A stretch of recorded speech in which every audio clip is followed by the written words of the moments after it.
Good afternoon, everyone, distinguished guests, and everyone who participate us in the virtual event. So welcome back to the World Athletics Global Running Conference 2022. And now we are having more interesting panel discussion, and I would like to introduce everyone to the next panel discussion, which we are talking about share data for shared success of running's event, a compliance collaborative between approach to unlocking our underutilized assets. So everyone please step inside and be ready for the panel's discussion. And please join me to welcome first Ms. Jackie Levy, Chief Strategy Officer from Haku. So please welcome. Please. And next, please welcome Mr. Chirag Paul, founder and CEO from Pro-Am. Please welcome.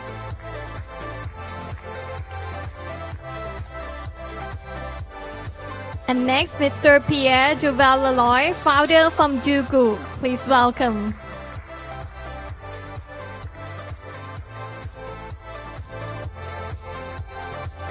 And next, Mr. Stefan Gans, Vice President for Marathon Photos.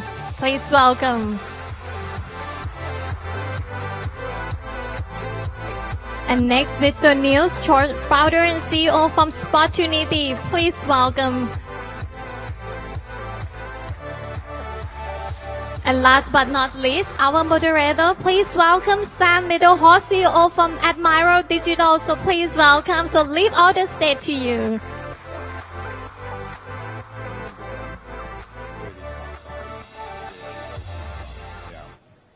Hi everyone, you can hear us okay? Welcome back from lunch. Hopefully you feel a bit recharged. I'm gonna try and jump straight into this because we've got a lot to get through and we've only got 40 minutes. So you've been introduced to my esteemed panelists.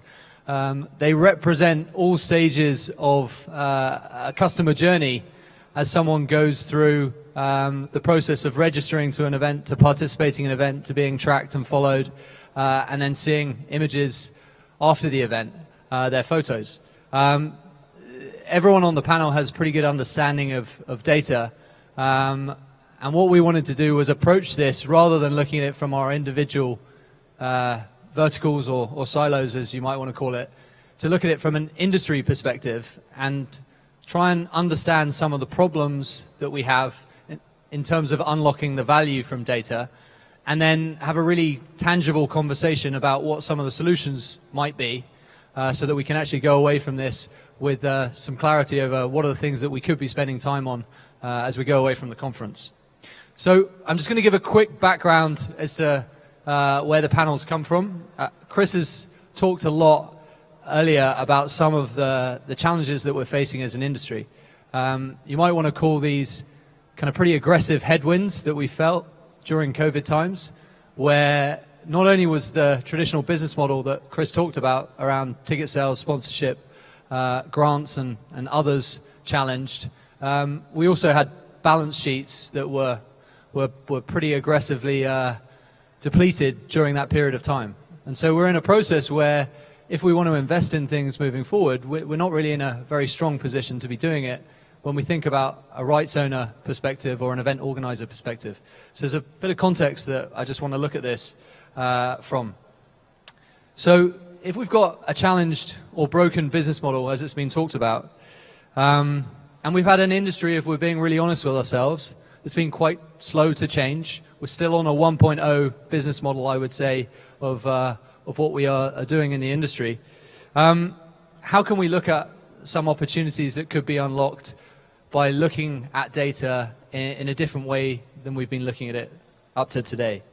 So I think there's a really interesting piece, which is the value of data and how that can generate value for the industry as a whole and create new business models opportunities. And that's something that I want to dig into today with the panel. So I think the really exciting bit is running as a sport and running events as a product have a consumer that really, really cares about what they do. And they give us a huge amount of data. And they're quite happy to give us that data. So there's a lot of that data that could be used in different ways. Clive Humby, probably no one in this room knows it, maybe some people on this panel know it. He coined a phrase back in 2006. He was a data scientist, a British data scientist, and he talked about data being the new oil, or the oil of the 21st century. It's a phrase that gets talked about a lot in a lot of different industries. But I think there's a really core piece about that analogy that's important. The value of oil is not in its raw format. It's in its processed format, okay, where it's refined. And a lot of the individuals on this panel have a lot of experience with how you can refine data and actually create more use cases out of it. But like oil, refining data has a high barrier to entry. And I think that's one of the challenges that we face when we have a strained business model. You need to have capability from a human resource standpoint and from a technical standpoint, a technology standpoint. You need to have budget to be able to invest in that, okay, to be able to provide that capability. And often you require scale and connecting different data points together to really generate meaningful information, which can then create value. Okay, so in order for us to do that, one of the challenges that I think is we have to start looking at data potentially in a different way and how we can collaborate, as Chris talked about earlier, as an industry and across different silos that may have been created over time through different services that we provide to the industry. So that's the background of this panel. What I'm going to ask our panelists to do now, I've talked for 5 minutes, is to spend the next 5 to 10 minutes giving their perspective on what are some of the problems that they see with how we look at data at the moment. So let's really understand what the problem is. Then let's shift into solution mode and actually go into an ideation process where we try and think about some tangible solutions that we can walk away from this conference with. So that's what we're going to spend the next 30 minutes doing, and then we're going to leave 4 minutes at the end for questions.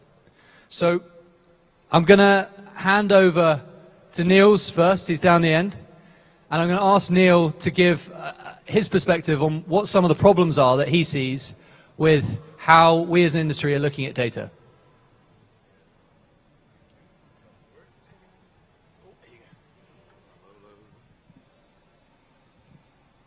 Second chance, yes.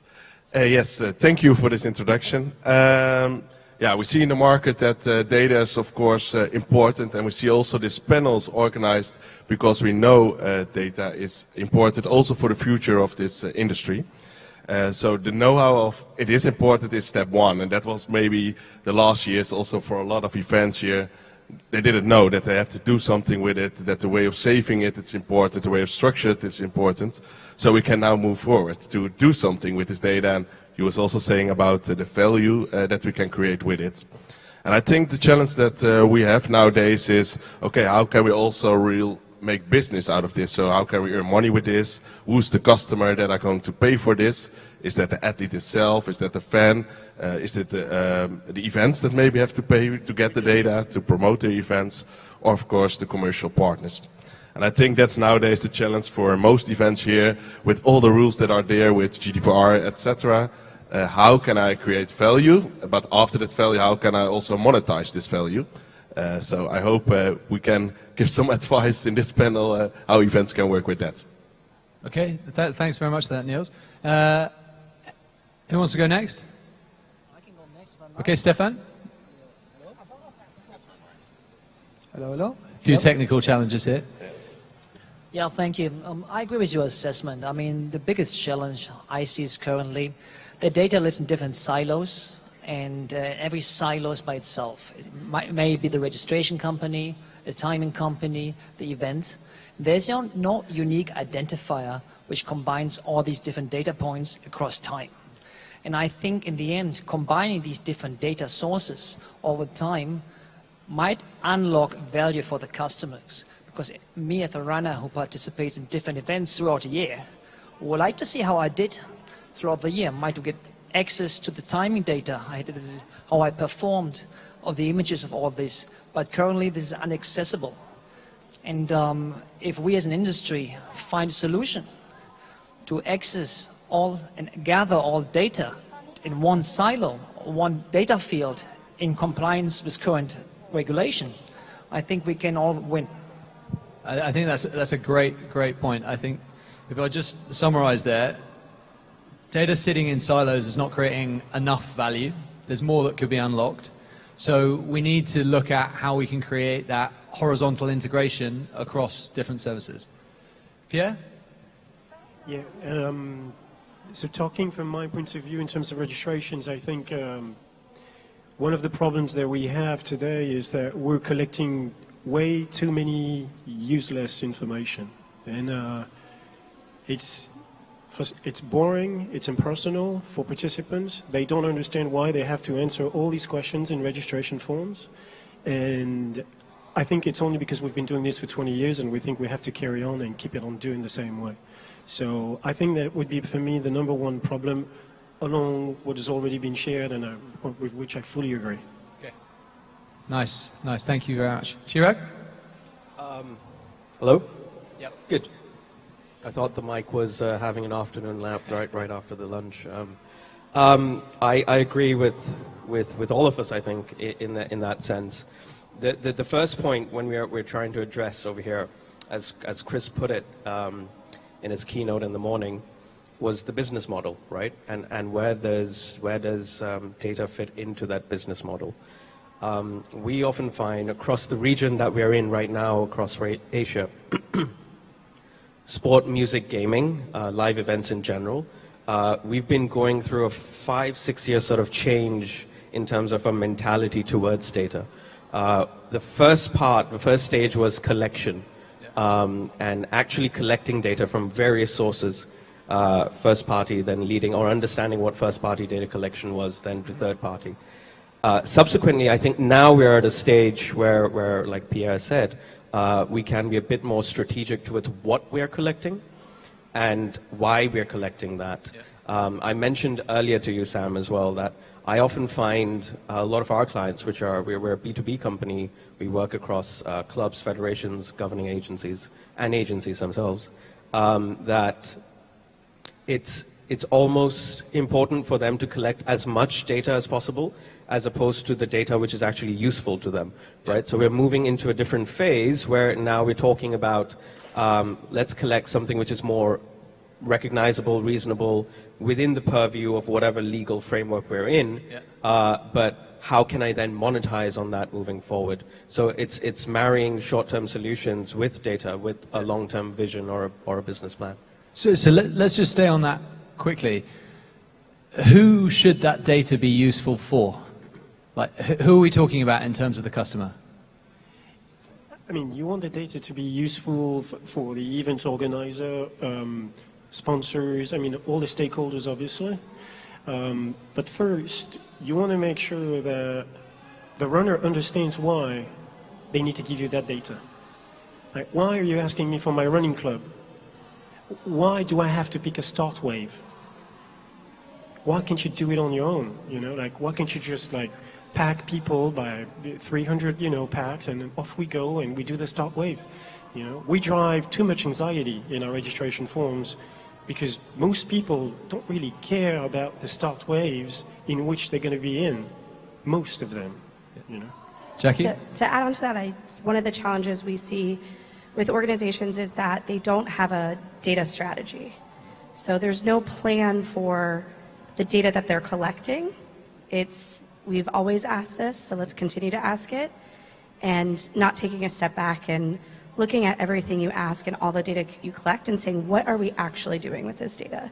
And how are we using it to generate value for our organization? And maybe even more importantly, how are we using it to generate value for our consumers? So I think to date, data has been looked at very operationally. So we need this data because we need it to organize and plan our event. But how do we use this data to actually engage with our participants, engage with our spectators, engage with our sponsors? There's many constituents that are part of your community, and how do we use that data to create additional value for them so that in the long run they continue to patronize our businesses, generate more revenue, increase lifetime value? And then the other thing I'll say is I think we look at data very one-dimensionally, that data is the information a person gives you actively. It's the things they input on your registration forms. But data is much more than that, and we need to transition to a more three-dimensional concept of data, and it's the behaviors a person takes with your organization that also generates data, which I would say is oftentimes even more valuable than the data that they're inputting on your forms. So the first step I would take as an organization is to take a step back, look at the data that you're collecting, both in that one-dimensional format and in that three-dimensional format, and saying, what are we doing with this, and why are we collecting it, and what is the value we can generate from it? And if it's not generating value, you don't need it. Yeah, I think that's an excellent, very practical and tangible point that we can all take away from that. I'm going to maybe try and helicopter up a little bit. So we've talked a little bit about this from the perspective of an event organizer and wanting to bring people back to our business, okay?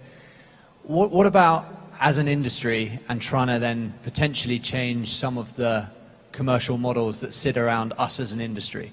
Have we got any kind of thoughts on what some of the problems might be from that side before we switch to solution mode? I think when we look to the complete industry, we are talking now about events, but you see also not in the complete industry like Strava, all other platforms that already have a lot of data, the industry is way bigger than we have now. So I think the potential in having more participants to the events is big, way bigger than we now service. So I think when we can look to also the complete market of running, and then looking to the data that is already there, yeah, when we can make more connection with these environments, getting more insights of this, and what is the value we can deliver to that people that are not participating yet, I think the market is way bigger than we are now.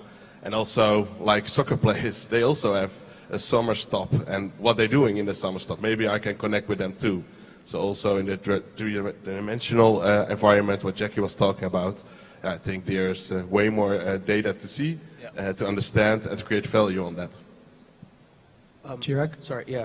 I was just going to touch upon the problem statement in general, which is low yield when it comes to revenue, especially after COVID, and less participants coming through, which is much more difficult to organize an event in this day and age.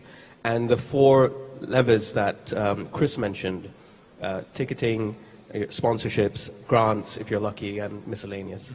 I think from a data perspective, there would be two ways to look at it. One would be from those four levers, how do we augment data to better them? How do we use data to do better when it comes to ticketing or any of the other spheres? And can there be a number 5? Can there be a number 6? Can there be a number 7 lever moving forward?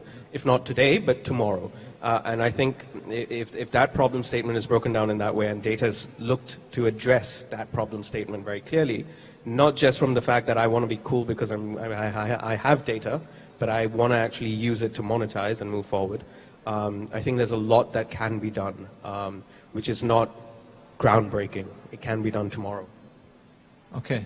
So if we kind of try and summarize a few of those points, we've talked about having a data strategy, first of all, as a pretty good starting point, understanding what you want to collect, why you want to collect it, and making sure that you're linking that back to a commercial strategy, I think is some sound principles that we should all be looking at. I think the order should be at the end, what's the value you want to deliver, and then go back to what you are going to say, because also as Pierre mentioning, we started earlier with just collecting everything, request, you told in Stockholm also, a lot of fields in the form, and yeah, we don't need it. So at the end it starts, so what's the value I'm going to deliver, then how am I going to save this, and then what do I need to create this value? So. Totally agree. And I think the second point, to come back to where we started with Niels and Stefan, was looking at how data is then able to be shared in a compliant way, horizontally, between different service providers that have the ability to enrich a data set around an individual, be it a runner who then participates in an event. Okay, so I think we've covered some of the problems and the challenges that we're facing. What I'd like to kind of spend the next 17 minutes, if we're being precise, is looking at some solutions. And what I'm going to encourage everyone to do is to think practically, but to also think big. Like, let's put out a few ideas that we really think could be things that, as an industry, we might want to be able to get behind, even if we can't solve it immediately. It could be a direction of travel that we're working towards. So who wants to tee this first solution idea off? Pierre, come on, you're grinning. It's a bold one, but that's what we talked about yesterday, and I want to seize that opportunity to present. It's an idea, a philosophy that we could have as an industry is having an NGB that may not exist today that would offer free user accounts for participants, runners, that they could use to, do some single sign-ons to register for events quickly, to check in at events quickly, to aggregate their timing results, aggregate their activities and stuff. And I think as an industry we would benefit a lot by doing something like this, So let me just try and spell that out clearly, and then I'm going to bring Niels in here because I know he's going to have a point of view on this, which is we're creating effectively a universal ID for a runner, if we want to call it something. And to do that, there has to be a single sign-on solution across the industry, which could be used, okay, single sign-on service, which is going to enable you to connect with different service providers. Yep. Is going to enable different service providers to enrich the data of that individual profile. Exactly. So there's an enriched profile now. Okay, let's think about what some of the challenges might be around that, and then let's think about what some of the opportunities that could be unlocked from that kind of thought process. So, Niels, I'm going to bring you in. I can follow it up. Yes, a big chance to have one single sign-on platform, but also the big challenge is who is going to create this single sign-on platform, because everybody wants to have his own user ID and want to have his own enriched data. So I think that's also the opportunity that we have here today is, now I think we're here already with 5 persons that maybe have already all his own ID to say together, okay, are we going to collaborate together or not? Now, I, as a newbie, a little bit in this market for 1.5 years, Pierre maybe more experienced. For me, it's easier to say, okay, yes, we're going to connect with you all, but I understand for you it's maybe more difficult to make this step. So I hope today we can say, okay, yes, we do this together and we make it practical and we say, okay, how can we match these IDs together? How can we create one sport ID or something for this market?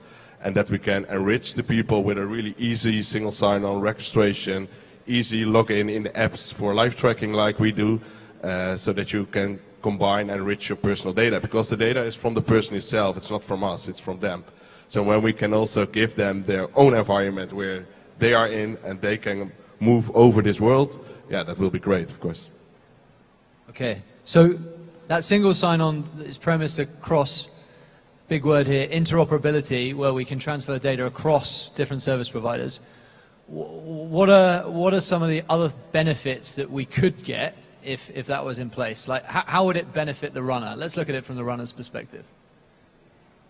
I was going to say more back to a challenge. I think runner perception of a shared data set and consumer perception of wanting more control over their data, I think could create some challenges, So I fully agree with you, and particularly, with a GDPR hat on, we have to ensure that everything is compliant. But if we put permission-based opt-in permissions at the forefront of how this process works, you can overcome that. We're overcoming that at the moment, I would think. There's a perception that needs to be got past.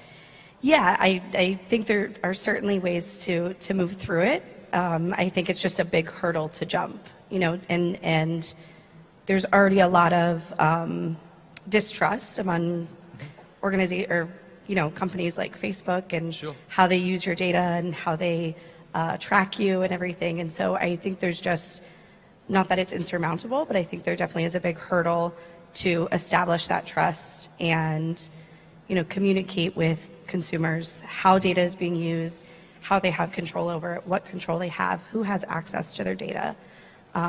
Because some people may not want their information to be shared across multiple entities and multiple organizations. They say, I'm giving my data to your business specifically because I like your business. I may not like this other one. But we should give them the ability to make that decision. So if that was built in as a feature, then they would be in control of that conversation.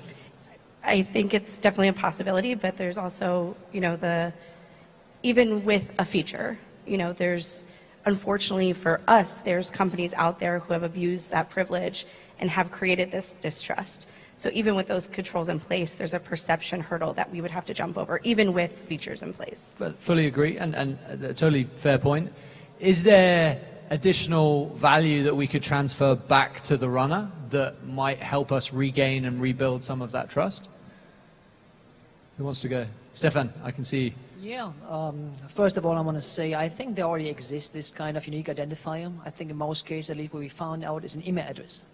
The email address works for many parts. Somebody signs up with the registration company. This email gets passed to the event, gets passed to different vendors. It works. It doesn't have to be precise every single time, but I'm sure it's 95% accurate in most cases. Some people do change this email address over time, obviously. But I think this can only work. There does need to be a new platform or identifier to be created, which might take some time to educate the consumer. But what we just said in the beginning, we all agreed on, if we do have this identifier, it's just easier for me as a consumer to find out, my history as an athlete. I think it's, I would be really keen to understand what I did over the last 20 years. Currently, it takes me a lot of effort to find out. It takes effort to see where I did run, what times I did, how I performed, with whom I ran. And if I can access this information in an instant, this would personally give me extra value. So currently at the moment, I guess most of us, if we were looking back at history of activity, we'd look at a Strava record that we might have, or we might look at our Garmin or another smart device that we have.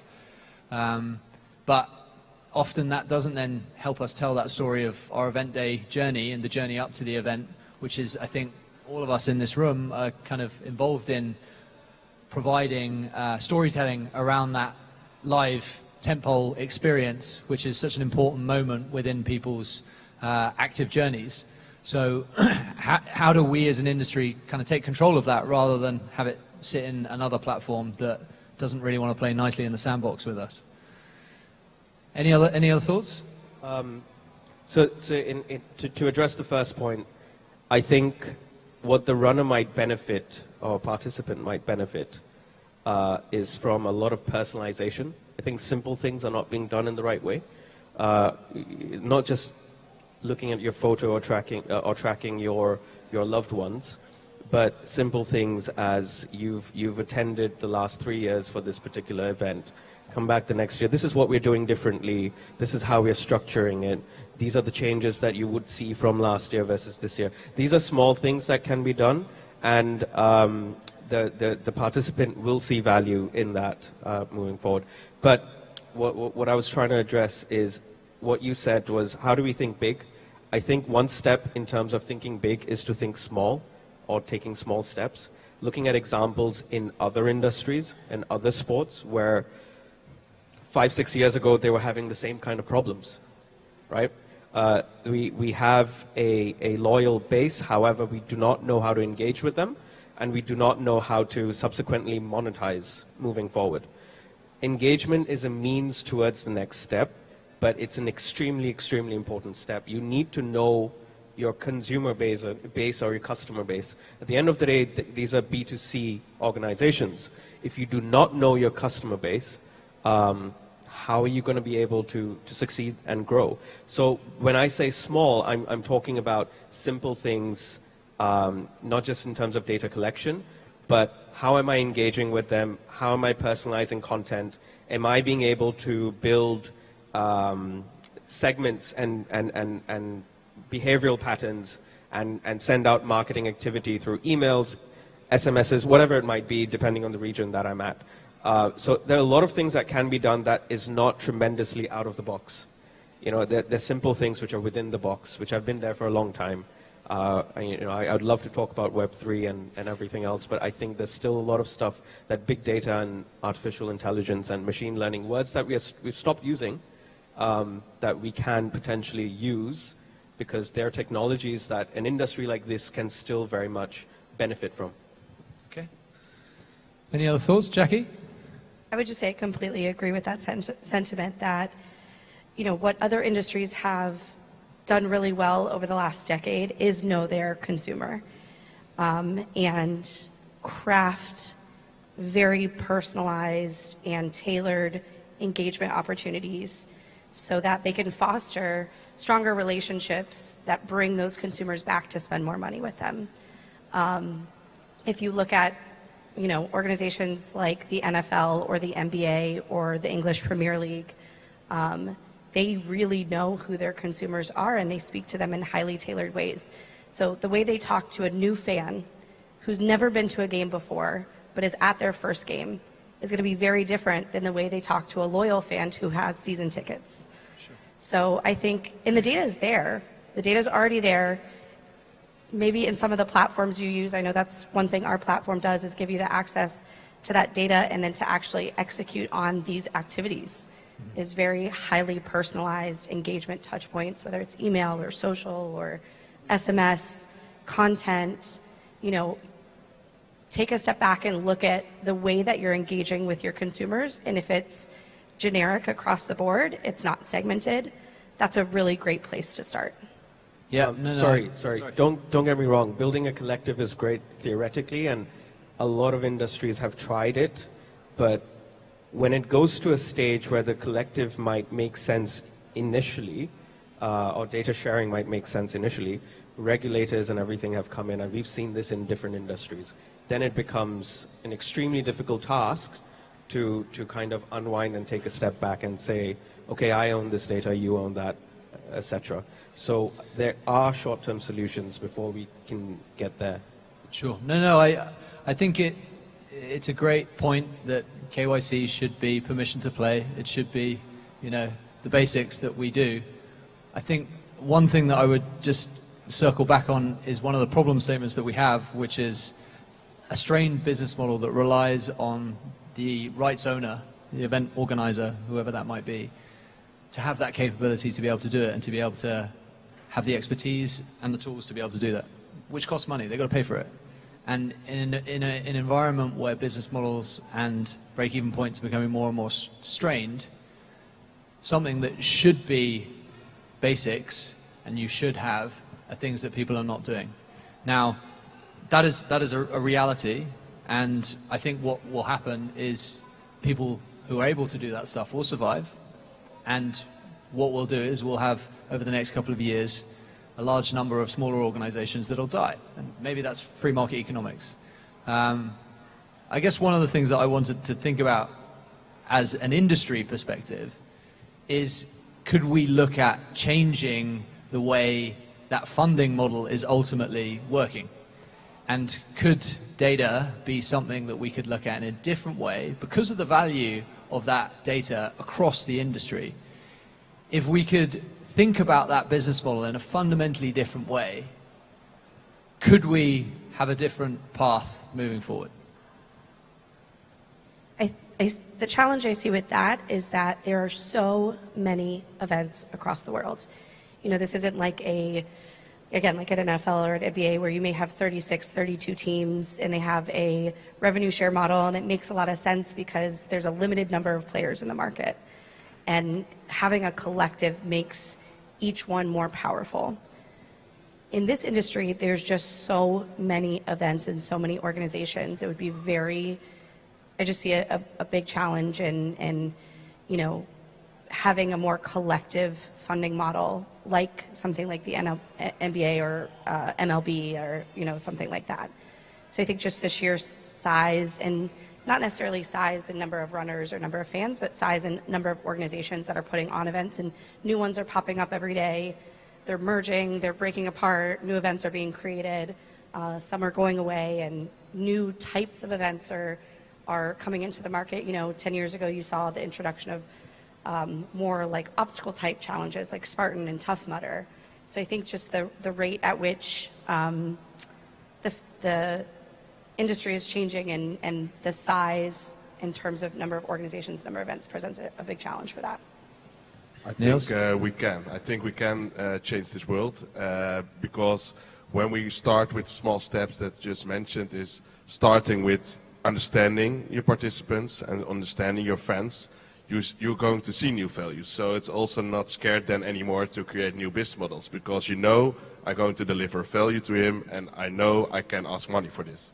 But I think this market is still a little bit on the old side that is scared to ask money for this kind of items. But I think when you know who are there, who is your friend, who is your athletes, you're going to see that you are creating real adding value and then also don't be scared to ask money and then we can change the world. But yes, that's the first step. Don't be scared and do it.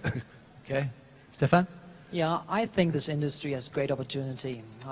What we see here in developing countries is these societies rapidly getting obese. The Western countries where we come from rapidly getting old. They're graying. There's a $1 trillion health market, and I don't think we as an industry don't do a good job at delivering a message that we are part of the solution for this health business. This industry is pocket change for the health market. And getting more funding from the health market and governments, I think is part of our solution going forward. Because I do believe that we creating a healthy lifestyle, our athletes are role models, and encourage more people to take part of this is part of the solution in the future. Okay. I think we're coming up to 5 minutes. I just want to kind of conclude and then we'll open up to the floor. I think it's a really kind of positive point that you're leaving us on, Stefan, and I think if I'm to maybe kind of summarize that point, like the true value of the product that we all represent is about how we inspire physical and mental fitness en masse. That's a pretty powerful product that we represent as an industry. And that remains largely unfunded, in my opinion, by both the private and the public sector. So if we can reimagine how we can tell that story, and data can be a core way in which we really validate that, then potentially we could have a completely different conversation around those business models. And that's the, I guess, the exciting future I'd like us to think about. Okay, we've got 4 minutes left. Have we got any questions from the floor?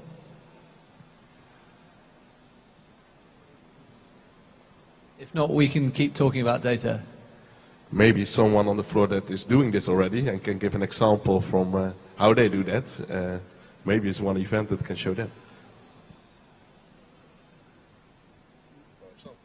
So that's directly what you see there. It's new, so we must go with small steps. I think now we service a lot of events together that's making some steps, so that's good. But hopefully next time when I do that question again, everybody will stand up because they have a great example. Yeah. So hope we can inspire that today. I would just like to add that it's not just based on the organizer or the rights holder. We as tech companies also have to take on responsibility. Responsibility from the perspective that we need to understand the business model, the challenges within the business model. If that means that we've got to give the industry a chance to do better and monetize ourselves a bit less, so be it. Because this is an industry, the space where there's so much passion when it comes to its running, regardless of where it is, COVID or no COVID. If you've been a runner and you enjoy participating, you will keep going back and you will influence the next generation. Beautiful story about Chris and his son, right? So that keeps happening, and we've got countless stories like that. So as tech providers ourselves, we need to take on responsibility to also aid the industry in terms of the small steps that we're talking about. Nice. Anyone else? Any parting words? No? Well, I'd like to thank my... Oh, we got a question. Here we go.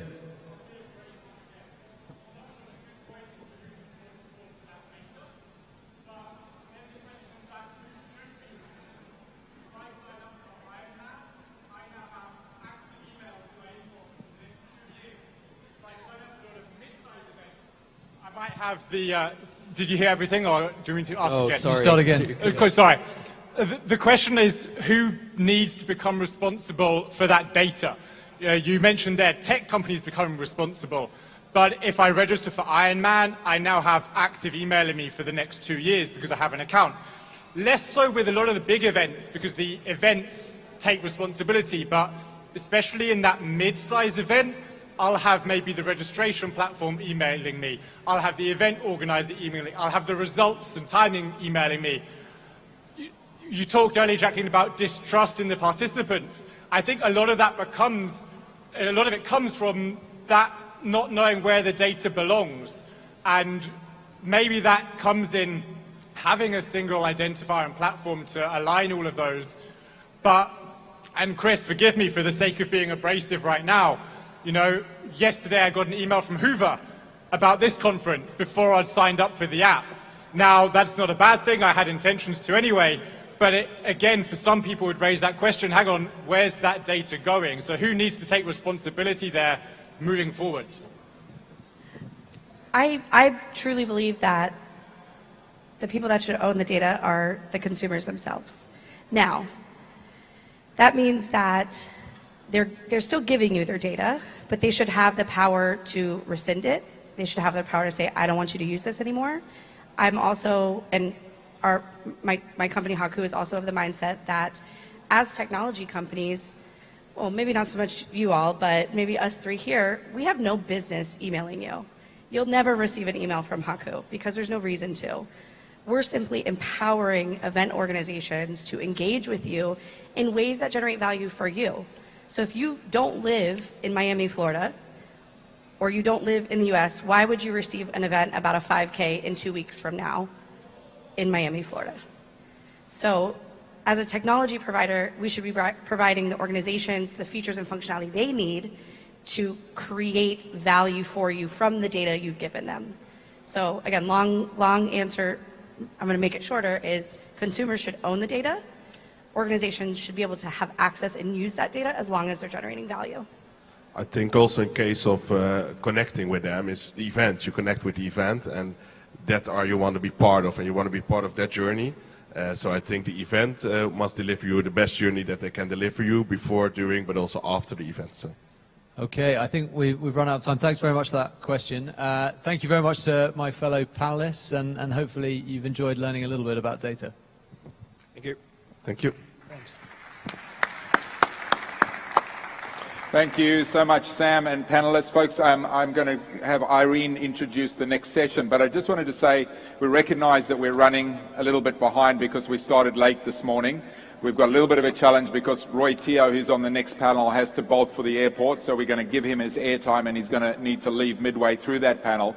But what I'd like to propose, if it's okay with everyone, is that we don't have a coffee break. We had scheduled a 20-minute coffee break. We'll run through this tea and coffee out the back. Please get up and help yourselves because we think we've got lots of knowledge to share this afternoon, and if we recognize that you want to network, there's a welcome dinner afterwards with plenty of networking opportunities, but with your sufferance, we'll just keep running through for the time being to make sure that you get the opportunity to get as much knowledge as possible, and then tomorrow, hopefully, now that everyone knows how to get to the venue and we've ironed out a few tech challenges, we can start on time and stick to the program. That okay with everyone if we do that? Getting lots of nods and hands. Thank you very much. Over to you, Irene, to invite the next panel up. Thank you. And we're moving to the next panel discussion. It will be the role of governments. What are they looking for and what can we offer? So please welcome Asahi Takano, partner and head of APAC from Portas Consulting.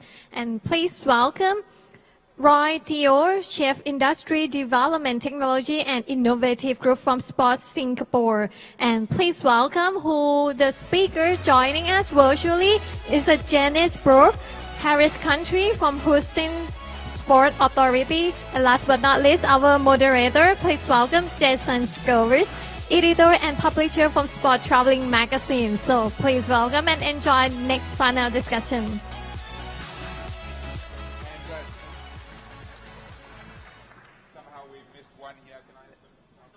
Yep, we'll see if this works. We missed one introduction, and I would like him to come up on the stage as well. Giorgio Rossi from La Liga. Giorgio, please join us. Give it up for Giorgio. Hey. Well done, guys. Good session. Thank you. Excellent. Thank you so much. And thank you, Chris, for the opportunity to be here. Happy to give you a little moderation break as well.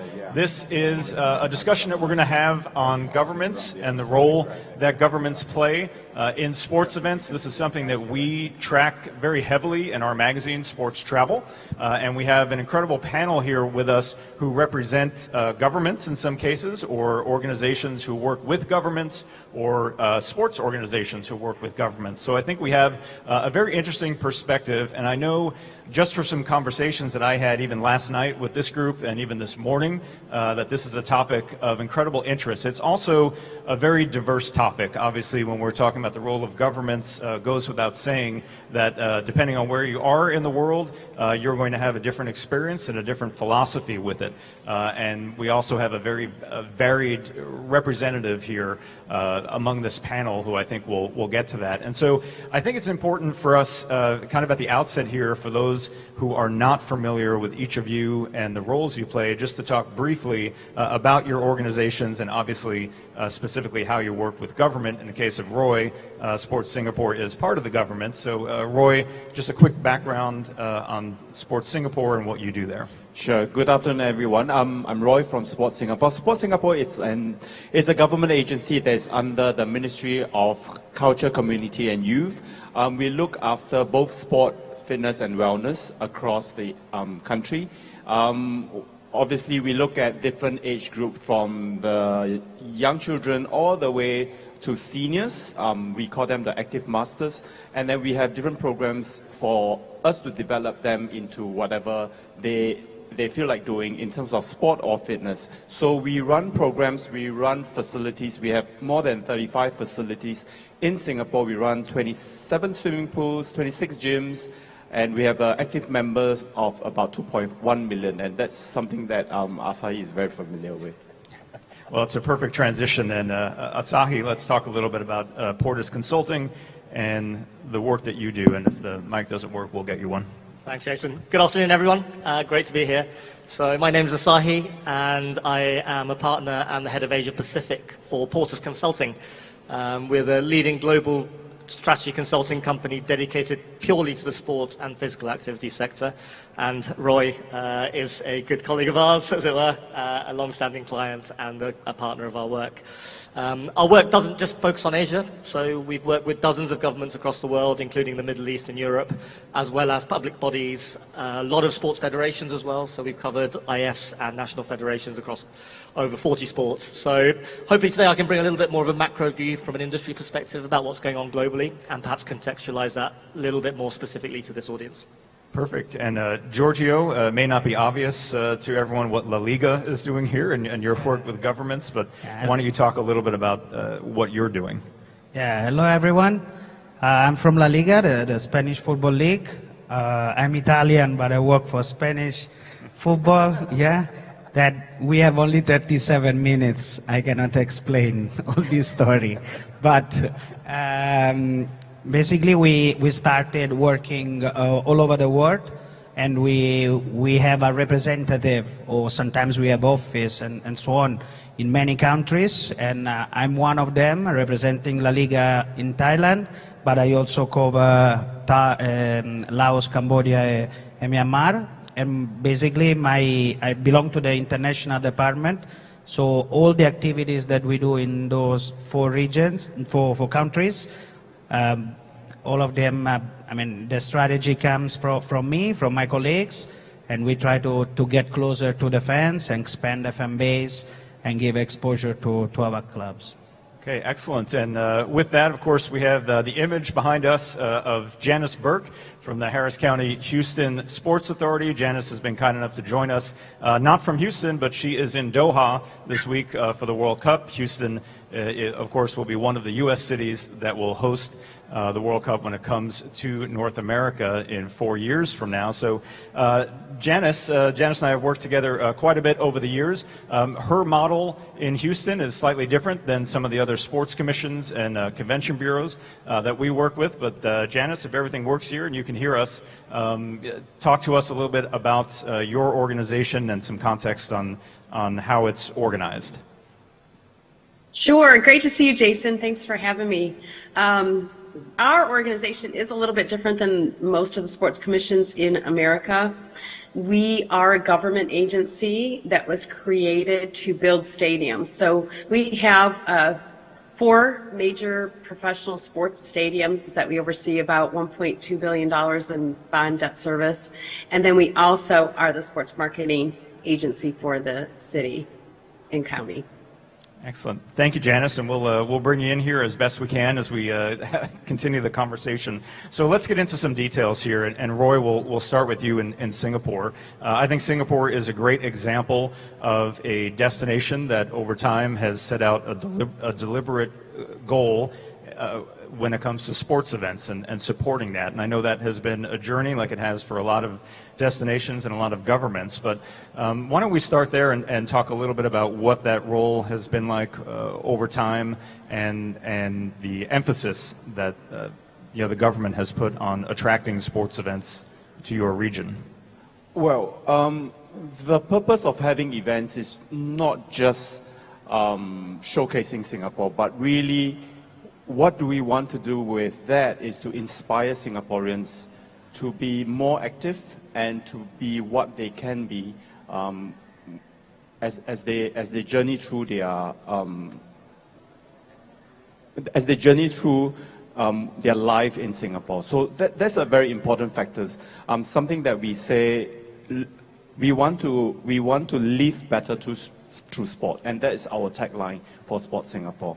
And with that, we have our 2030 vision, and this is something that we built about 10 years ago. How do we then use sport to inspire Singaporeans? And it is through major events that we organize, that we bring into Singapore, that help to bring us through that objective. And it is something that is important to us. And you can see there are a lot of major events happening in Singapore. One of them, obviously, is the F1 night race. The other few that is up and coming next year, we have the World Table Tennis, Singapore Smash. We have our Rugby 7 coming back to Singapore again. And in June, and it was just announced 2 weeks ago, the International Olympic Council is going to organize their inaugural Olympic Esport Week in Singapore. So that's something that we are looking forward to. And Asahi, you mentioned the macro level. You work with a number of governments across the region, obviously here in Asia, but you've worked around the world here. I'm curious to get your perspective of what you're seeing from government agencies when it comes to support of sports events. We're obviously talking about mass participation races and running races specifically this week, but you do have a broader perspective here, and I know sometimes that can be hard to paint a large brush on it. But give it a shot here and tell us what your perspective has been. So let me start with some good news, which is, I think, looking across the world and everything we're seeing, in terms of fundamentals, I think there's been never a better time for this industry in terms of fundamentals. Now, that might not sound like what you are seeing, experiencing day to day. But there are 3 macro factors right now that are actually all tailwinds for our industry. So the first one is the huge health issue that is arising globally. As we know, obesity, lack of activity, etc., and the rapidly increasing healthcare costs around the world.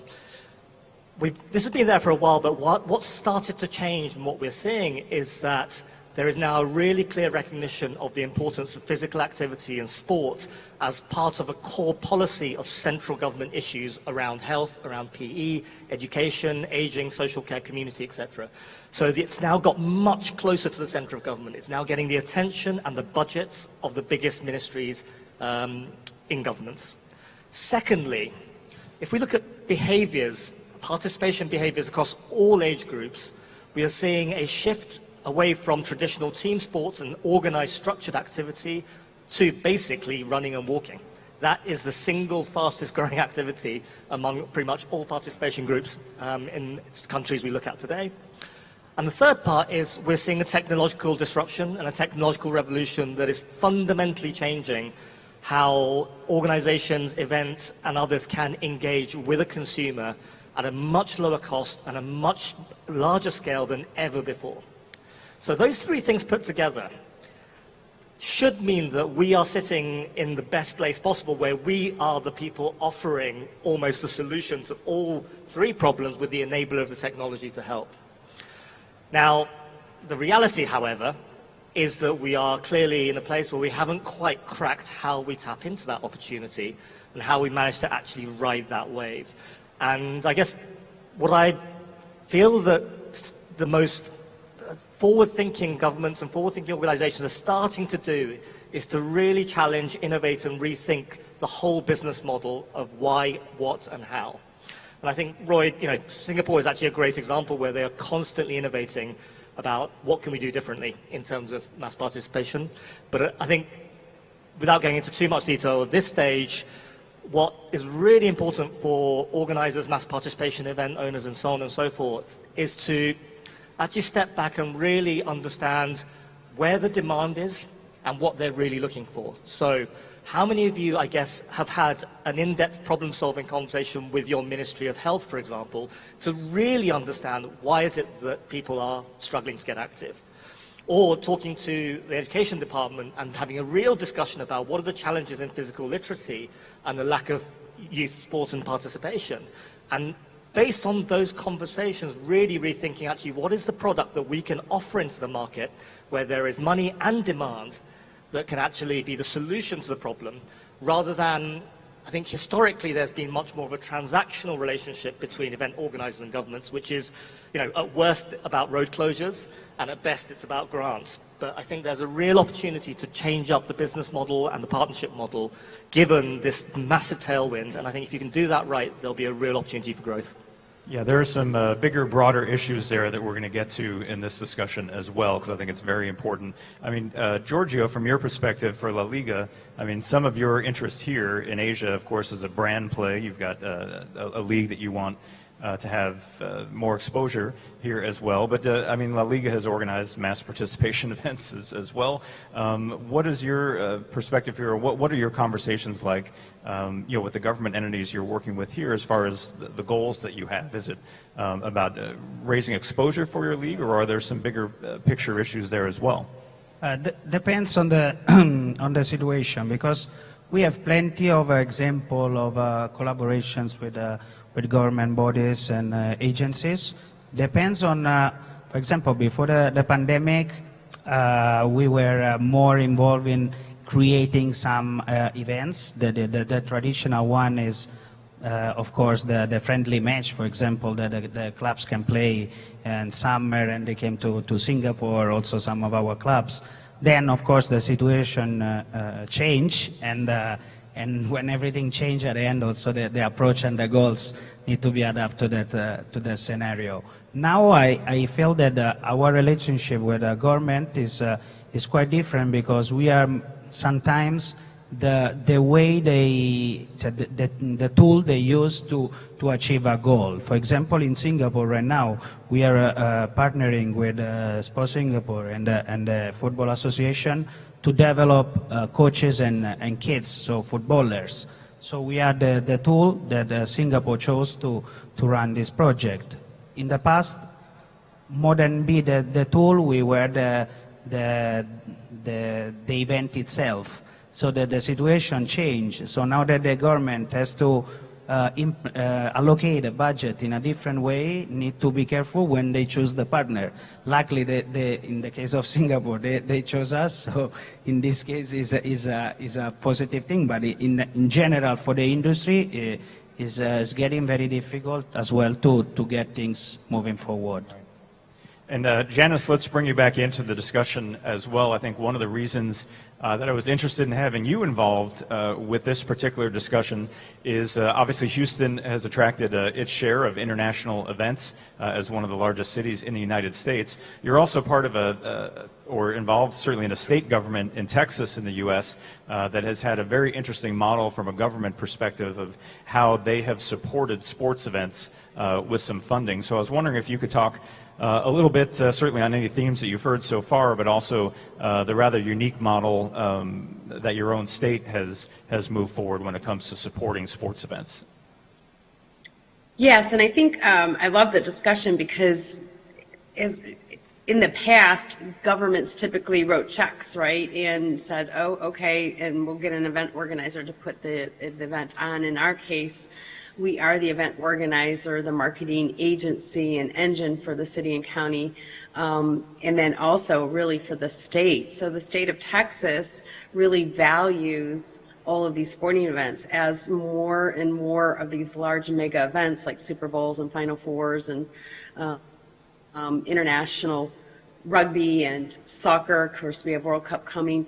As they began to look at that and see all of the tax dollars that were coming into the state when these visitors came for these sporting events, the state decided that it was in the best interest of everyone to share some of those revenues that come in through the tax dollars. So we have a revenue share type of situation.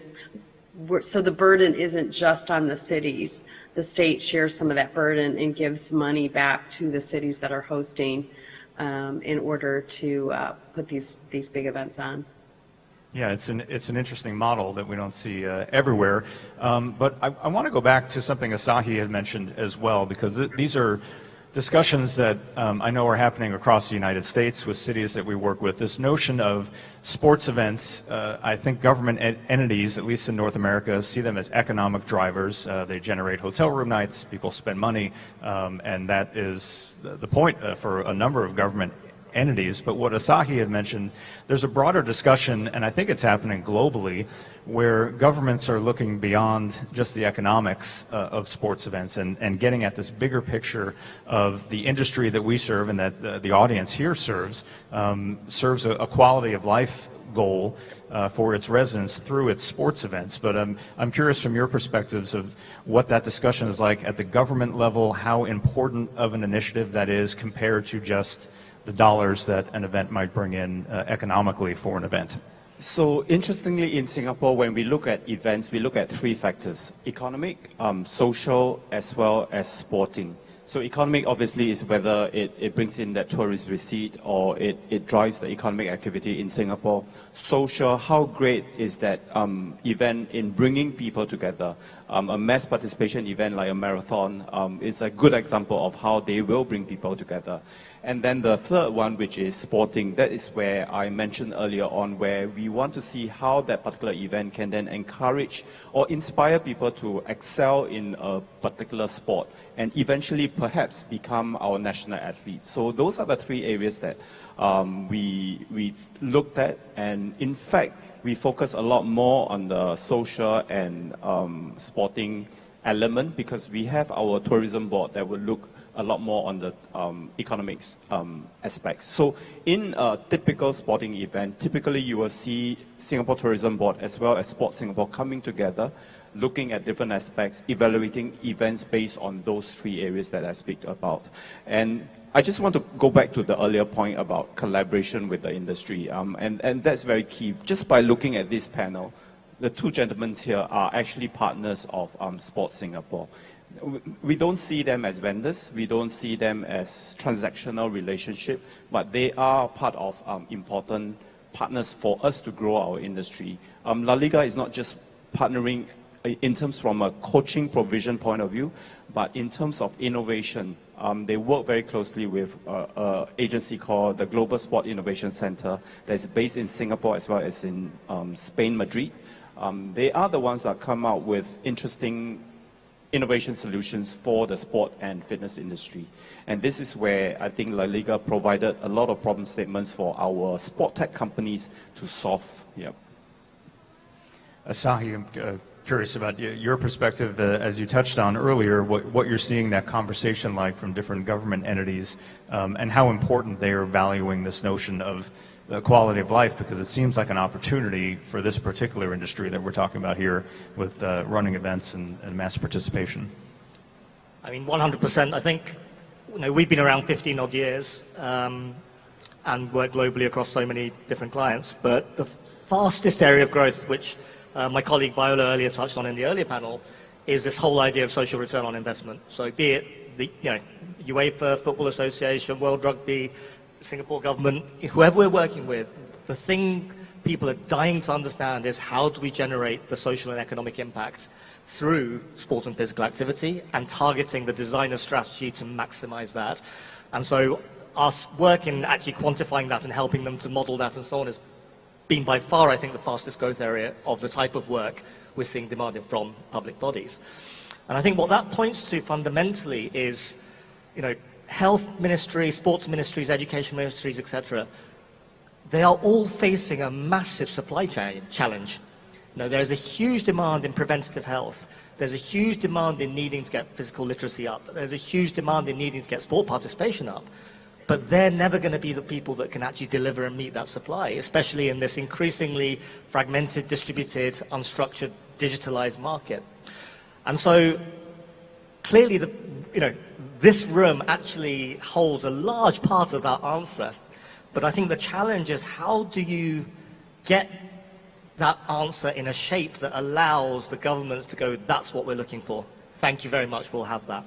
I think recently I was also at a conference that was focusing more on the fitness sector, and very similar conversations were being had, which is there's a tendency, I think, for event organizers and businesses that are at the coalface to be very, very, reasonably so, worrying about how do we get the membership up, how do we get that sales number up, whatever. But I think ultimately the traditional models of fitness or all with mass participation events are gradually working into a smaller and smaller pie that's being cut up even finer and finer and finer. And the fundamental step change, I think, the opportunity is how can this industry and others tap into the entire under-20s demographic in some way, or the entire over-60s demographic in a way. And that is a fundamental change in the way of thinking about what your event product is. So as opposed to designing an event and hoping to sell it or attract people to buy it, it's almost going to the market and going, what is it that you need? What is it that actually fits you, our non-traditional market, but then designing a product that can absolutely scale significantly across entire demographic groups. And those, I think, the products, whoever can come up with those, are the ones that the governments are going to be absolutely backing and putting the money behind. Yeah, Giorgio, I think that's not a bad transition to some of what we were talking about even before this session of the government trying to support your needs as well as an organization. I mean, the work that you're doing in Singapore seems to be an interesting example of that, bringing, helping with football coaches, something a little broader about the quality of life for residents there. Yeah, definitely. Is the Singapore one is one of the recent and the current biggest project that we are having in this part of the world. There are also currently, if I'm not mistaken, some of the players are in Spain at the moment, so they are training with our coaches playing. So that is part of the overall picture for the development of football. There's also other example. I mean, in the way the sports property match the needs of the government, and sometimes has to be, of course, a win-win situation. For example, in China, from 2013, we carry out some education projects. So some Spanish coaches went to the school to help the Chinese Ministry of Education to raise the football and spread the football with the aim of hosting a World Cup in the future and so on. That is one thing, but there's always a win-win. Or at least that is the key to open this door and make the collaboration happen.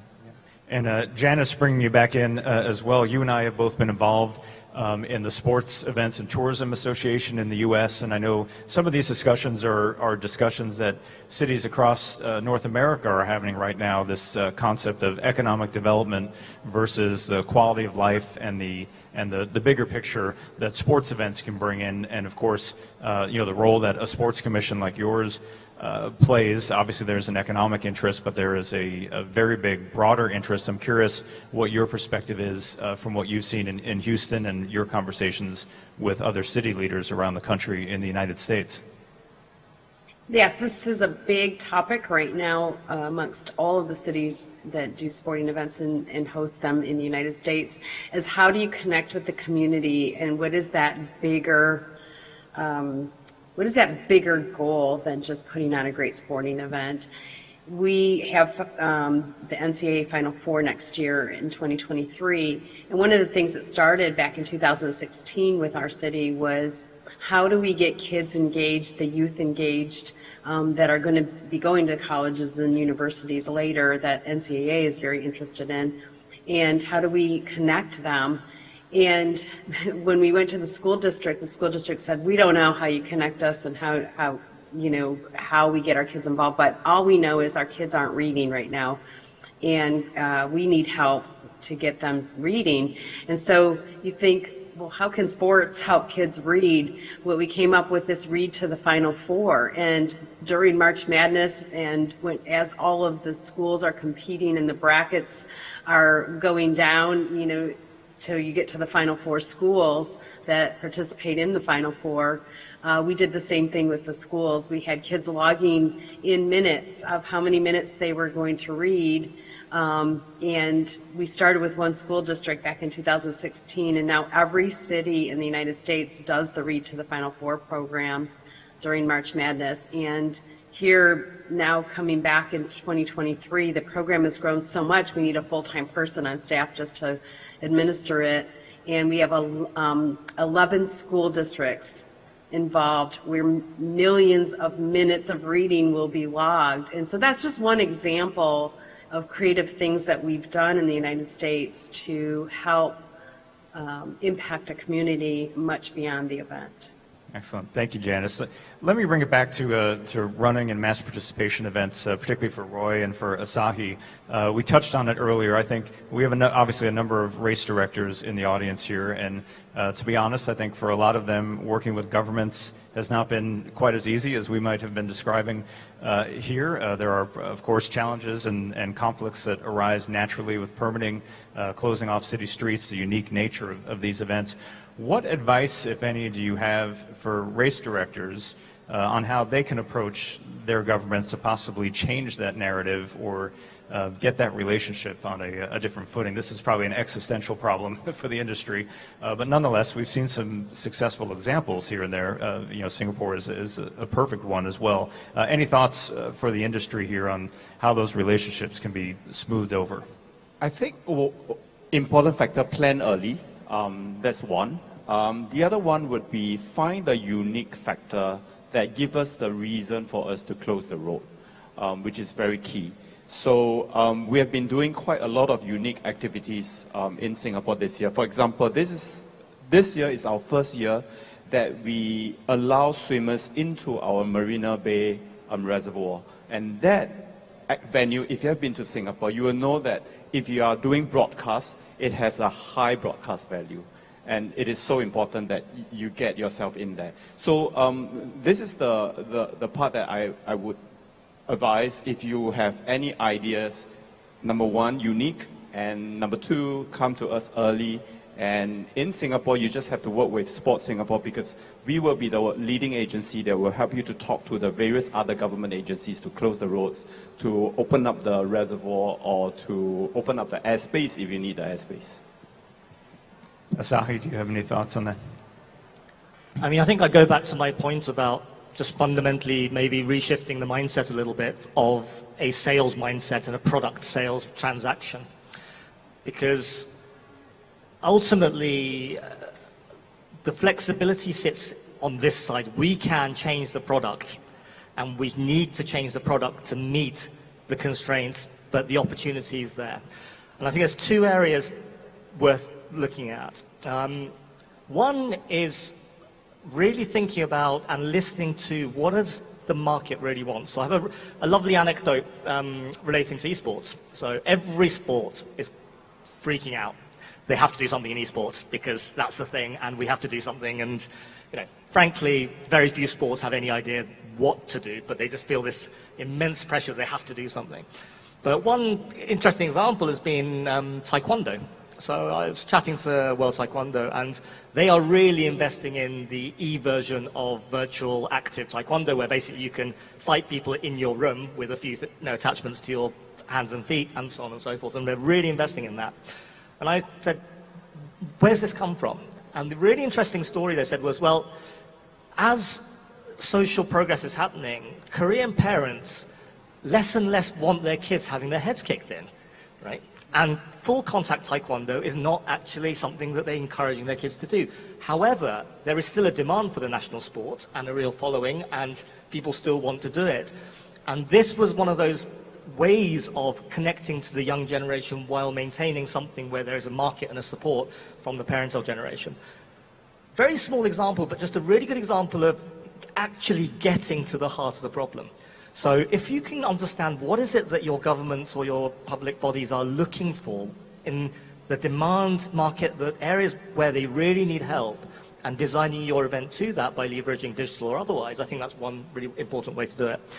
The other one, frankly, I think is, really just innovating format, reimagining the events that you've always been running and rethinking things. I think, World Athletics are really pushing on reinventing events and really thinking about innovation, and we work with Mark closely on that. But one good example that I quite like is from my own country, Japan. So I'm not sure if you're familiar, but we have a format called the Ekiden. So Ekiden is basically almost a marathon distance relay of different stage lengths being run. And there's one event that happens every year in Japan where basically it's a regional versus regional competition. So there's 47 regions that put in a team. But each team is made up of a runner who represents elementary schools, a runner who represents middle school, a runner who represents high school, a runner who represents university, a runner who represents the working community, and a runner who represents the elite. And it's the best 7 they can find in their, prefecture, and it's a head-to-head. Now, it's fun to watch because you suddenly have, relays where adults are handing over to kids and kids are handing over to elite athletes. But what that does is immediately you've engaged entire school communities across the entire education system. You've engaged major corporates and companies who want to have their guy be the person that represents the corporate sector, etc. And it's just a simple format change and a simple idea that gets televised and brings a huge amount of prestige for schools, for companies, and whatever that's involved, that in a single format is able to catalyse the whole community. So, that's not even new. So I do feel that there is also an opportunity to really just, let go of the agenda of your own product initially, to just really look around and go, what can we do differently that's going to really meet the actual demand of the people? Excellent. Well, before we continue, and I do have some other questions, this is the type of topic that may have interest in the audience. If we have any questions, by all means, we can take some time here and get your questions or perspectives answered. So I'll ask for a show of hands if we have any questions. If not, we will just continue along. We do have a question, and we may need a microphone just so Janice can hear from her distance as well. So if you just give us 1 minute, we will, or less than that, we'll get a microphone over to the front row.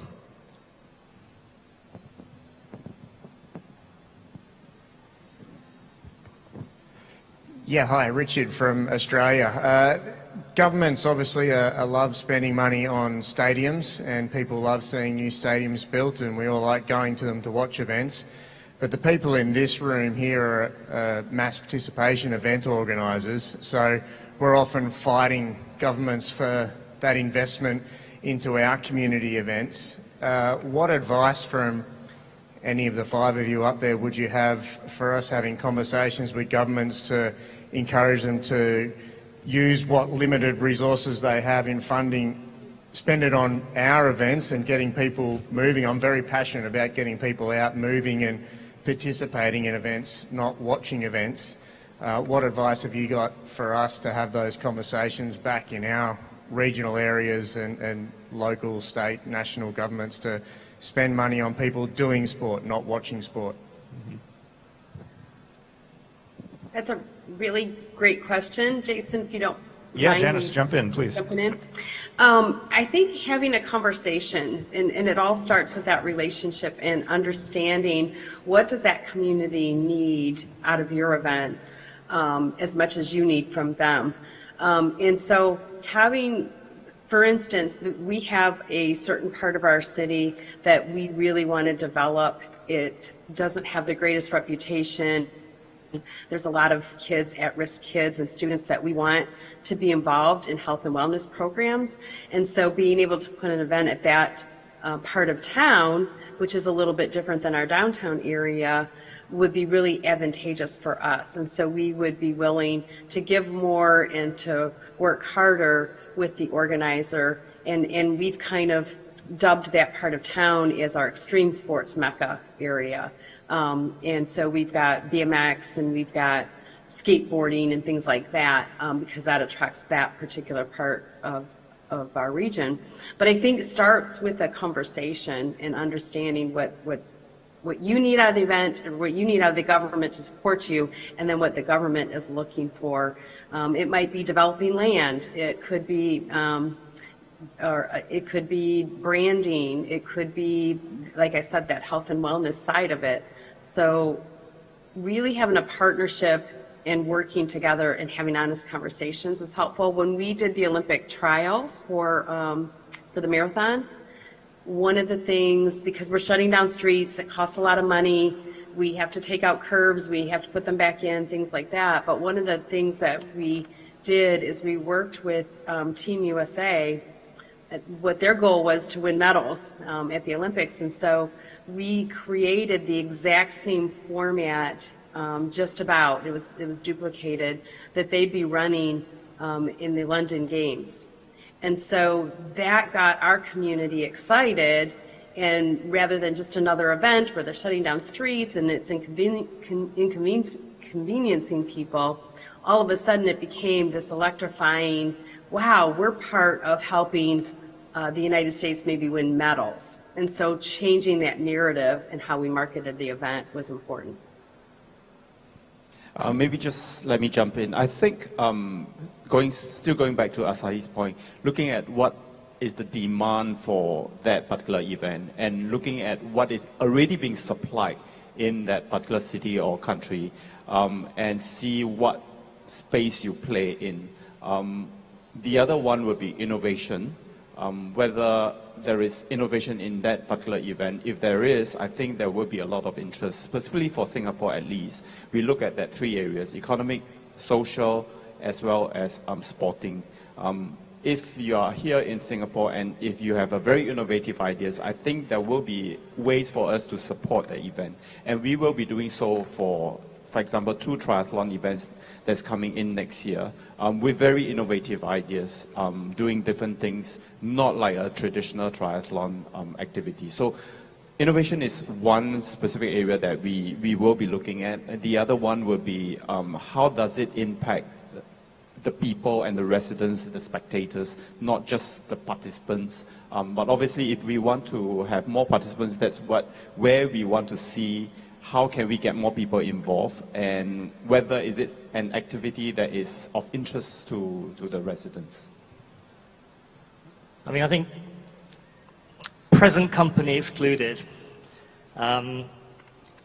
we shouldn't assume the governments actually have the answer and they know what they want. Right? So a sports policy will clearly set an ambition and an objective and a direction, and they will set the means of achieving that, such as we need to increase participation in youth, etc. But how they do that, they are not the experts. Right? This room, you know your audience and the people better than anybody. And I think perhaps there is more that the sector needs to do to understand that audience based on some of the discussions we've had earlier today. But going into these conversations with the mindset of we are the expert solution providers to a problem that we know you are trying to solve, and we want to understand your problem and bring the solution. I think that minor shift in mindset from we have a product we want to sell to you, please can you give us funding, to actually a conversation, as Janice says and as Roy is saying, but that belief and confidence in yourself, say actually we have to figure out the solution here. To the market problem. The government don't have the answers always. And actually the way I think you can elevate the value of this industry and the value that you're bringing to the market is by providing those solutions. So I think that will be kind of my advice in terms of just rethinking how you approach the conversation. All right, excellent. Well, we have just about a minute left. Was there any other questions from the audience? If not, we will bring it back here. And as we said, we are just about out of time. I did want to ask, in the minute we have left, Giorgio, to bring you back in. Janice, of course, is at the World Cup right now. Her city is about to get into all kinds of fun over the next 4 years in bringing that event to Houston. Curious about your thoughts, since we are talking about government, and what that relationship is like from your perspective in Qatar this week, and maybe a heads up on what Janice may be in for here in the next couple of years. I think the government has been very supportive for the Qatar World Cup. I think hosting a World Cup is not the most profitable event that a country can host. So I think depends on what was the goal. In this case, maybe was putting the country in the map and show the world that the country exists, is active, and so on. So a so large sports event is the best way. But maybe for all of us and me too, that we look at the numbers when we run our events. That event is not a reference. I mean, if you look at the numbers that are circulating online, good to put the flag on the map, but what is happening next month with everything that they build, to be honest, I don't know. But in general, I think this should be different, how to manage an event, to give legacy, to achieve some specific goals, not just to build a lot of stadiums, and then 1 month later, you don't know what to do. But this is what happened, and in Google you can find a lot of figures. Don't know if true or not, if it's less, if it's more, but definitely it's a lot. That for sure. Excellent. Well, on that note, we are out of time. So I do want to thank Roy, Asahi, Giorgio, and of course Janice from beaming in here from Doha. Good luck to you the rest of the way and the next couple of years. Thank you all. This is a conversation I'm sure we can continue offline here as well if you have any questions for anyone on the panel. But thank you very much, and we'll turn it back over to our MC. Thank you very much. May I have a big round of applause? Thank you very much. ขอบคุณค่ะ Thank you. Thank you. And that's another topic of the role of governments. What are they looking for, and what can we offer? And thank you very much for the speaker. And also, that last session we have speaker that join us virtually. And next, before we moving to another interesting topic, let's enjoy a little video from our partner and sponsor.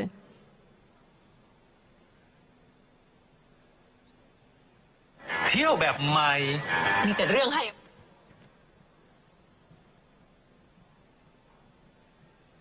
เที่ยวแบบใหม่มีแต่เรื่องให้ Amazing กลัวแดดแรงๆแต่คลื่นก็แรงด้วยนี่ไม่กล้ากินอะไรใหม่ๆรู้อีกทีไม่เลือกร้อยแรงห่างกันเล็มน้อยนึงลูกรักษาระยะห่างแต่ความเท่เนี่ยไม่ห่างกันเลยใส่หน้ากากเข้าหากันแต่รู้ทันนะไม่ยิ้มให้อ่ะช่วยดูแลธรรมชาติธรรมชาติดูแลซะงั้นแค่ดูแลกันและกันเพิ่มขึ้นอีกนิดก็ใกล้ชิดความสุขได้ยิ่งกว่าเดิมยิ่งไปยิ่งให้ยิ่งสุขใจกว่าที่เคยเที่ยวเมืองไทย Amazing ยิ่งกว่าเดิมยิ่งไปยิ่งให้ยิ่งสุขใจกว่าที่เคยเที่ยวเมืองไทย Amazing ยิ่งกว่าเดิม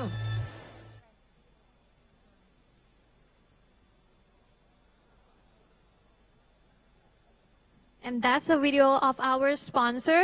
And next, let's moving to another interesting topic, registration done backwards, re-engineering the participant experience. And welcome back on the space, the speaker, Pierre Duval-Leloy. Welcome back on the stage. And also welcome back Chris Roth as a moderator. So please.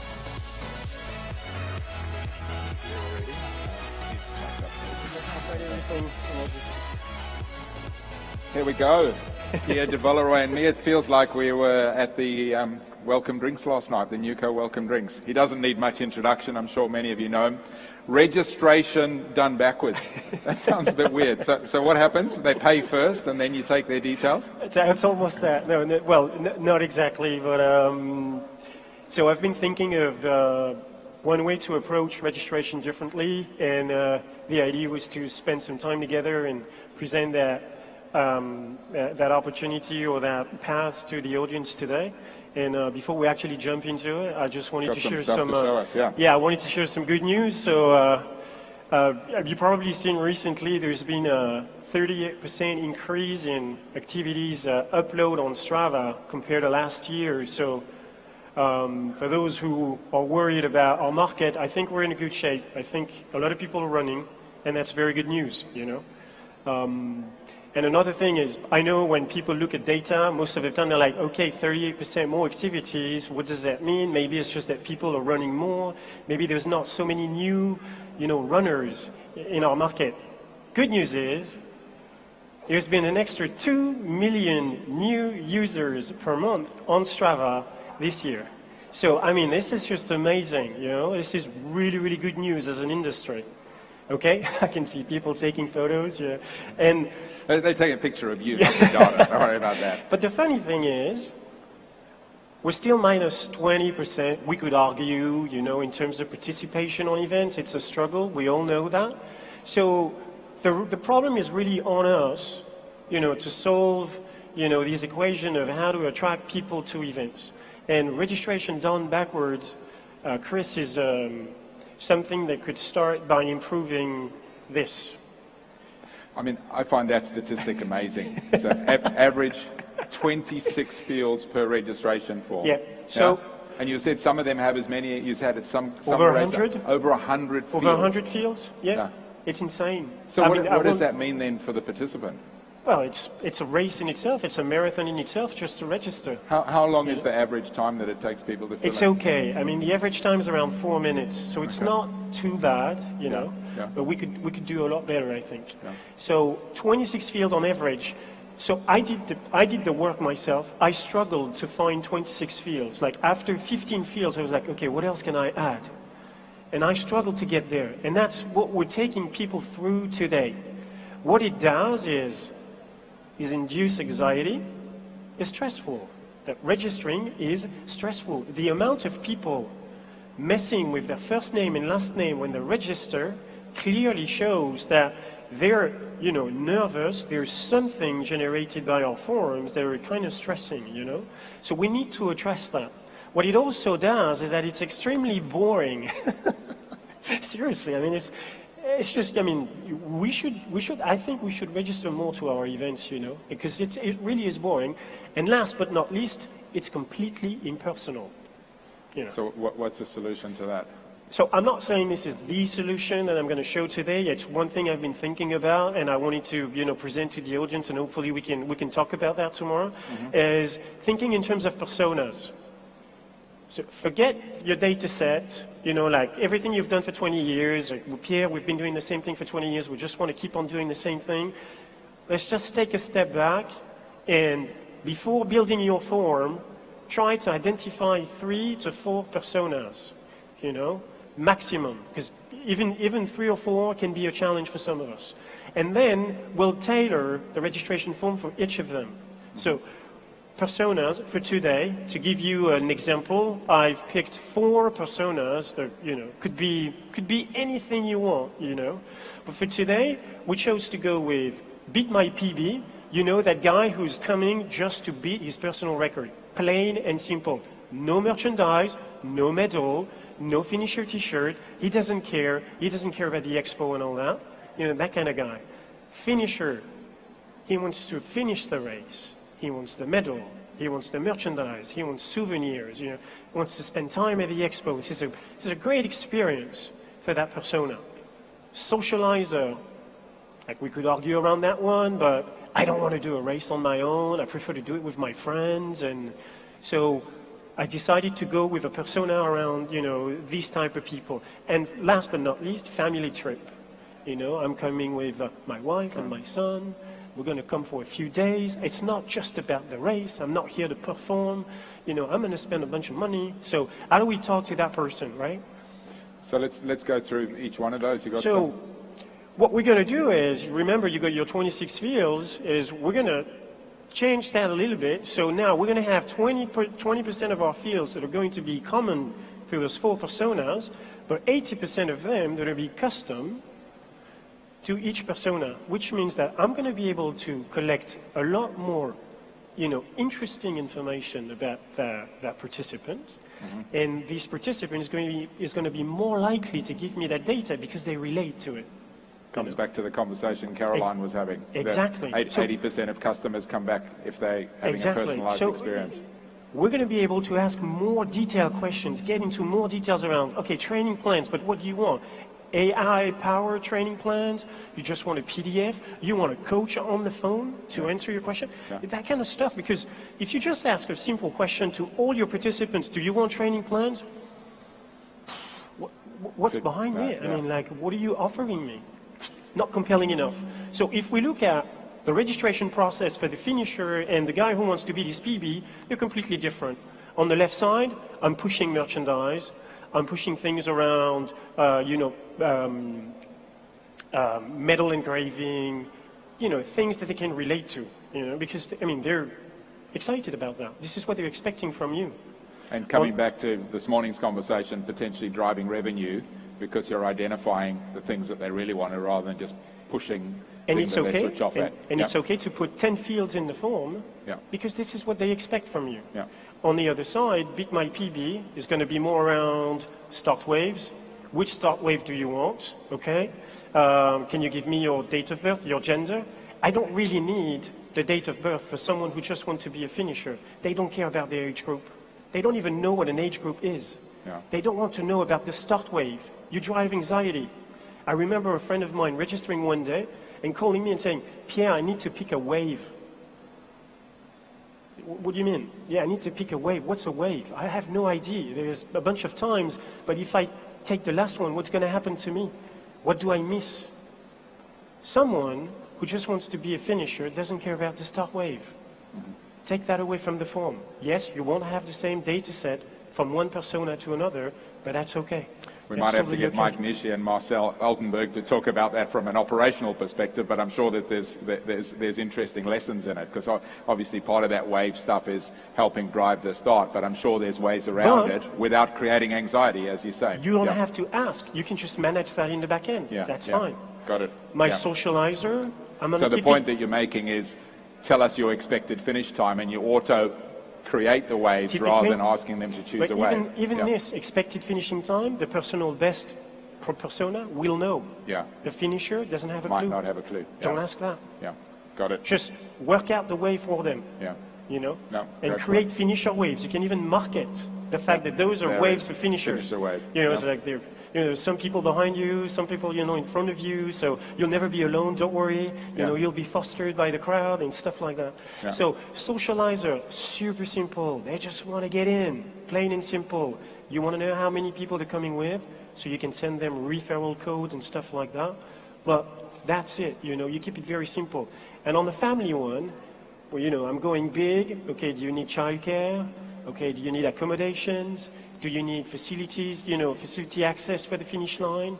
Do you want us to help you, to guide you through the course and give you, a PDF to give you checkpoints where you can see your wife or your husband running, for example? Yeah. So you can ask a lot more information, and that's an important step for them. They're going to take the time to go through this. Okay? Yeah.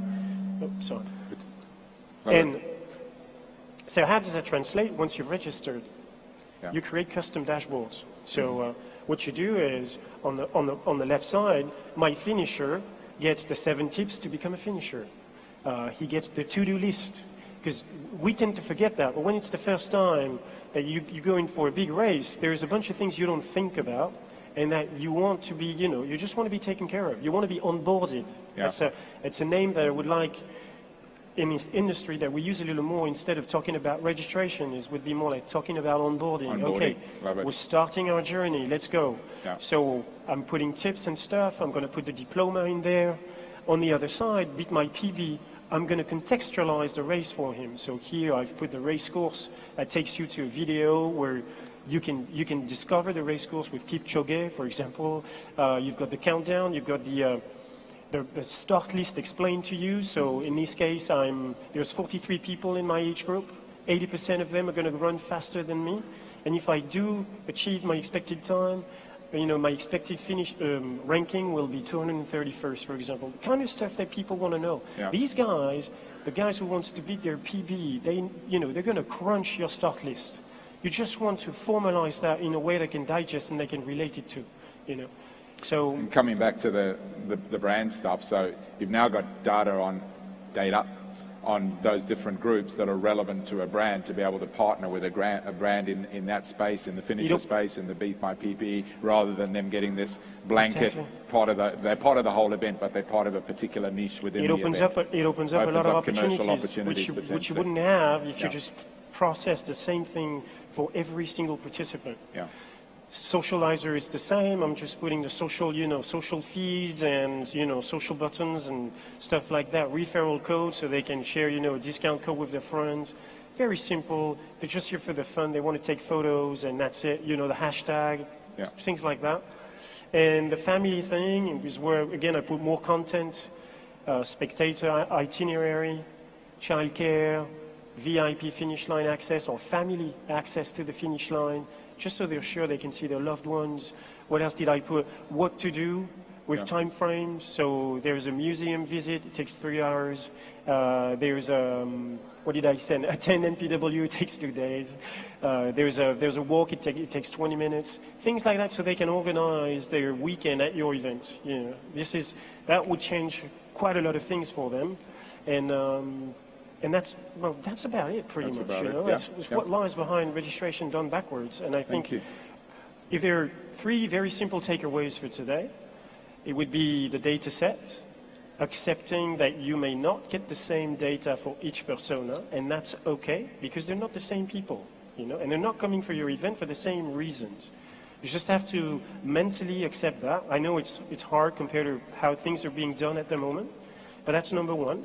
Number 2 is work out these personas. They can change in time. It's fine, It's totally fine. Maybe today is the 4 that I presented and I took them randomly. Maybe tomorrow you'll come up with something else. Fine. And last but not least, let's stop the registration, get rid of the registration word and use something more like onboarding, getting started, a journey to the start line, something a little more positive. When I register, it feels very administrative to me. I'm not super excited when I have to fill a form.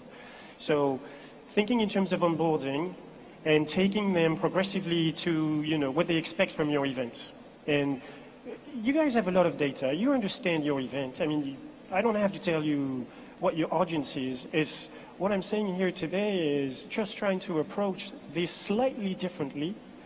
Understand that when you have 20,000 participants on an event, this is an aggregation of small communities to which you have to talk differently, And I'm guessing the other point about that, the benefit about that is once they've signed up, forever that they're generally a social runner or they're a PB runner, and your marketing then gets tailored to that. You have that opportunity around the brand engagement around that you're building. And I would assume that many organizations would have personas of their database already, but surprisingly many don't. So it's just one big bucket. It doesn't just start when they enter. There should be personas in your database all the way through. You identified 4. I mean, what's your sense? Is 6 too many, 8 too many, 4 the right number? Somewhere between 3 and 4 would be great. Accept that some of your personas are not going to match with your audience out there, and some people will just not relate and not select any of the options that you offer, and that's okay. I think this is okay. Personas can change along the way. I can be a finisher for a couple of years, and 1 year, feel more like I want to beat my PB. I'm back at it, and that's okay because you can see the progression. And when you talk to sponsors, I think it's also easier for them to relate. Because what they get in most presentation that I get from events, when they try to attract sponsors is numbers. 300 volunteers, 1 million, liters of waters, and it's just too much numbers, for me. It's something, I can relate to, something more personal. So our event is about, we have 20% of people that are, really passionate about running and very performance oriented. A brand would relate to that because this is how they function. They work with personas today. Or we have a lot of families. Oh, that's what we're looking at. Okay, we want to talk to these people. What can we do? So right now we've got childcare. Okay, we want to sponsor that. Because when they pick up their kids, I want them to see my brand, for example. And all of a sudden, you end up with not maybe 2 or 3 sponsors, but maybe plenty. One for something very specific that they can relate to, etc., etc. So it opens up a lot of doors, I think. Wonderful, thank you. Do we have any questions from the audience? Yes, Caroline.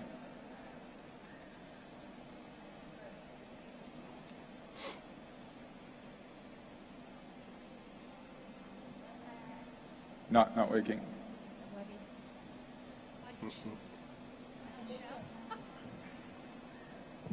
Hi, here we are. Thanks, Pierre. I've found that incredibly refreshing, particularly from a brand perspective, because first and foremost, you're speaking the same language and you're adopting the same rigor that a brand does in terms of their marketing strategy. So if you go into any bank, they're talking personas and they're drilling it down to that level of detail. So I was sitting here thinking, actually, some of those personas could be overlaid into the world of a bank. So totally. I think if event organisers are not doing this as part of their registration, that they should absolutely be adopting this, because then it goes back to that point of knowing your client and then being able to personalise. I guess the other thing that I would consider as part of this, because there would be maybe not significant, but outlay in the first instance to adopt this sort of technology and I guess pivot your registration to this approach. It would be good to then to throw into the mix what additional revenue streams would this then create, because ultimately what this is about. It's about building your participation. So I mean, it's not don't expect you to answer that now, but in terms of pitching this to the industry, I think that would need to be part of the conversation. And to answer the revenue stream question or topic, I would say that by just taking that approach of building a registration process, your onboarding process, it's going to generate new revenue streams. Because if you think about the family persona, all of a sudden you're like, okay, if I'm a family, if I'm bringing my family to an event, my first question is going to be, okay, how do I handle my son? Like, logistically, like, how is that going to play? How's that going to work? Okay, transportation, can you simplify that for me? Accommodations, I don't want to be miles away from the start or the finish, And if you start thinking like this, the revenue streams actually, you can start to identify them pretty naturally, I think. When I was doing this, actually, this is what happened. I was genuinely looking at my personas and I was like, okay, what would I sell to my finisher? It was obvious, it was merchandise. It was, maybe training plans, but it was a tricky one. So I was like, maybe the finisher doesn't care so much about the training plan. It's maybe too complex for them. Okay, I'm stripping it off. Beat my PB. I'm selling the start wave, which most of us don't do. What we do is we grant access to a specific start wave based on an expected finishing time or a proof of result. But what if someone just want to do great and want to start ahead and is willing to pay $30 extra? I'd say just take it. The road is wide enough. It's not one guy that's going to ruin the entire elite, athlete, start. I don't think so. But if they're willing to pay for it, just let them do. Put them in the best configuration possible to achieve whatever they want to achieve with your event, because your event is just a mean to an end for them. You had a follow-up, Caroline? No? Thank you. Any other questions? Got one more here, Salvador.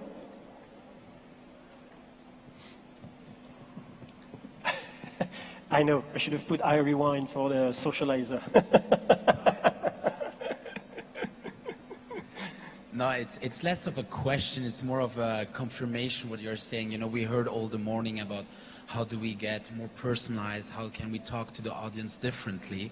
And all I want to say is that at the end, it's exactly that what we need, so other providers around can also be super personalized. For example, me in the video part, having exactly those personas allows as well to have a journey and a storytelling that is completely different on a digital perspective.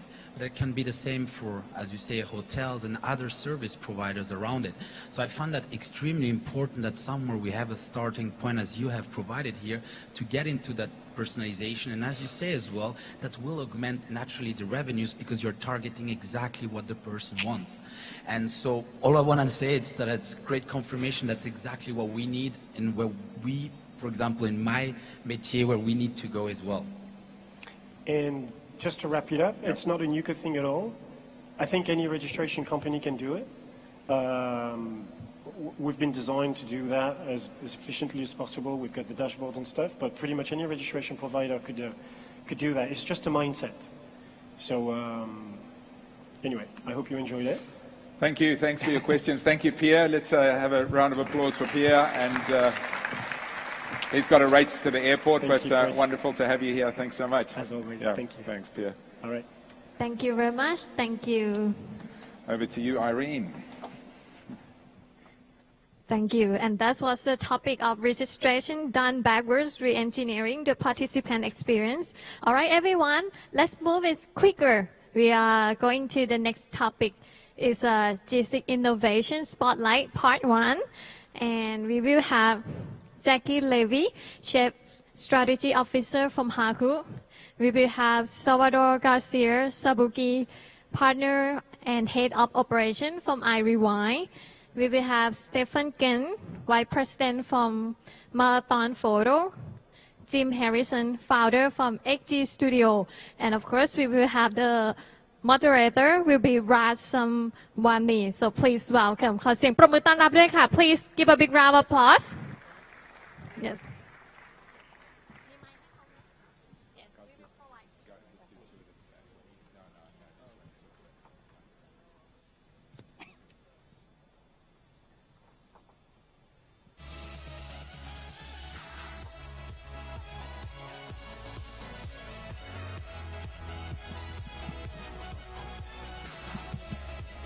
Can you hear us? You can. So I have an advantage, Jackie. I saw the demo yesterday. It was superb. So thank you. Let's talk about Haku and why you built it in the first place. Sure. So Haku, just to tell you what we are, we're a technology platform for endurance organizations. The company was founded by myself, my husband actually, who's our CEO, and my brother-in-law, who's our COO. And our background's in technology. Before Haku, we were in healthcare tech, fintech, e-commerce. Kind of, we've run the gamut of tech in different industries, and we're all patrons of endurance at the time.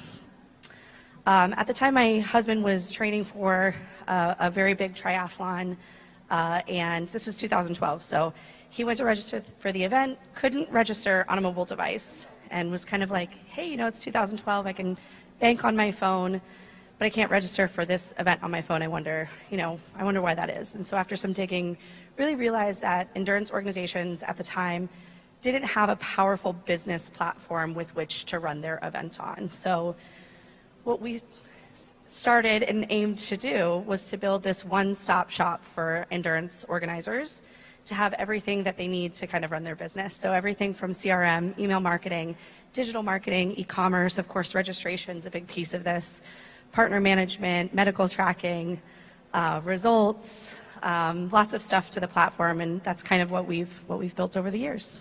It's CRM, but much more than CRM. Yes, right? yes. Specific to sports? Yes, specific to sports. Most of our partners are in endurance sports currently, but we also work with some youth sports as well. So if I picked up a CRM off the shelf, you know, I'm going to use Salesforce if everyone's heard about it, what makes this so unique? I really think what's unique about Haku is a couple of things. First, that it's really built for this industry. So the things that endurance organizations would need is right there. You don't have to hire a technical team. You don't have to have a huge budget. It's just kind of available to you in our system. So it's to get kind of those advanced features that other industries have access to using a Salesforce, you get through our platform. So why Haku? What's the origin of the name? So my husband and my brother-in-law are from Peru. Haku is a word in Quechua, which is the ancient language of the Incas, and it means go do. It's kind of like what your mom would say to get you out of the house. She'd say like go do, or Haku, to get you to go out and play and be active. So I'm trying to figure out how to translate the demo I saw for the audience, since you're not demonstrating. Talk through a couple of things that you have built over the years that are specific to the event organizers. Yeah, absolutely. So our mindset is that registration is just one point in time of the customer journey. And to really engage with participants to increase their lifetime value, to continue adding more value to them and create more revenue for your organization, that you really need the features and functionality to know who they are and engage with them in highly personalized ways. So registration is a big part of what we do, but it's not the main event. The main event is the CRM. And what this allows you to do is it allows you to really know people on a very individual level, and it also allows you to know your community very, very well. So within the CRM, you actually can look up an individual's profile. So I could pull up Raj, and let's say he's a consumer of the Miami Marathon, for example. I can pull up Raj's profile, and I can see his entire history of his relationship with the Miami Marathon. I could see every event he's done. I could see every year he's ran. I could see who he's run with. I could see how much he's spent in his lifetime, how much he's influenced others to spend, which events he hasn't done, what his lifetime results are. I could see all the products he's purchased, how much he's spent on products over the years. So there's a lot of data that really allows you to know each of your individual consumers. And then on the flip side, you can take all of that data and then filter by that data to narrow down your community and create those personas. You can create segments, and then you can use that to engage with your consumers right from the platform. Can you do some of the stuff that we talked about just in the session before? Like, some of the persona work, some of the, targeting work that we talked about. Can you do some of that already? Yeah, absolutely. So with our insights functionality, you can narrow down that community by behavioral data, by demographic data. There's a lot that's there, and then you can create those personas right in the system, and then you can leverage those personas to do different things, such as email marketing, SMS marketing, content delivery. So there's a lot that's there that allows you to kind of leverage those personas and engage with your communities in really personalized ways. Are you allowed to talk about the customers you work with, or? Sure, no? yeah. Okay, good. So we're based in Miami, Florida. For the most part, we've been mostly in North America, but recently have expanded more internationally. Some of our customers include the Chicago Marathon. We work with Disney, Houston Marathon, Marine Corps Marathon. We work with New York Roadrunners, Atlanta Track Club. So there's a lot of organizations that we work with. We do a lot around customization and branding. So the experience is very white labeled. When you go from the race website to the registration or the account experience or the results experience, it's a simple, seamless experience. It doesn't feel like you're on the Haku platform. It feels like you're on the Chicago Marathon platform or the Disney platform because it's very customized and branded. How does someone work with you? I mean, where do you start? Like if I'm new as a race organizer, how do I start a relationship with Haku? So we're also very focused on service and support. So we call ourselves a technology partner, not a vendor. We work to make sure that we know our organizers in their events inside and out. We're experts in them as much as possible, and we really become partners with the organizations we work with. We often say that our customer experience team are team members of our partners that just happen to work in our office. So they're there to help, onboard you, train you, day-to-day support. We do on-site event support, so we come to the events and provide support. We help with check-in, bib assignment, you name it, I've even cleaned up a post-race party one time. So you name it, we've probably done it. So wait, are you North America only, or do you do races around the world? Or where's the focus at the moment, and what are you going to grow into? Yeah, so we've expanded internationally. We have events in North America, hoping to have some new events in South America and have some events in Europe that we're working with now as well. Fantastic. Yeah. What other stories can you tell that are a bit more beyond the technology, if you will? Share a couple of them. Yeah. So we have a little character mascot. He's a monkey. We call him Nacho. He was created because my husband and brother-in-law actually had a pet monkey as a child. Their dad lent somebody money, and his mom sent him to go collect on it. And the friend said, well, I don't have your money, but here I have this pet monkey that you can take back to your kids. So that was, they ended up having a pet monkey, and he's now our mascot. Does anyone have a question for Haku or Jackie? Investigative? Anything? No? Oh, one right there. Ah, perfect. Niels.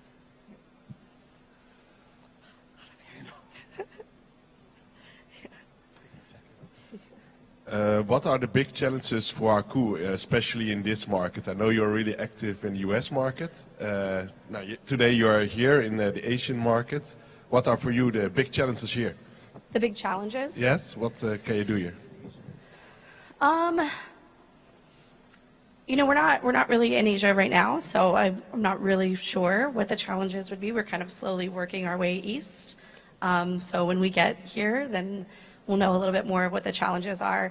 When we first started our company, the challenges were, you know, our background in technology just showed us what was possible.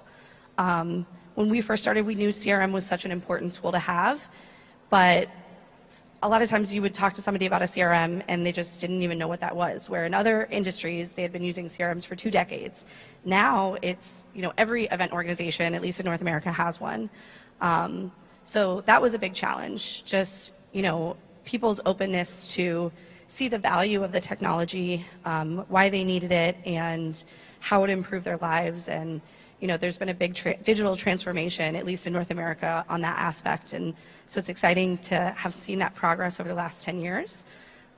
Whether or not that's kind of the same in Asia, we'll see. But so one last question.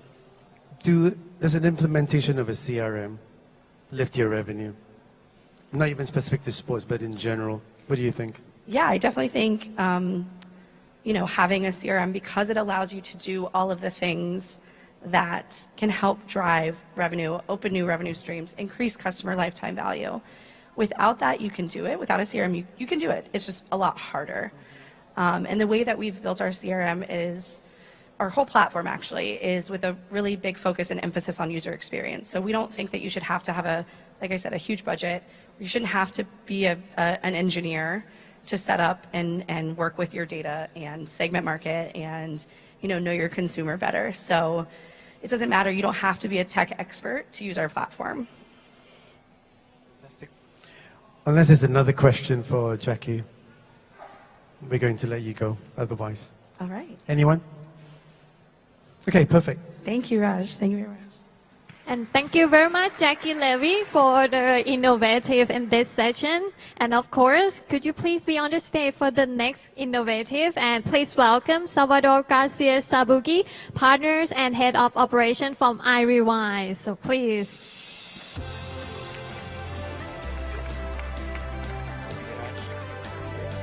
Yeah. So Salvador, I just met you yesterday. I don't know you very well, but again, I'm impressed with iRewind. I saw the little bits that you showed me. What is iRewind? Just a quick background. So basically, iRewind is a video tech company, and we're specialized in instant personalized videos. So I think most of us know what a personalized video is. It's normally some type of generic video content. It can be a promotional ad, it can be a presentation, it can be some informative, and on it you would personalize it, for example, with the name or the company name of that individual. But we at iRewind, we go a bit further, right? So we want to take the opportunity from the other side. We start with the personalized footage of the person, be it one shot or several shots. It's not so relevant. But we start there with the personalized footage. And thereof, we build then the personalized video experience for that individual participant. So we start with that personalized video, and then we use data. Therefore, when Anyuko presented this part, this is very interesting for us because that's exactly what we'll use to make the video even more personalized, even more individualized to each individual person. So you have all those data that comes into the video from name, performance, age group, whatever we have available. And then on top of that, the third layer, what we do in our personalized video, is that we have all the graphical animation, all the packaging around that makes the video, that brings the storyline, let's say, into the video. So at the end, our goal is always to produce a bespoke, personalized video per participant that really gives value in the sense that it's highly emotional and allows him to relive his moments, his achievement. How do you work with anyone, say a race organizer, for example? How do you start a relationship with a race organizer? So it might sound more complex than it is, but it's actually pretty easy how you can implement Irewan at the end. Oh, I see they're not blinking. So it's actually pretty easy. Why? We actually developed the hardware and the software is proprietary software and hardware. I don't want to go into the detail, but basically it means that we didn't use existing softwares to build and revamp it for our services. We really build it from scratch. And in that sense, we have a lot of control over the processes and can standardize and simplify a lot of the steps to onboard on those personalized videos. However, we still keep a certain flexibility and a customization level that allows any person working with that product to still have it exactly in the way he needs it. So let's make it a bit more clearer maybe. So we have the software part and as well the hardware part. On the software part, as I said, we developed it from scratch. And we have two approaches on the software part. You have either the self-service side or the full service. The self-service is basically the SaaS product we have developed. So it's Irewan One, it's a SaaS product, and it allows anyone around the world to basically create, implement, and distribute its own personalized videos. So you can just go to the platform, log in, prepare, and you have a step-by-step guide that guides you towards the creation of your personalized video. And on the other end, you have the full service. This is where we provide the whole service from event creation to video design to implementation, distribution, etc. And in between those, every variation is possible. So at the end, we are pretty adaptive to the situation of the individual customer. And then on the other side, as I said, there is also this hardware term. That's for the operational side. I don't want to go now into the details of the operation in the time we have, but basically we also solve the capturing part of making the personalized videos. We can ingest any camera streams, as those cameras you see here around. We can use those to do personalized video, but we also developed our own solution to allow a more efficient and easy operation of those personalized videos. So anyone around the world who's an organizer could use the product today? Anyone around? Yes, indeed, anyone. So we have different users. It can be an organizer, it can be a timer, it can be an agency, it can be a photo company. So whoever is a provider around an event and has the reason to provide a personalized video can do it on its own today. What's the value to someone who runs the race, for example? And what's the value to the race organizer? I didn't hear you. Talk through what is the value to someone who runs the race and then the value to a race organizer. So the value to the person that runs the race, it's pretty obvious. It's like photo. It's allowing to live on after the race, to capture those moments, those emotions. Video and photos are very complementary, so it's not at all in competition. Someone could say, well, photo is something else. It's better than video. It's not about being better or not. It's two different mediums that give different emotion, that allow different capturing of those emotions and to relive them. But what is interesting is when you see at all the stakeholders, right? At the end, the participant wants to have all his souvenirs, everything, have a great event, have an achievement, etc. But on the other side, you have sponsors and organizers that also want to provide something to that participant. And on a digital level with personalized video, you allow that multiplication factor on a digital level by having a sharing of this personalized video at the end.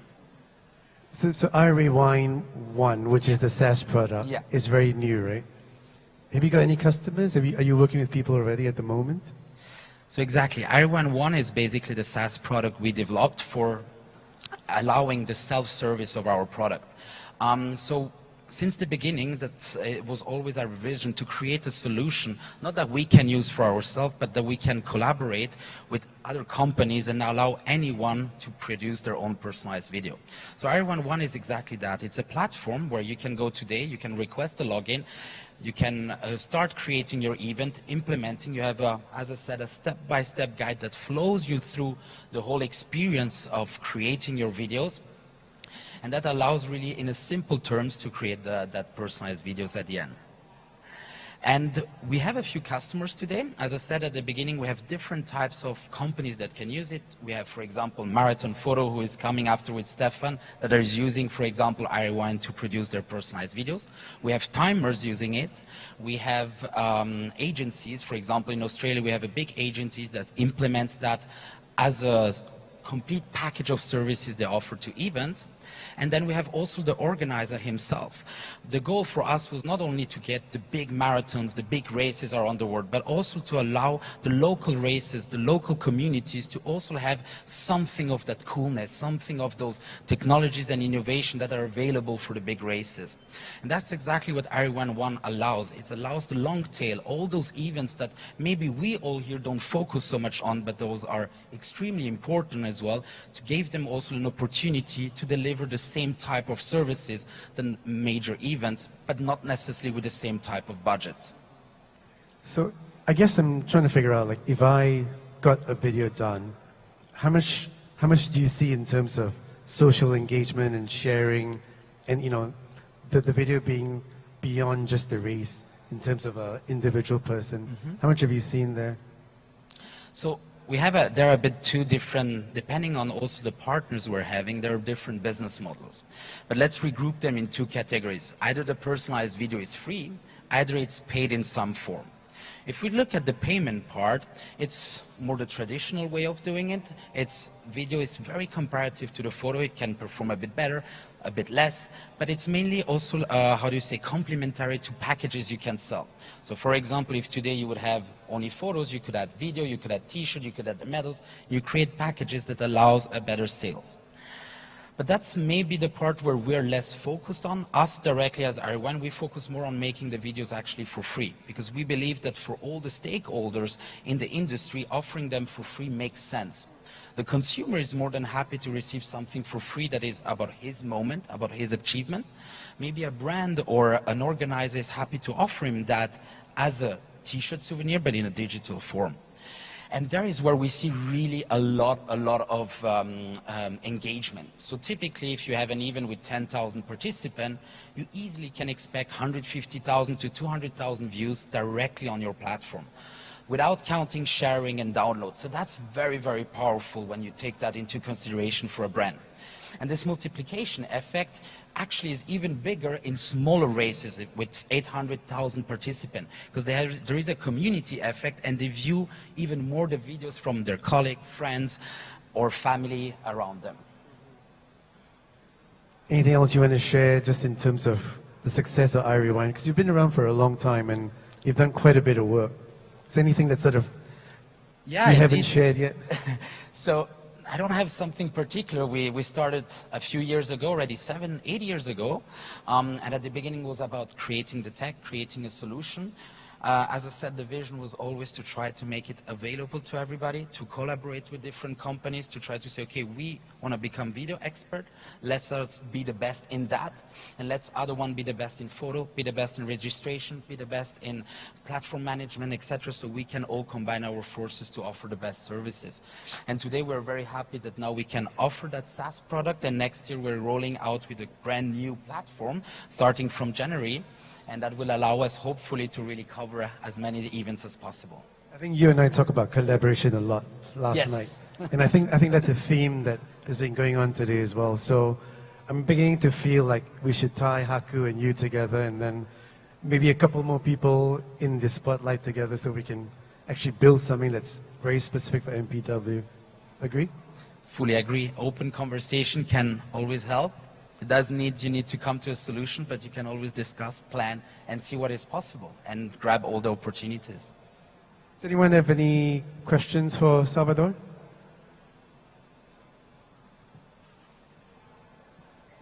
If not, I'm going to let you go. All right. Yeah? Thank you, Raj. Thank you. Thank you very much. Thank you, Salvador Garcia Sabuki. Thank you very much.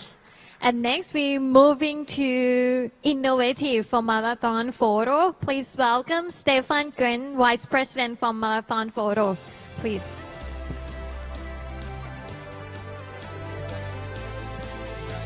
Thank you.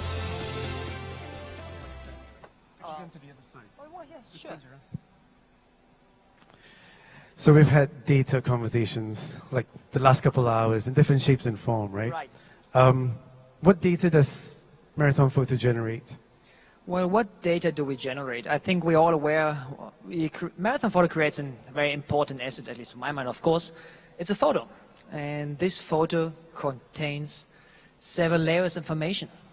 Some of you are familiar with photography. In every photo embedded has some information called metadata. This is usually interested only to photographers.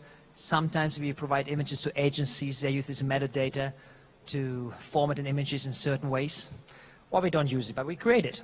The second layer of information is we know where the image has been taken at what time. And this is valuable information. Some of you might not know it. If we can use several images with data points of time and location, we can keep track of runners and we can actually time somebody. Obviously not as sophisticated as a timer, but it's pretty accurate within the second. And on the third level is when we look at the images. What can we tell? I can tell that Raj has Nike shoes, an Adidas shirt, just for an example. And I know this for him, and I know this of all other images we take in the event. And I know what kind of brands and the background reminds you the logo of a Nike sponsor or any other. And this is all in the images, just by looking at similar images. And then a photo tells us also something about the preferences of the runners, the revealed preferences. If a runner purchases images or purchase photos, we know what they look for. Some runners might look for sites of the city. Here in Bangkok, they might look for a Wat temple as a background. And if we know Raj running this Bangkok marathon every single year, and every time he buys his Wat temple, we know something about him. And only by taking this photo and looking at this photo, we get this different layers of information. How do you use this data to build something? I mean, a lot of people here work with you, from what I understand. How do you use this data to build these partnerships or build these race partnerships with different people? We try to be a partner to the event. The event has several stakeholders, and the data points I just talked about, we try to sell not only to the event, but to everyone who wants it. What I mean by that is that we try to understand our race, their needs, and create something they really like, what they want, what the photos they want. And we provide a complete summary. We can tell them from an event, hey, we had 10,000 runners, 1,500 of them were these kind of shoes. They were 2 hours, 45 minutes quick. And the rest of them had different kind of shoes that were slower. We can also tell them, hey, do you need any sales for your sponsors? Do you want to give your sponsors some new data points? We can give you this. Our photos were viewed 2.5 million times, and on 1.6 million, we had Adidas in the background. This is something our partners, events, can use and do use already to sell to their sponsor to attract more sponsorship dollars. I guess it sounds like you've got several levels of partnership in Marathon Photo. How do you develop a strategic partnership? What is sort of the approach there? Essentially, Marathon Photo is a marketing and operations company. We don't have the staff or the interest to develop all technologies in-house. So we partner with different kind of technology providers. Salvador, who just spoke before me, we're working with him to create personalized videos. Mirror, computer vision technology, they're here in the audience, represented by Jamie. They help us to extract data from images. And we're always looking, usually based on the preferences revealed by purchases of customers, of runners, what's going to be the next trend. And we partner with these technology companies or other strategic partners to provide the service to the customers, to the stakeholders, and to the runners itself. I'm going to switch gears, but I've got no clue what I'm going to ask next, which is, I'm new to the mass participation world, right? Sure. What is the 6-minute mile and how do you utilize it? The 6-Minute Mile is our sister company. I don't know, you should become subscribers. It's a newsletter. It goes out twice or 3 times a week. It focuses on health, well-being, and endurance sports.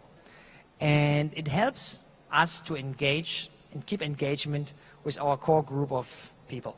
Runners, cyclists, triathletes, people who like to stay active. So it could be anyone Anyone here. can subscribe. Okay. We usually have an active base of close to 800,000. And it allows us to interact with this larger group of athletes or potential clients for us, potential clients for our race partners. And for example, we use this ad space to promote races. You're a race organizer and you still have a couple of spots to give.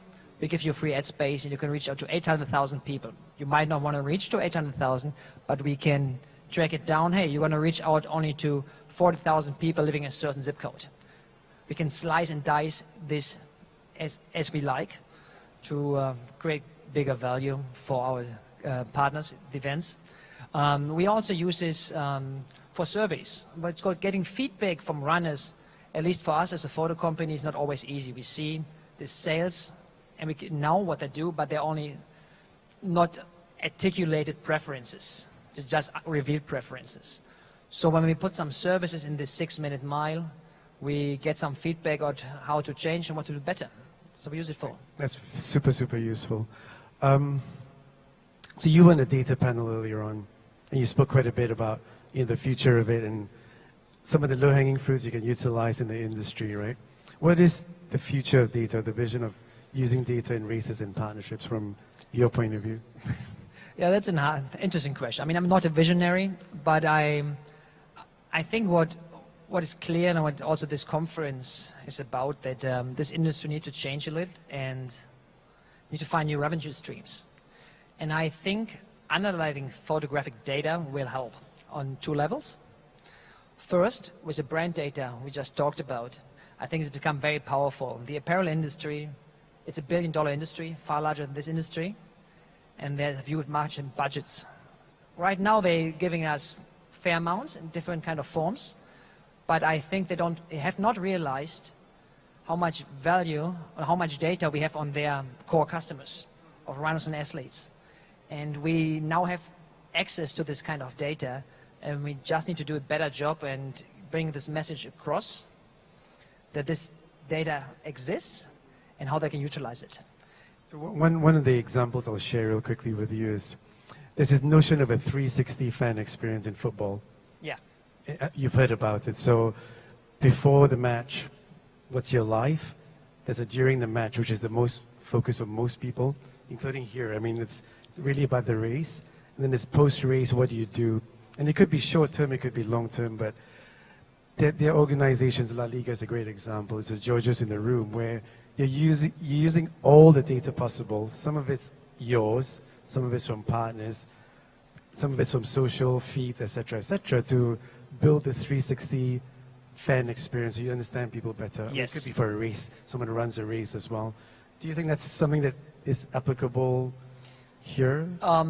I think it's going to happen. I don't see, for the moment, I don't see a standardized platform evolving, because platform, everybody wants to be the platform, right? It's a lot of competition in the ideas, and even though we're all collaborating, having a standardized platform, I don't see this evolving in the near term. There must be some powerful players moving into this industry to make this happen. But I think there's more scope for collaboration between all the different partners here in this industry to move in this direction. There can be something like a decentralized platform, just what we talked about, with like unique identifiers to access this different data, or other ways. Again, I'm not a visionary, but I think in the medium to long term, we need to find a way to collaborate better and see us all as the partners we are, because we are partners. We are in this industry together, and we want to grow it together. And we're going to keep it healthy, and we need to find ways to keep us all engaged. I love that. I wish you could build it right now. I mean, because that's sort of where we need to get to, and maybe some of these spotlights could work together. I've said that in the last session, I'm going to say it again, which I think is a huge opportunity. Anything else you want to share that maybe you haven't shared yet from a marathon photo perspective? Now, in the future, what are you building towards a little bit? What can I share? I mean, what I really like, and I really like for the future going forward is that we all take a good look and what are our core abilities, and work on with these core abilities. I mean, some of us, we're always trying to do this and this, but if a specialized person, a specialized company coming in, there's certainly more knowledge available that you can acquire for a reasonable amount of cost. So if we realize that we should do what we do best, then I think we go in the right direction. Perfect. Anyone got any questions for marathon photo? For Stefan? No? Stefan, I'm going to let you go. Thank you, Raj. Thank you. Thank you. Thank you very much, Stefan Ken. Thank you. And next we are moving to AG Studio. It's a GC Innovative Spotlight. And welcome Jim Harrison, the founder from AG Studios. Thank you.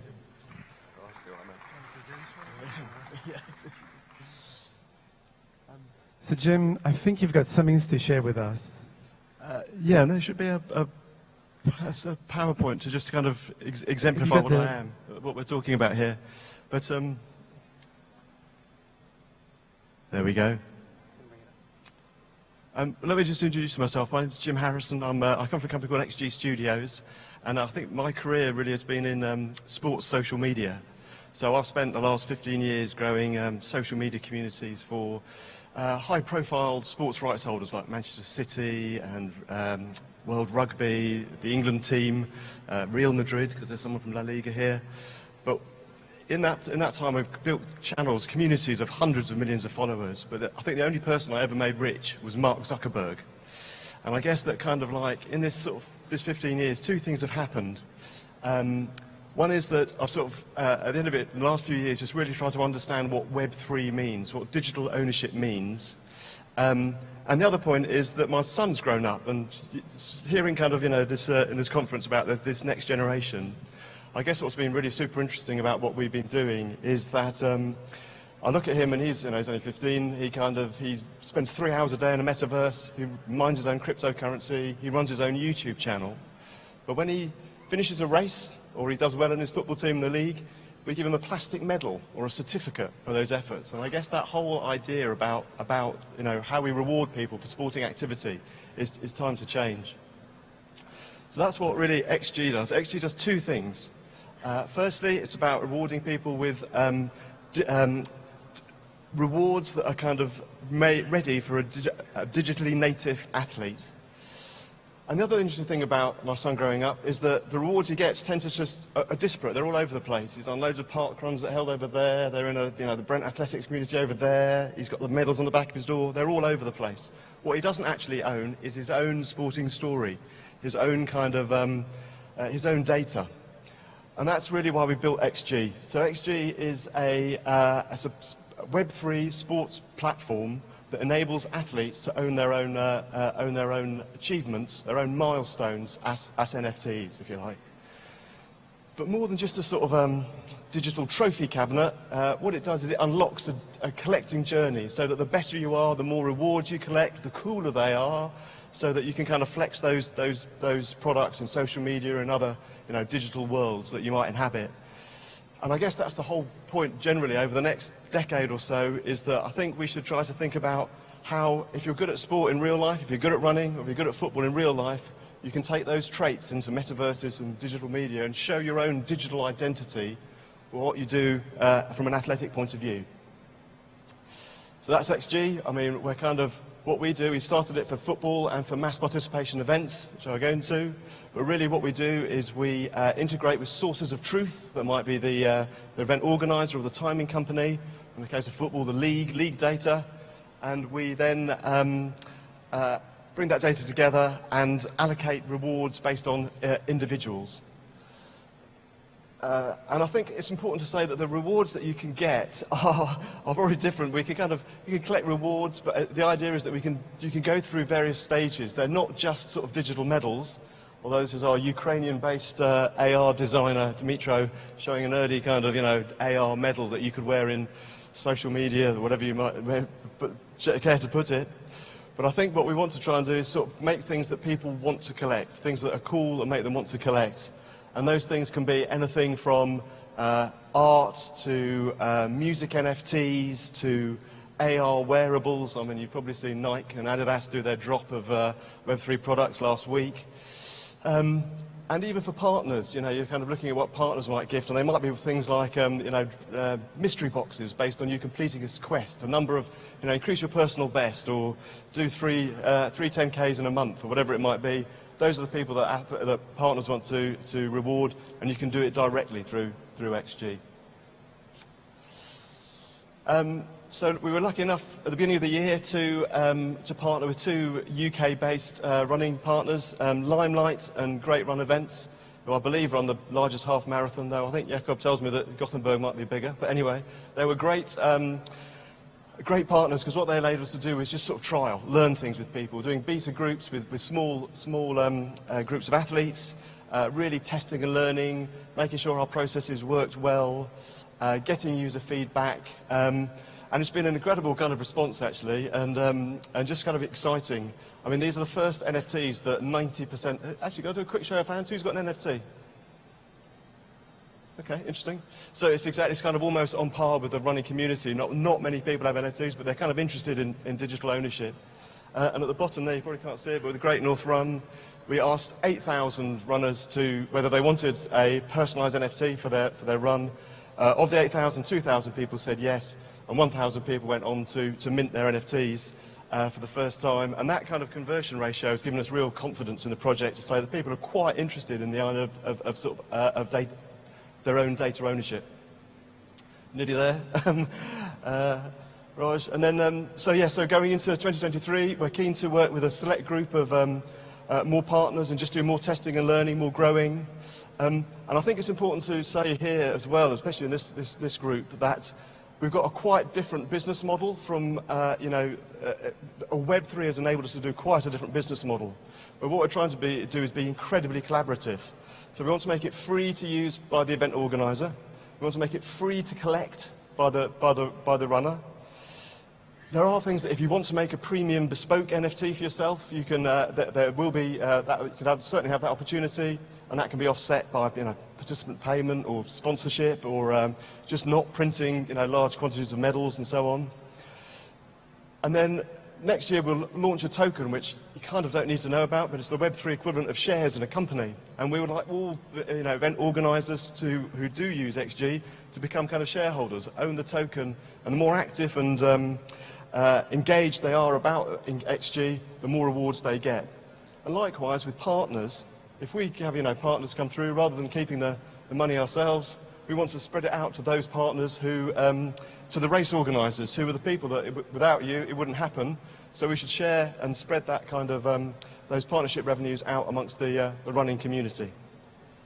Anyway, I've done it in lightning speed, and last thought. This is Sesh. We love him. He's one of our kind of founding collectors, and he's just been collecting, and and I think we've talked a lot about younger people, but I don't think it's not like sort of teenagers. These kind of people are quite normal runners. They're just excited to own their own data, start their own collecting story.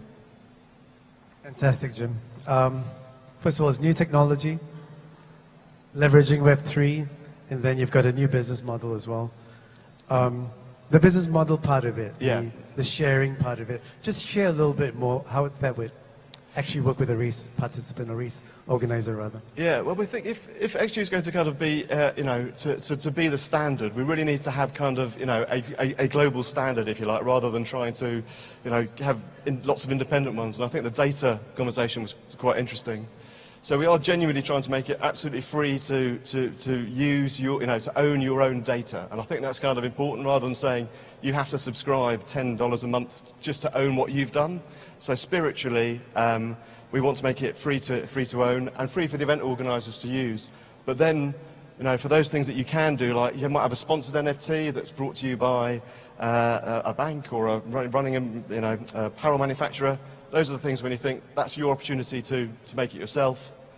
And where NG will make the money, if you like, is what we call performance-gated commerce, which is the idea that if you've got your NFTs for free, but if you want to show them off in a really cool way, some of those things might cost you some money. I'll give you a funny example. We've just done one for football, which is a AR sweatshirt, where if you've scored a certain number of goals in a season, you can buy a particular sweatshirt, which when your friends pointing their phone at it, a win NFT W comes screaming out of your chest, so that kind of everyone's pretty clear that you've got that one thing. But only goal scorers who have got a certain number of goals in the season can buy that. And if it's exclusive, the value of it goes up. People are more excited to buy it. I did that. I ran that in a personal best of X, or I've got that. I want to show it off. So our business model in the background will be offering performance-gated commerce to users. So I guess I saw 2 trial events and I saw something else that's potentially going to happen, but there's an MVP you're running as well. When are you ready to scale, and when are you ready to take on new customers? So the MVP is ready now. So come and have a conversation. We can. The platform works. It's built on a blockchain called Flow. And I should probably explain that to you, because I think that we had 2 things that were really interesting from runners about just using the word NFT or blockchain. Was firstly, it's a scam, and secondly, it was kind of environmentally disastrous. So the two things are, firstly, we don't charge it, so that was a kind of that took that first scam comment away. And then on Flow, it's more energy efficient to mint an NFT on Flow than it is to post on Instagram. So it's kind of like, fine, okay. So those 2 things were kind of were taken away, but the platform's up and running, and I think we will want to do more tests and more kind of early adopter partners through 23, and I think 24 will be when the project will really catch fire. We can still call you right now to work with you, absolutely, right? Okay. This is slightly new, so I'm just wondering if anyone's got any questions for XG or Jim. Perfect.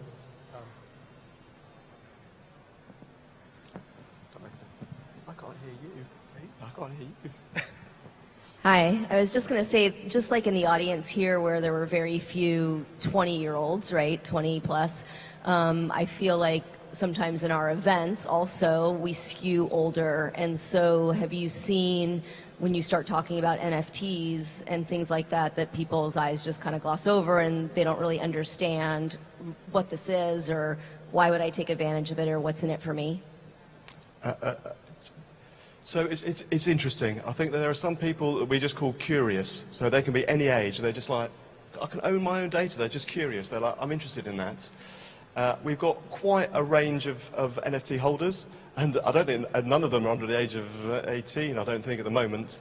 I think I've skewed that presentation to be a bit more kind of, we'll just get the conversation going about how running and football really starts to talk to a younger generation, because I think that younger generation, anyone under the age of 25 is just a deep gamer, and just they understand gaming, they live in a different world. And I think it's important, I think my big point about that is that I was just talking to Chris about it, don't take it, I think sports think that you have to take people or kids away from the screen in order to, which is better. If they're running or playing football, it's better than being on the screen, but the screen is such a part of their digital identity that they need to have that to make sense. But I haven't answered your question. The answer is I think that over time it will definitely kind of skew that way, and it's quite a lot of older people are just a bit cautious about it because they don't understand it. The more they understand about it, the more they're comfortable with it. Just one other question. I wanted to understand a little better about the gated. So when you were saying you only could have this NFT, or if you have a certain number of goals, like how does that work in terms of, I mean, my thought process went right to, so as part of Abbott World Marathon Majors, you go through this 6-star journey, and we do a lot of things where you can only have something if you're on your 3rd star, your 4th star, your 5th star. But how does that work to make sure that gate is there? To make sure so the point of what you're doing at World Marathon Majors is absolutely what we're trying to do, but on a more kind of local and global scale, if you like. And I think with the collaboration thing, I think, having worked with people like Limelight, when they only do kind of 8 or 9 events a year, they're quite marquee, and you've worked towards them, and you want to keep that. But also you've done some other 10Ks locally, and you might want to just they should go into your journey as well. But because it's on the blockchain, we can see everything that everybody does, and once it hits a certain marker, that's what they get offered. And that data is also, just to be clear, publicly available. So it's kind of, it's almost like public data for sport. And come back to the data panel, it's quite interesting to see how, once you actually get all these kind of scores and times freely, publicly available, it'll change the game about how you think about data. Anyway. Fantastic, Jim. Thank you. Thank you for the questions, and thank you, Jim. That's super. Big red one there. Literally just. Thank you. Thank you very much, Jim Harrison. Thank you. And everyone, now we are going to the halfway of the DEC Innovation Spotlight, as we have 4 more innovative waiting for you. Raj, we have 1 minute break for everyone to enjoy our video from our sponsor. เรียนเชิญรับชมค่ะ Please enjoy. ในช่วงวัย 50 ผมยังมีความสุขกับการทำงานและเต็มที่กับการใช้ชีวิตผมสนุกกับความท้าทายใหม่ๆเสมอแล้วไลฟ์สไตล์แบบผมควรเลือกความคุ้มครองแบบไหนสิ่งที่สำคัญที่สุดคือสุขภาพแข็งแรงแค่ไหนก็เจ็บป่วยได้ที่สำคัญต้องไม่เป็นภาระกับใครหมดกังวลกับค่าห้องและค่ารักษาพยาบาล Elite Health Plus จากเมืองไทยประกันชีวิตจากเมืองไทยประกันชีวิตAnd that's a video from our main sponsor, Muang Thai Insurance. And next we're going to 4 more of DEC Innovation Spotlight, which we are going to the 5th one. Please welcome Stuart Snowden from IPSEM Square. Please welcome.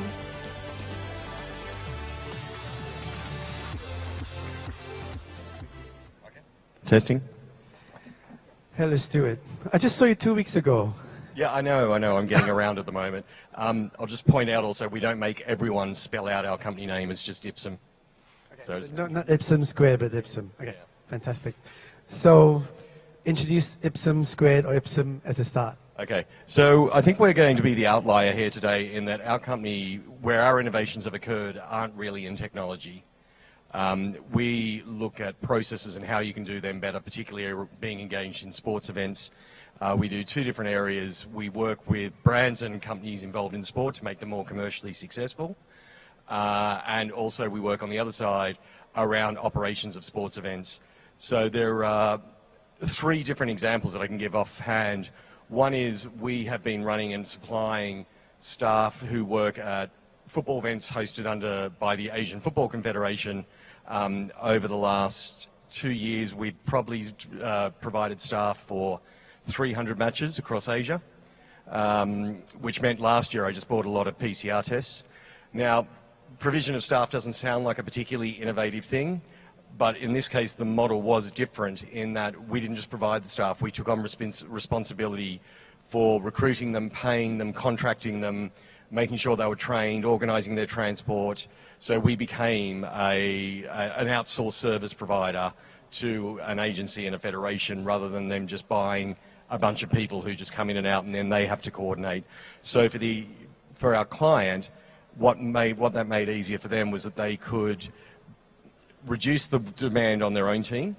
Their own team didn't have to travel as much. They were reducing costs because they were using people locally rather than flying them around all the time. That also often gave them a language advantage and a cultural advantage in terms of understanding how the particular country they were in operated. So we worked everywhere from Turkmenistan to Japan and down to Australia. So that was the first one. The second one was then around, we developed something called an LOC in a box. And really what that is about is when we looked at the market, we see that there are a lot of events that are held, both multi-sport but also individual sports, where the right to host the event is given to a particular city or region. They then sit there and they have to put it all on, but they may not have done something at this scale before. So what they end up doing is they don't have all the skill sets they need. So they might be great on the sport, but not on transport or the security planning or doping control or any of those sorts of things. So we can bring in the discrete skill sets to help them with their operational planning, which allows them to get up to speed more quickly, to then also make better decisions because they've got experienced people guiding them, to save costs because they're making decisions quicker and they're making the right decisions. and also to leave knowledge within the local communities as well. So it's not a choice of we will come to you and do it to you. It is we come in and we transfer that knowledge across also. And we very much look at it as almost like a menu card. So it may be one event may need security, another event may need doping control assistance, another event may need transport, but all those areas we can provide, and the people we have are all sort of world-leading experts who work with us because of our network. And then the third one, which is a bit of an innovation, but really it's a market innovation, is we've just started up a website or a job board which is aimed specifically at Southeast Asia, but up to and including Hong Kong and Macau. And the reason we've done that is when we were out and when we've been out looking in the market looking for people to work with us, we found it very hard to access people in the industry who have good experience. Much easier in Europe where there are job boards and websites aimed at sport, much easier in Australia and the US, but in Asia generally not very much. So at the moment the geographic coverage runs from sort of Hong Kong and Macau south, and at the moment it's only in English, but we'll branch out into local languages soon. But it allows local communities, local federations, local venues, local sponsors to be able to go and find people who are much more interested in working in sport rather than just going through a common job board like Indeed or trying to find people on LinkedIn. So there's that recruitment part of it. It's quite recently launched, right? Oh, sorry, I can't hear you. Oh, can you not hear me? So if you just recently launched that recruitment platform, what sort of traction are you seeing at the moment? We've had an interesting experience where people are interested, but it's almost, some of them don't want to be the first person on there. Particularly when we've been talking to some areas, they're not advertising again until January. So they've sort of got to the end of the year, their budget's gone, they're not recruiting again until the new year. We've had a lot of interest from people wanting to register to be on the site, because what then happens is if someone uses our site to advertise their roles, what will come out of it is they can obviously advertise there, but we help them push their message out into more social media. We also have the database, so if they can also potentially drill into the database to find the people they want. And as additional to that, the platform we have also has the ability for them to manage the recruitment process within the platform, so they don't have to go onto the site, download everything, manage it on an Excel spreadsheet. They can all do it in one place. So the take-up we expect to pick up in the new year.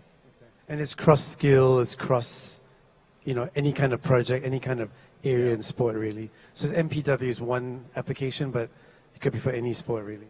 Absolutely. And if we have people who specifically want to use the platform, as I said, we will help them drive through their message out through social media and things like that. But it really is aimed at the sports industry, but that could be, as I said, everything from a venue to an event to potentially government agencies, anyone in that sort of sports sphere, because what we often find is people who've worked in one area often transfer between as opportunities become available or as their previous role comes to an end, because they're generally contract or often contract. So how does someone engage with you? I mean, literally just at the start of a project call Stuart, or is there... It's really easy. They can contact me today, but there's a website. It's just ipsumrecruit.asia, and just go on there. You can register, and once you register, you don't need to start advertising straight away, but your details are on there, and we can keep you up to speed with what's happening. And on the project side, how does someone work with you? If you're trying to execute an event, like you said, there's a complex set of things you need to do, right? How does someone engage with you? It's literally just at the beginning of a event cycle, you reach out to you? Or? Yeah, I mean, it's an interesting question. They could be involved at any point during the cycle, so it could be everywhere from when they're first thinking about being involved in the event and bidding. So what do they need to do? What do they need to consider? All the way through until the event is actually done, and in some cases afterwards, if they have to do post-event analysis or close down and management of sort of shutdown of events. And the people we deal with and have been speaking to have varied as well. So in some cases, it's a federation who has a number of events that they would like to provide more consistency in, and they want to provide more expertise to the LOCs. We're talking to LOCs as well, who are sitting there going, look, we just have a gap. And in some cases, governments as well, where they're looking at bidding, but they want to have the right structure and have the right information before they make those decisions. I'm trying to figure out what else you want to share about Ipsum. Because I think you're global as well. I mean, it's not you're global, aren't you? It's not just the Asia. Yeah. So we run an associate model. So the people who have the very specific functional expertise, they live globally. For example, our ticketing expert is in Canada. What she doesn't know about ticketing isn't worth knowing, but she has the ability to move around and also provide expertise at a global level, but also locally, because she's worked on local events as well. But in terms of the provision of staff, so for example, what we've done with football in Asia, so we have a very wide network in Asia, and we have partnerships in Australia, South America, North America a bit, Europe not so much because it tends to be more of a developed market, although we have had people approach us saying, can you do stuff for us? So I'd say our coverage is pretty good except for Africa. Oh, superb. Okay. Does anyone have any questions for Stuart? I've said enough, apparently. I think so. Thanks, Stuart. Thanks very much. Thank you. Thank you very much. And thank you very much for the IPSCM Square, Mr. Stuart Snowden. And next we are going to the number 6. Please welcome Mr. Vinod Korjaf, co-founder from Nenu. Please. So let's start with the first question, which is... Oh.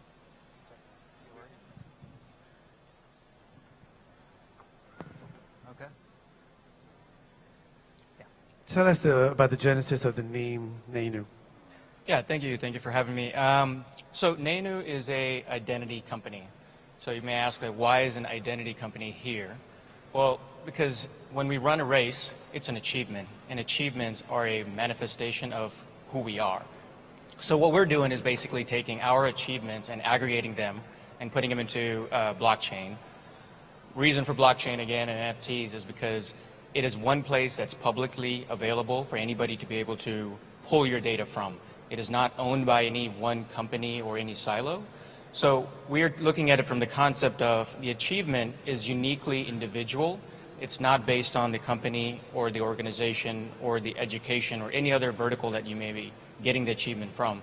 So how would you look at it as of an achievement if you looked at it from the perspective of the user themselves? So I'm a runner too. There's a lot of data pieces that come together to make my achievement truly valuable to me. It's not just finishing the race. It's the other parts of the memory that are available to me. Like, who did I run with? What was the temperature like that day, and did something unique happen? Was there a video? What's my data on Strava saying? Can I pull that in? What's the route map?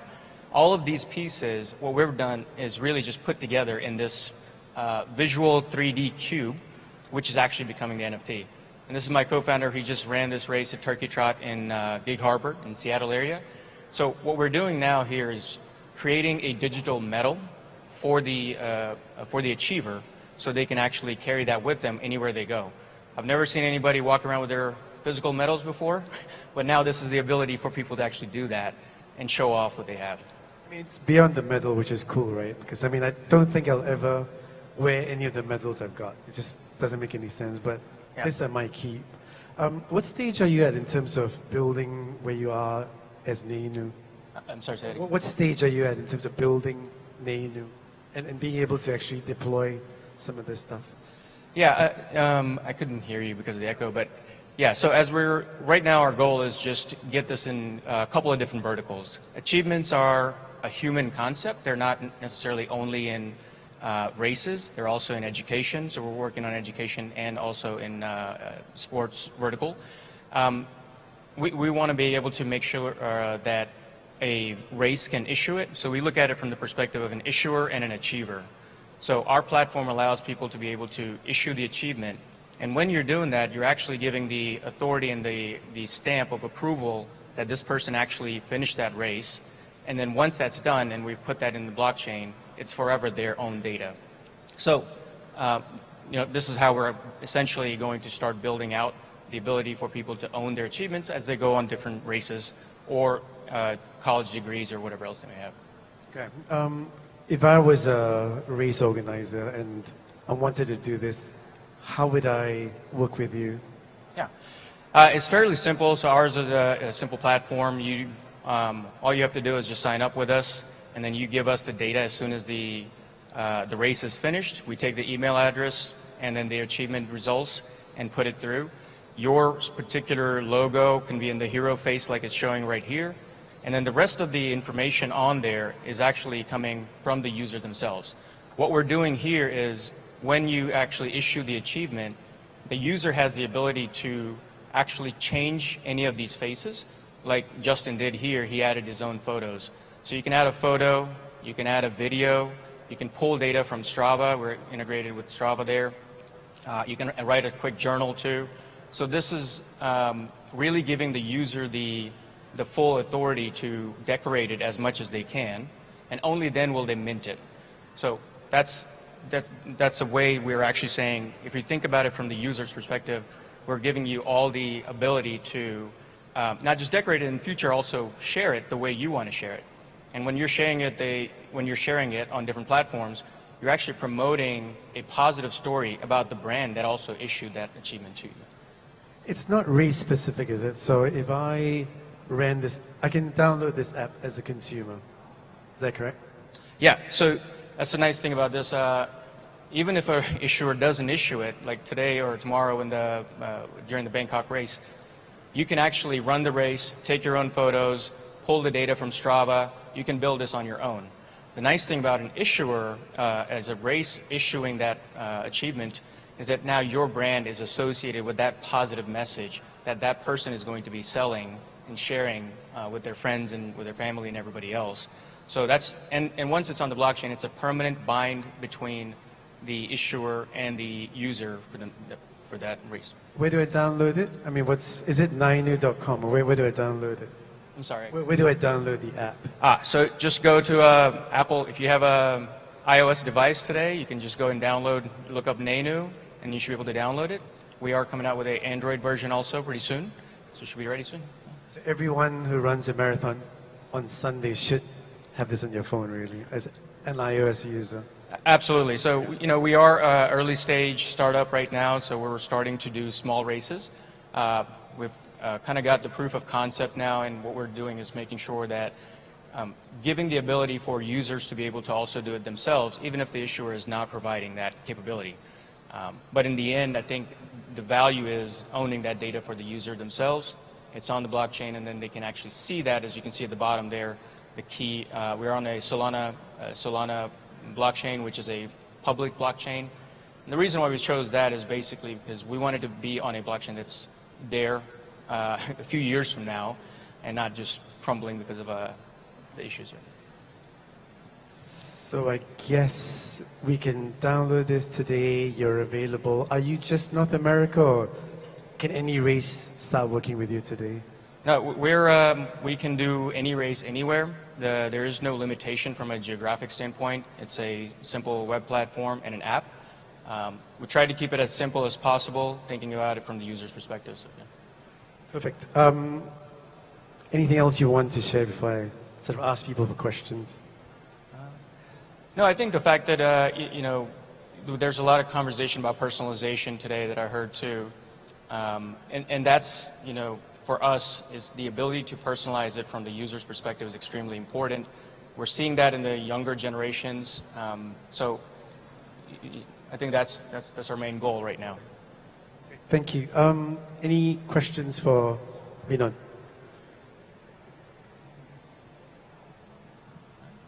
I'm going to let you go. Thank you. All right, thank you. Thank you, and thank you very much. All right, and then we going to the last two, and please welcome founder and CEO from Sportunity, Neil Short. Please welcome.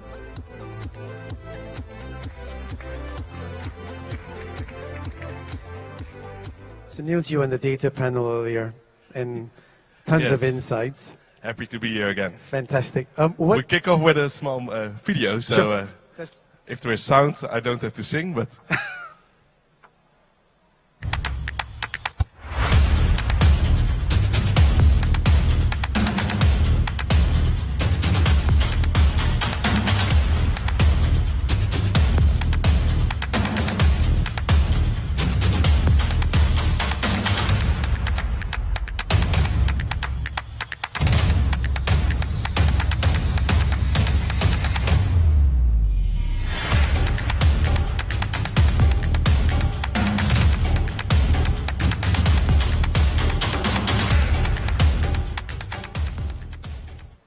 Fantastic. Tell us a little bit about the company. My name is Niels Schut. I'm the CEO and founder of Sportunity, and we developed this nice platform, Tracks. Tracks is a live tracking event app for the world of mass participation, what we do. And we are located in the Netherlands, in Apeldoorn, not known here, but in the middle of the Netherlands. And I'm the proud owner of this company. How long have you been running this company, and when was the first product release of you as well? Now, we're running this company since 2016. We started helping sport federations to connect people who love sports by developing apps and platforms so that they can create communities, what our name says, Sportunity. And after this, we helped also municipalities. And later on, we started, okay, we can do this also in the event world. We can give better connection, create communities around your event. And that was where we started the Tracks platform. You've done 6 years of this and a lot of events, I'm sure. What are the events you're most proud of? Share a little bit. Yeah, I'm really proud of that we do here close by the Australian Running Festival, big marathon. One is becoming one of the majors, so that's cool that we can deliver our app to this event. I saw Hong Kong was also here in the crowd. Hong Kong Marathon we do with our app, that's really cool. Furthermore, more authentic is the Athens Marathon. I saw them also here around. They're using our app for live tracking. They have their own white label app also for the event. Furthermore, in the Netherlands, we have a really big walking event. That's with 40,000 people that are walking. They're using the app for doing live tracking during the walk.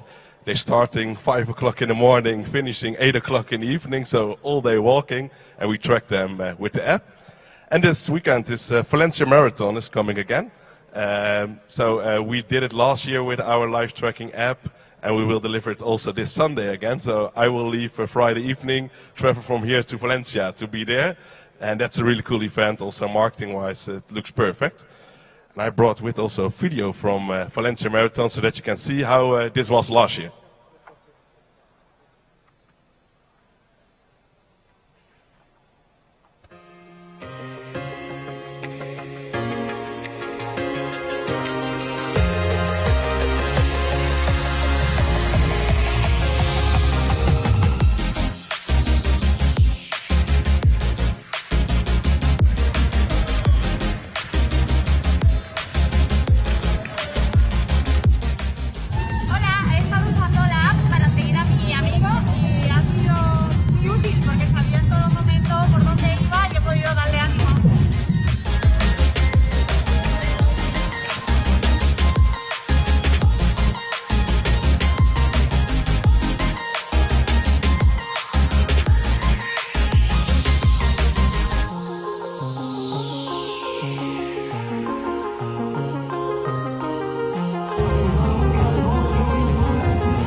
Yes, a cool event this weekend again. So when you want to try the app, you can download the Valencia Marathon app.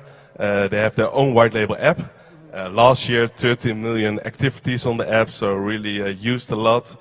50,000 people are active on the app with 30,000 participants. So we see also a lot of fans are using this app, participants using this app at the end to connect with their fans and athletes. So yeah, really useful for this kind of events.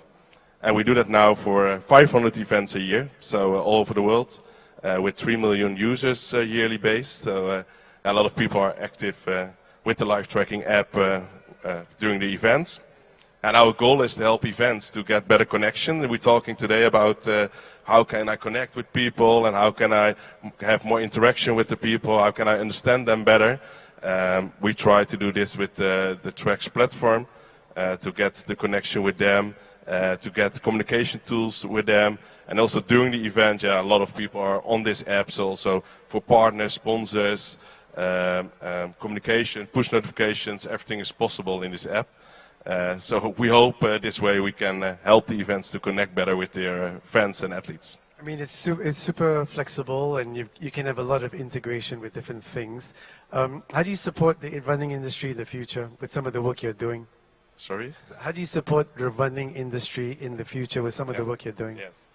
Yeah, we talked today about data, about building communities, having interaction with people, but also creating more value and having new business models. We think with the Tracks platform, we can help you to get new revenue streams because the connection is better. You have new options to communicate with athletes and fans, and also not only your athletes, but because as you saw in Valencia Marathon, 40,000 people downloading the app, 30 million people are active, of 30 million activities on this app. So a lot of touch points to get with interaction with them.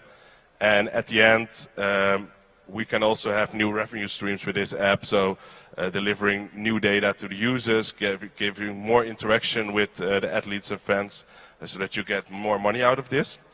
And so we hope, we can support the events with reaching also the athletes, but also getting more money out of it. So you can do sponsorships using some of the data you've got as well. Is that sort of a possibility at all?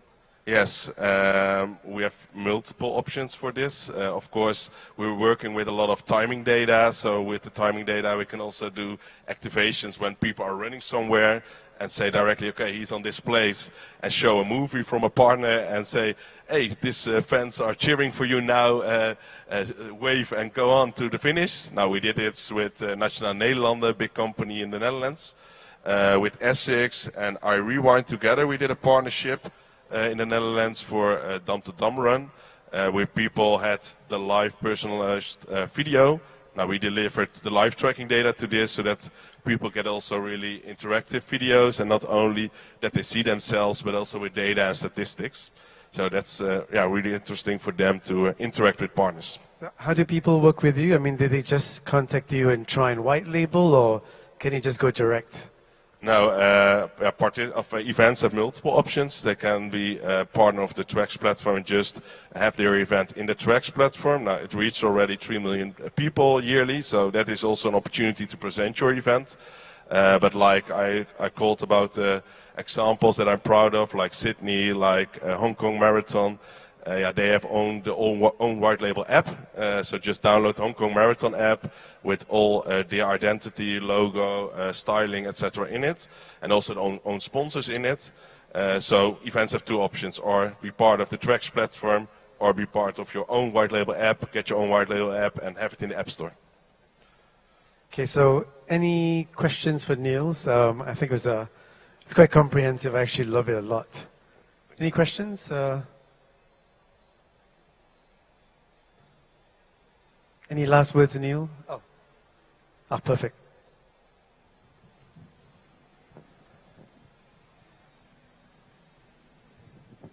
Thank you. Do you guys support virtual marathon, virtual running as well? Sounds really bad to hear. This is, do you support virtual events? Virtual marathons or virtual events, yeah. Yes, we have multiple options to do the live tracking. We can do it with timing mats, so when people passing it, or with GPS tracking, like the walking 4 days that I was talking about. They all use their phone, just have the phone in the pocket and walk with that. But it's also possible for virtual events to just have GPS tracking when people are running around where they want on their own places, own locations. So this way you can have virtual events. And in future, of course, you can also make your total amount of athletes higher to say, okay, I have a physical event where people run on a physical location, and at the same moment, people are running all over the world the same course, but in their own city. So this kind of hybrid options are also possible. Yes? Anyone else? If not, Niels, I'm going to let you go. Thank you. That was fantastic. Thank you all for listening. Thank you very much, Mr. Neil Shorts. Thank you. And then we're going to the last innovative of today, which will be from Pika Group. And please welcome Claudio Sapetti, Sales Director from Pika Group. Please.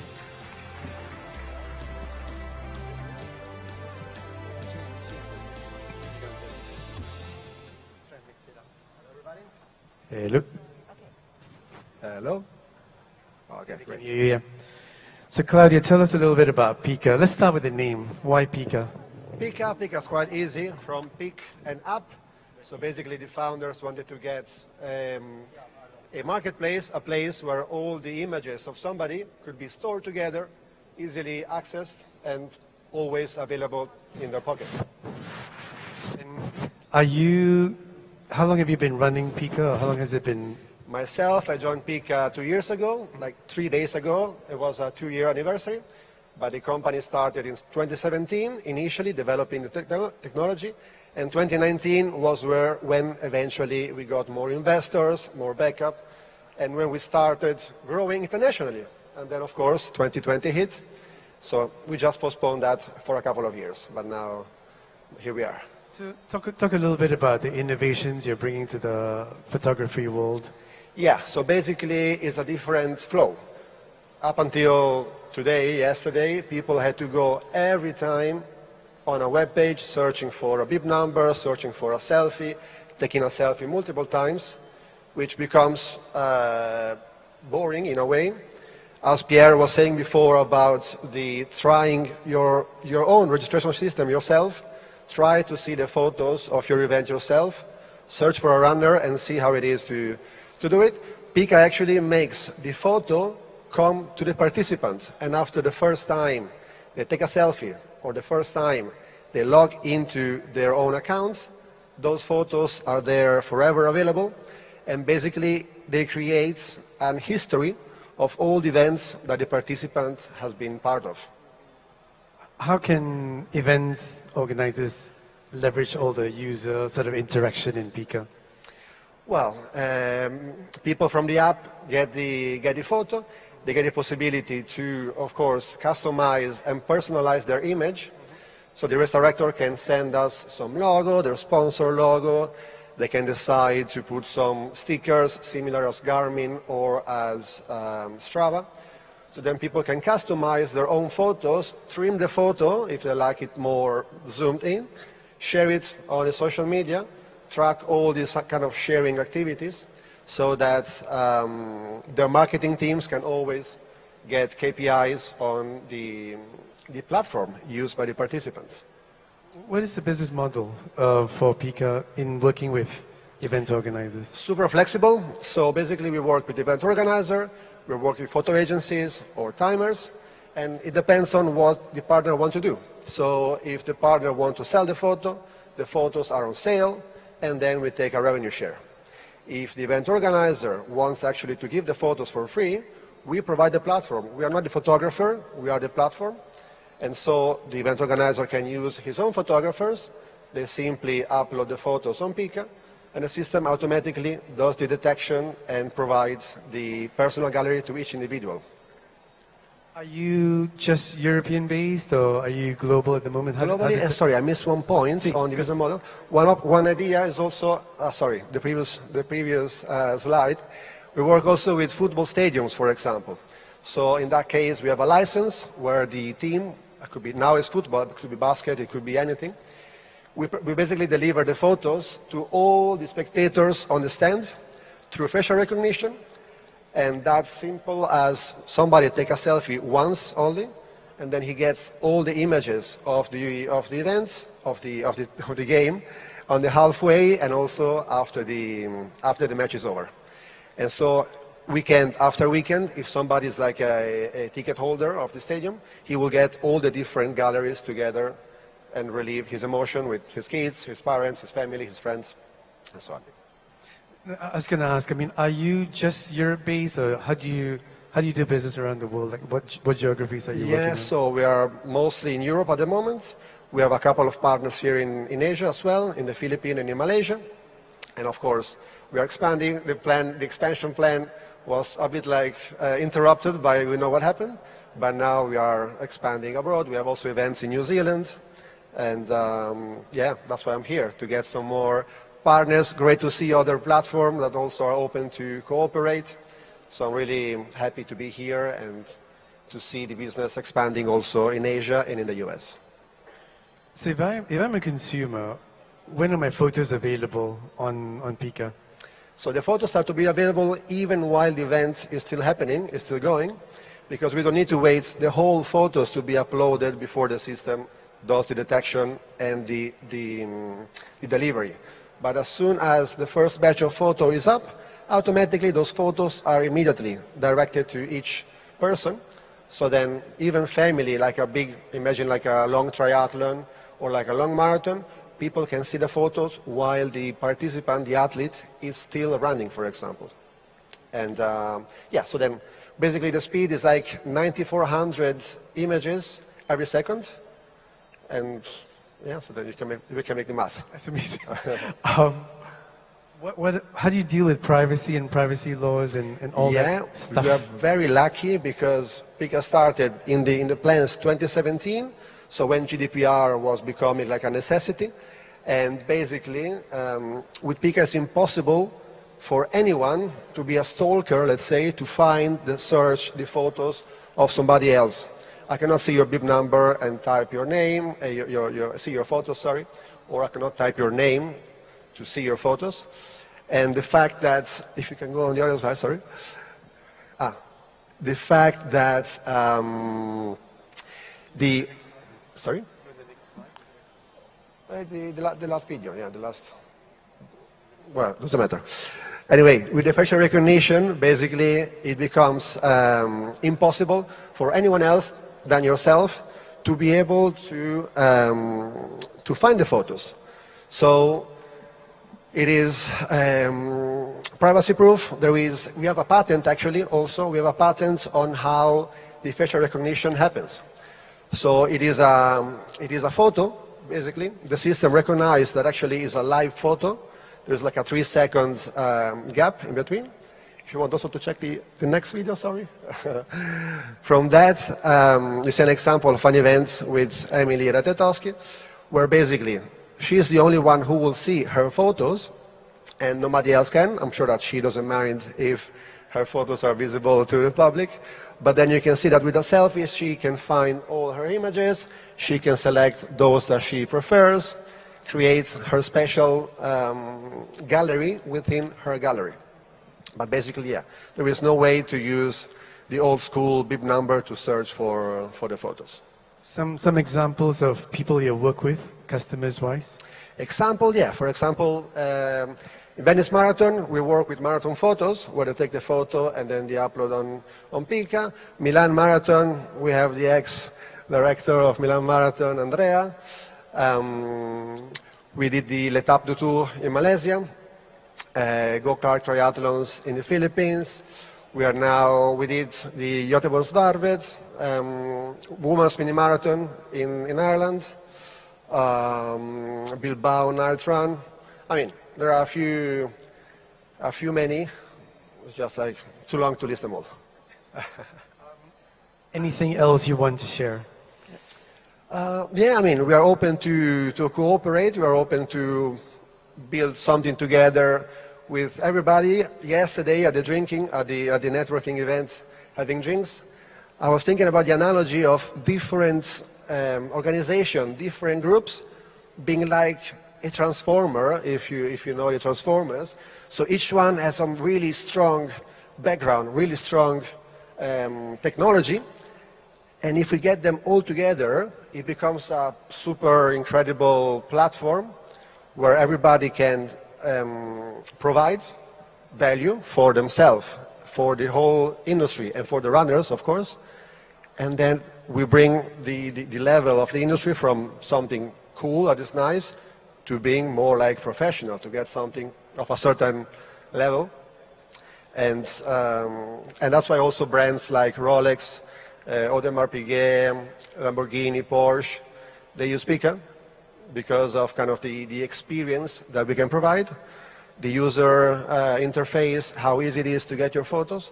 So then if we can get, for example, the videos from Salvador, we can get photos from agencies, we can get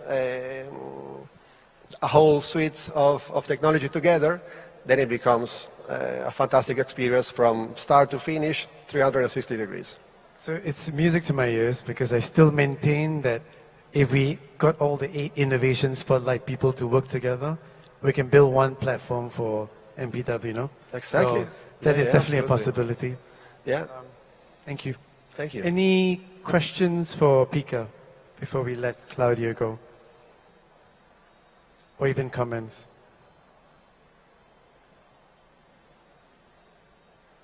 Thank you, Claudio. Thank you. Thank you, Raj. Okay. Thank you very much.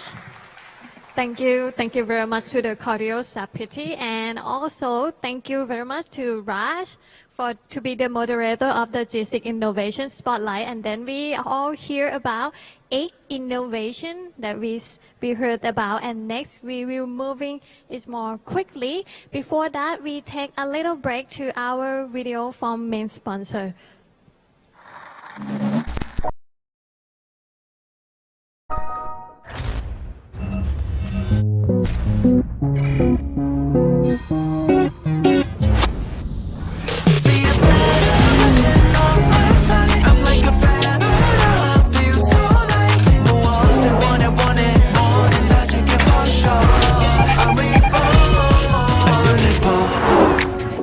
Let me get it for you.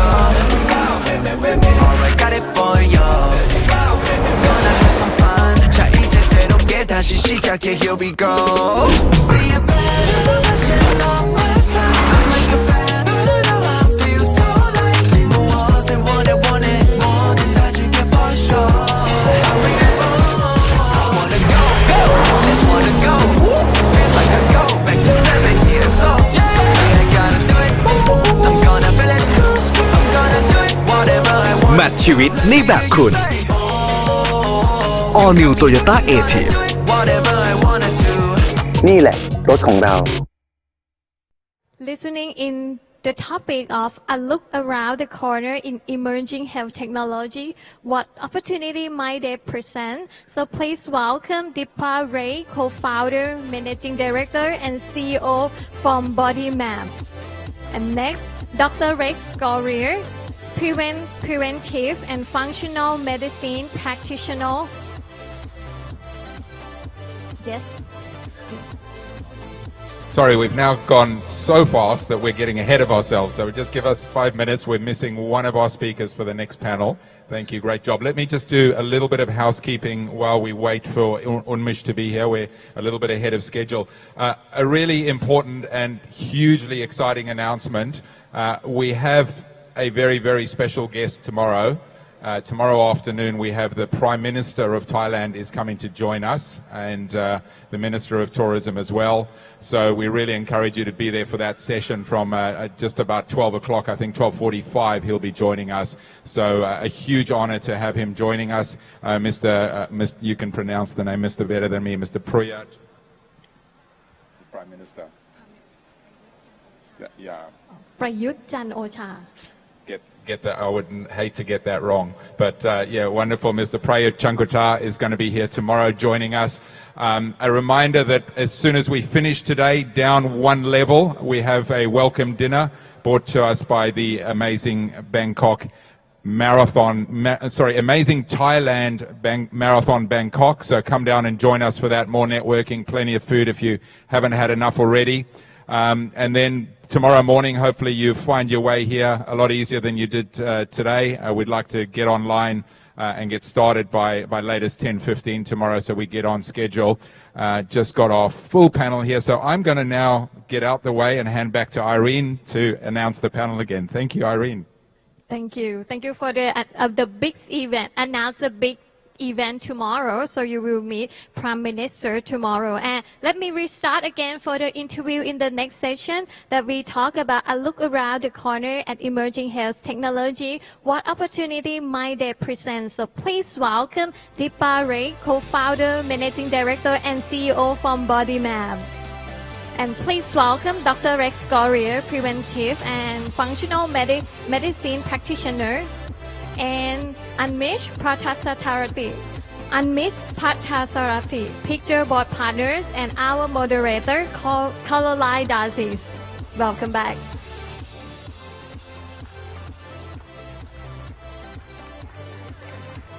Thank you very much.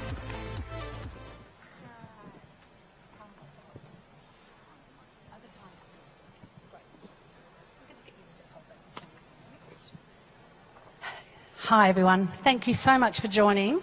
So we're here to just have a discussion, a very hopefully robust and insightful discussion on the emerging health technologies and also what opportunities they might present to us as an industry. I'm just going to do another quick introduction because I'm really delighted to be joined on stage. We've got a very experienced panel of speakers, mostly from outside of the industry actually, and also with very diverse backgrounds. So a valued member on the far end here, we've got a valued member of the mass participation community, a tech entrepreneur, and you've heard from him already today, and you're probably going to hear from him a few more times, and also founder of Picture Board Partners. Welcome, Unwish. Thank you for joining us. Thank you. Very, very pleased to be having a doctor in the house, and not just a run-of-the-mill doctor. We've got a functional medicine doctor, and Dr. Rex has devoted his adult life to the practice of longevity and preventative medicine. So welcome, Dr. Rex, and thanks for joining us. Thank you. And last but not least, we have a former investment banker who is now shaking up the wellness industry with some of his own cutting-edge technology. So once again, thank you for joining us. Thank you. So we're here to talk about wellness, and I thought I'd just start with a definition of what wellness is. I mean, we've been talking about it all day, we pretty much know, but wellness can be defined as an active process of becoming aware and making choices towards a healthy and fulfilling life. And it's more than being free from illness. It's a dynamic process of change and growth. Now, we all know that, but you may not know that today the global wellness market, it's valued at $4.75 trillion. So it's a colossal global industry, but it hasn't actually always been like that. For a long time, as we know, it was written off as a series of fads or hacks, and that didn't actually move the dial on health or well-being. But that's all changed, and that couldn't be further from the truth today, as we see healthcare blending with well-care.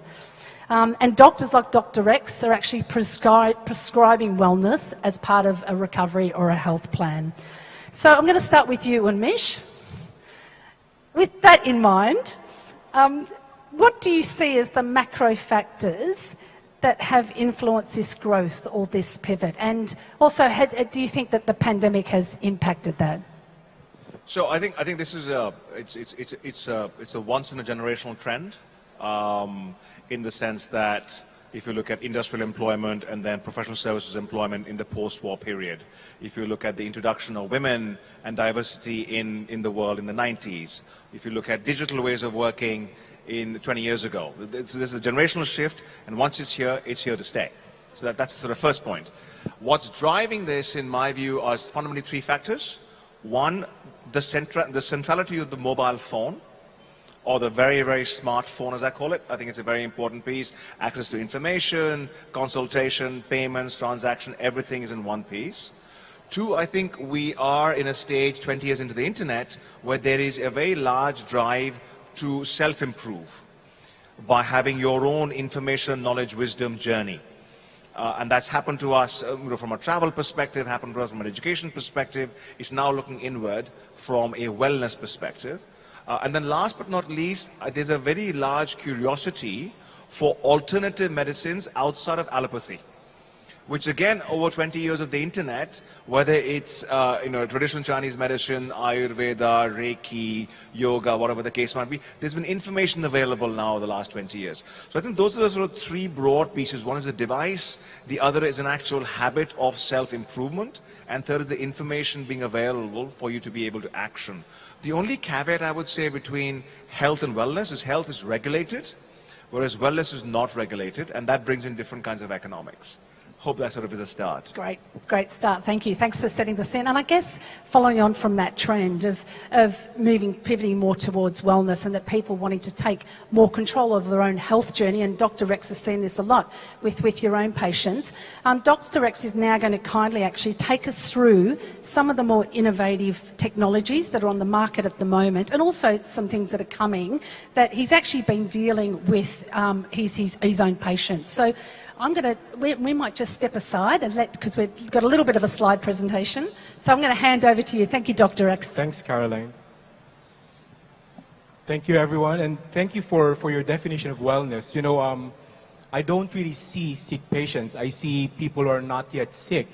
And wellness is actually not just seen as an absence of an illness, but it's understanding that there's more we can do at the top of our game when we're not sick. And so part of what we do in community gatherings, such as like marathon running, is actually to be able to give back the power to the individual that they own their own health, you know, and they know more about their body. And so in this industry, there are a lot of wearable devices that are up in the market that people could just buy and wear, you know, from a finger to a heart rate variability monitor to even clothing that could actually monitor their performance. And even different parts of the body can be measured and used as a measuring tool to be able to describe your interiority. So a lot of these heart rate variability monitor devices have been linked from millions of data that initiated by First Beat in Finland. And even Garmin now was able to actually work with them with all those data and come up with a very close to ideal measurement of VO2 max, which is very important in athletes and also individuals who are actually in the training game. And sensor implants also, this company in Sweden called Disruptive, I almost had a chance to have myself implanted with a device to measure temperature. You know, and when you have that longitudinal data to measure something in your body, let's say I go for an ice bath and the temperature monitor would show how low it could get, and then I go out into the ambient temperature and how much it could go up in such a short period of time. Eventually, I could link this with other information about my body, not just my heart rate, but it would also be used for fertility, to find out women's temperature. And then eventually, even when you're running a race, whether your temperature is going so high that even your heart is going to be at a fatal state.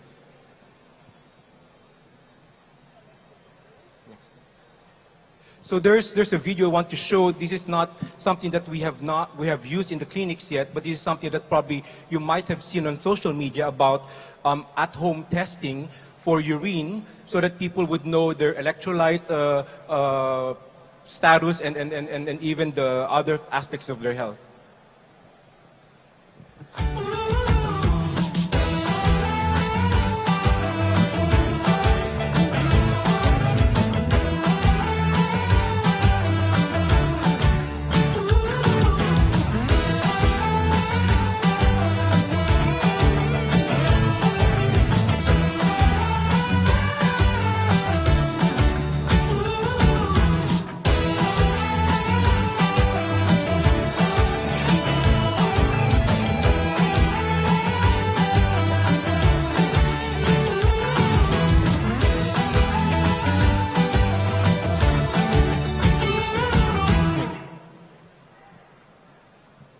So I was reading this morning a journal article that was published June of this year that characterizes a population of people who are actually marathon runners in Europe.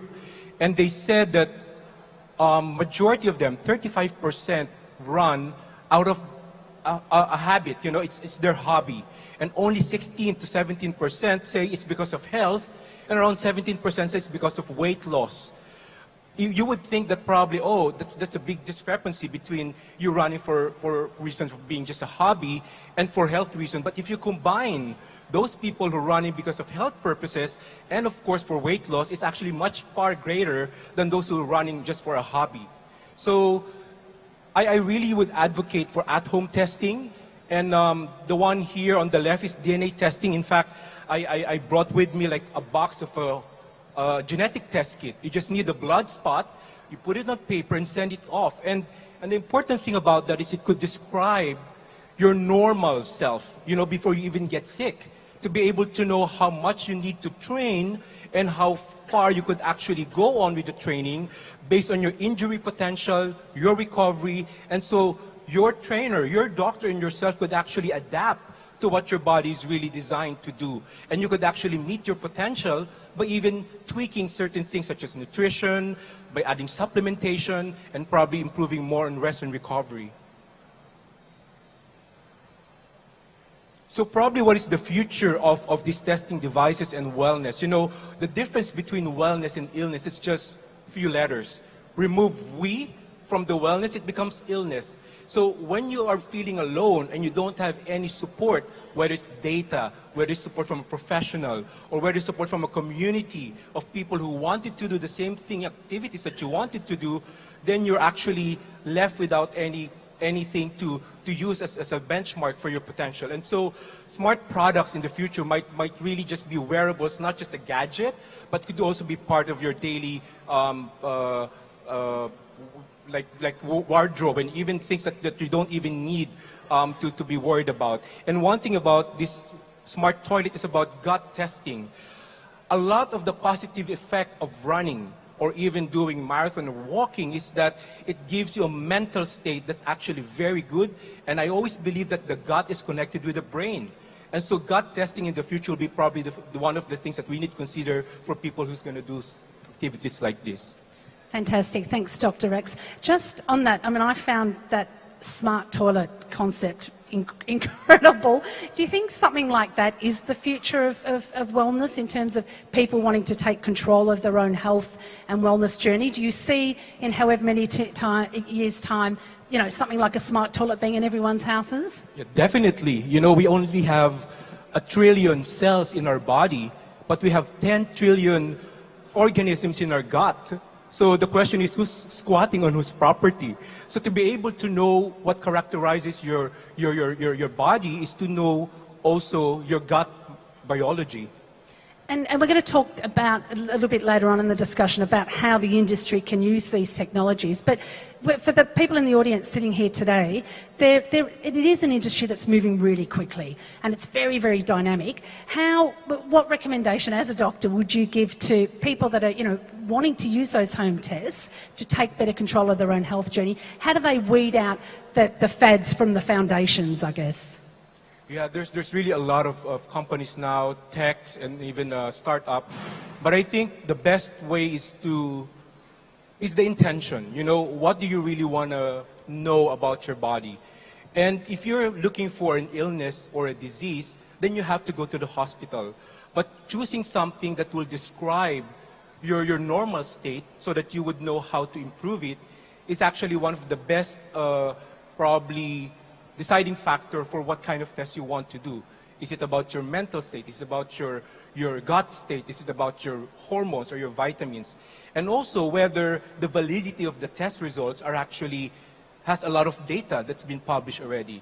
And third, whether you can find a practitioner, doesn't have to be a doctor, to be able to interpret to you the result. It could be a nutritionist, could be your PT, could be your worker trainer, it could be anyone in this field who are actually more knowledgeable. Fantastic. Thanks, Dr. X.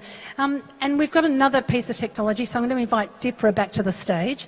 As I mentioned before, Dipra is a former investment banker, has just launched his own technology. It's actually only been in the market for 2 weeks. It's 3D body scanning, but Dipra's big USP, it's done on a mobile device. So this is very, very progressive. So over to you, Dipra. Thanks a lot, Caroline. And thank you very much for having me here. I do appreciate the opportunity. Traditionally, body composition's been measured through things like DEXA, through bone density scanning, or by doing bioempirical electrical impedance, which is, you know, you stand on some scales, shoot some electricity through you. But 3D body scanning has always been limited to being quite niche because it's very hard to access. And effectively, we've now invented, I can see there's a lot of people with Apple, a way for you to get measured on your Apple device. As long as you have an iPhone 10, 11, 12, 13, 14, you can now actually get scanned in the privacy of your own home without actually having to leave your house. And you can do that in a matter of minutes. So from an accessibility perspective and affordability perspective, we're trying to bring this technology to the masses. It uses infrared, which means there's no pictures taken. There's no harmful X-rays or any of radiation involved, so people can do it as often as they want. Our core target market that we see people using are people who are actually interested in losing weight. They want to be able to now see that change in that body shape. Because as you're working out or as you're going to the gym or as you're preparing for a marathon, your body actually changes, and being able to actually visualize that is what we do.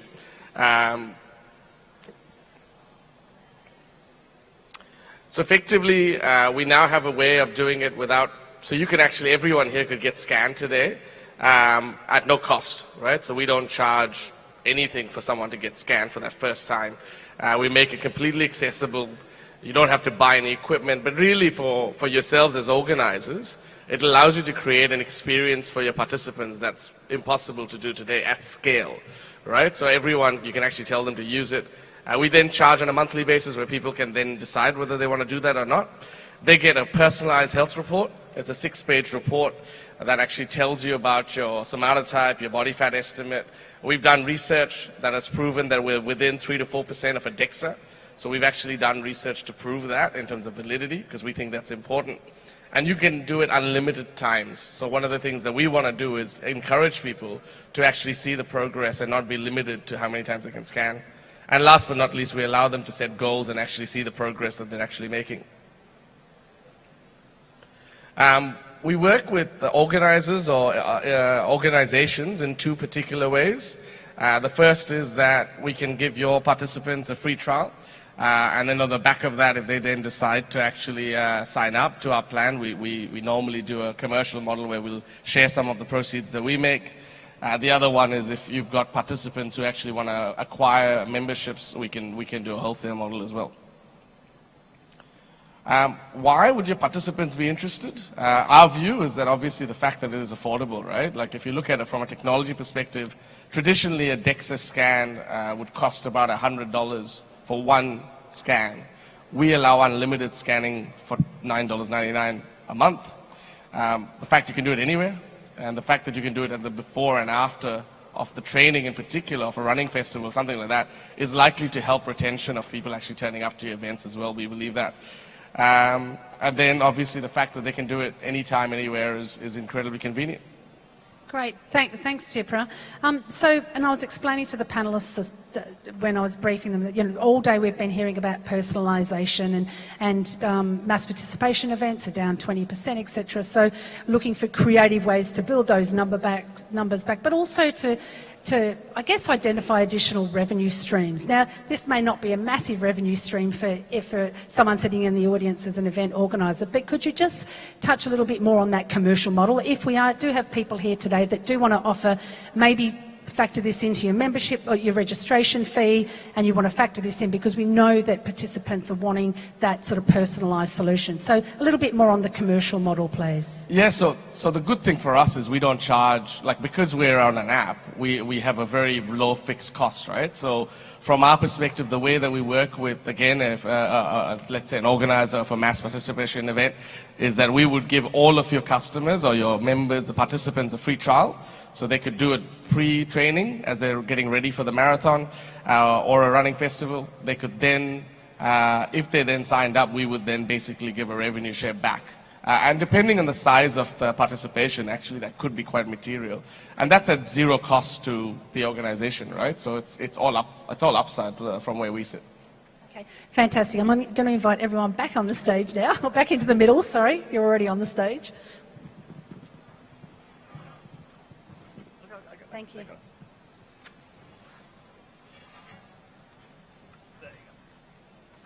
So yes, just really wanted to have a discussion around what this actually means for the industry. Where are the opportunities? Because clearly there's some fairly cutting-edge tech here. Some of it I was aware of before I did this research. Some of it I wasn't. But I think I'll start with you again, Urmish, or I'll start down the end of the panel. Could you envision, looking at understanding the market and seeing this technology today and with your own knowledge, could you envision wellness technology becoming an effective revenue stream for race organisers? The short answer is yes. I think you have 2 different models. It's really a question of which of those 2 models, which would meet the race organizers' vision. That's point number 1. I think point number 2, as Chris was saying this morning, and we've spoken a few times in the last 12 months about this, they are probably 100 times the number of people off the track and along the track than the number of participants. So I would not only look at it from the perspective of I have so-and-so's data and he or she is running the race, therefore I can offer it to them. There's no reason why, from a classic sort of TAM, SAM, SOM perspective on universal market sizing, whilst your SOM is fundamentally the racers, your TAM fundamentally is the entire universe.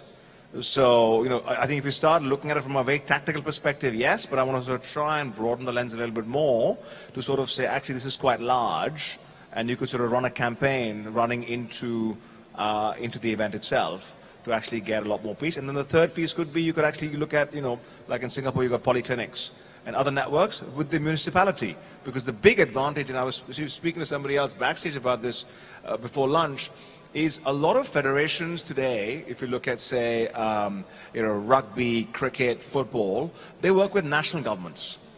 Other events actually look at state governments. Brisbane is a classic example for the Olympics. The race organizer always works with the municipality.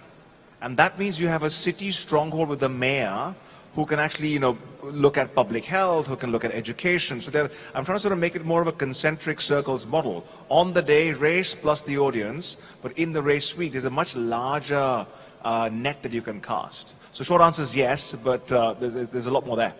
Fantastic. And Deborah, being from the corporate background, do you see your technology and the other technologies offering additional value to corporates, to partners? So for companies that are partnering marathons, do you see that could be a value add for them? Absolutely, right? Because I think at the end of the day, I think measurement is important. I think people want return. I mean, corporates, I come from a corporate background, as you pointed out many times, but like return on investment is key. So the ability to actually see that, that there's differences being made to participants is something important. We've actually had corporate sponsor effectively memberships, maybe not a year long, but a couple of months. But yes, I absolutely see that as being a key opportunity, because it allows them to also then show that they have a value proposition and they're actually doing something good for society, right? Like they're actually bringing technology to be accessible. And yeah, from my perspective, absolutely yes. I've only run one marathon in my life, and it was 16 years ago. It was the Great Wall of China Marathon. It nearly killed me. But at the time, I found a book that was called The Complete Beginner's Guide to Marathon Running, and it became like my Bible. I've kept it today because of all the crazy notes in it. But I think the only thing that I was doing at the time was jumping into ice baths. And I remember thinking, wow, this is really cutting edge. I would be jumping at all this technology today if I was in the same position. But Dr. Rex, with your patients, are you finding that patients are open to these technologies? It's still functional medicine is still a fairly niche area. So maybe if you could just quickly touch on the difference between traditional medicine and functional medicine, then give us a view, please, on your conversations with your patients. Are they open to this? Do you see this as, this market in terms of wellness technologies flourishing? Yeah, the functional medicine way of thinking is actually looking at the root cause of a patient's bodily complaint. And the thing is, I wanted to promote to patients that even before they get a complaint, it's important that they understand their own body. And that's why to get a longitudinal data that would actually describe your system, let's say you're on a marathon so many years ago, and you're able to get the before and after kind of picture of how your body became, and what changes has it actually gone through over the years, and being able to customize or personalize the next time around the kind of training, nutrition. It's paramount to actually not getting an injury, and it increases the chances of you going to another race because you're still able to do it, even if you're 5 or 10 years older. And you get to also inspire other people along the way. Great, thank you. And Dipra, I'll come to you. With the soaring interest in staying physically fit and being an active, do you think, going back to sort of that wearables and the fact that yours is mobile first, do you think that the future of wearables is promising, or do you think that smartphones will soon give way to wearables and everything will be mobile? Oh, look, I think depends on what it is. So I think there's obviously wearables. It just depends on the functionality. I don't think the phone will do everything as much as people would like it to. So I think there will be a niche. I think the interesting thing will be retention.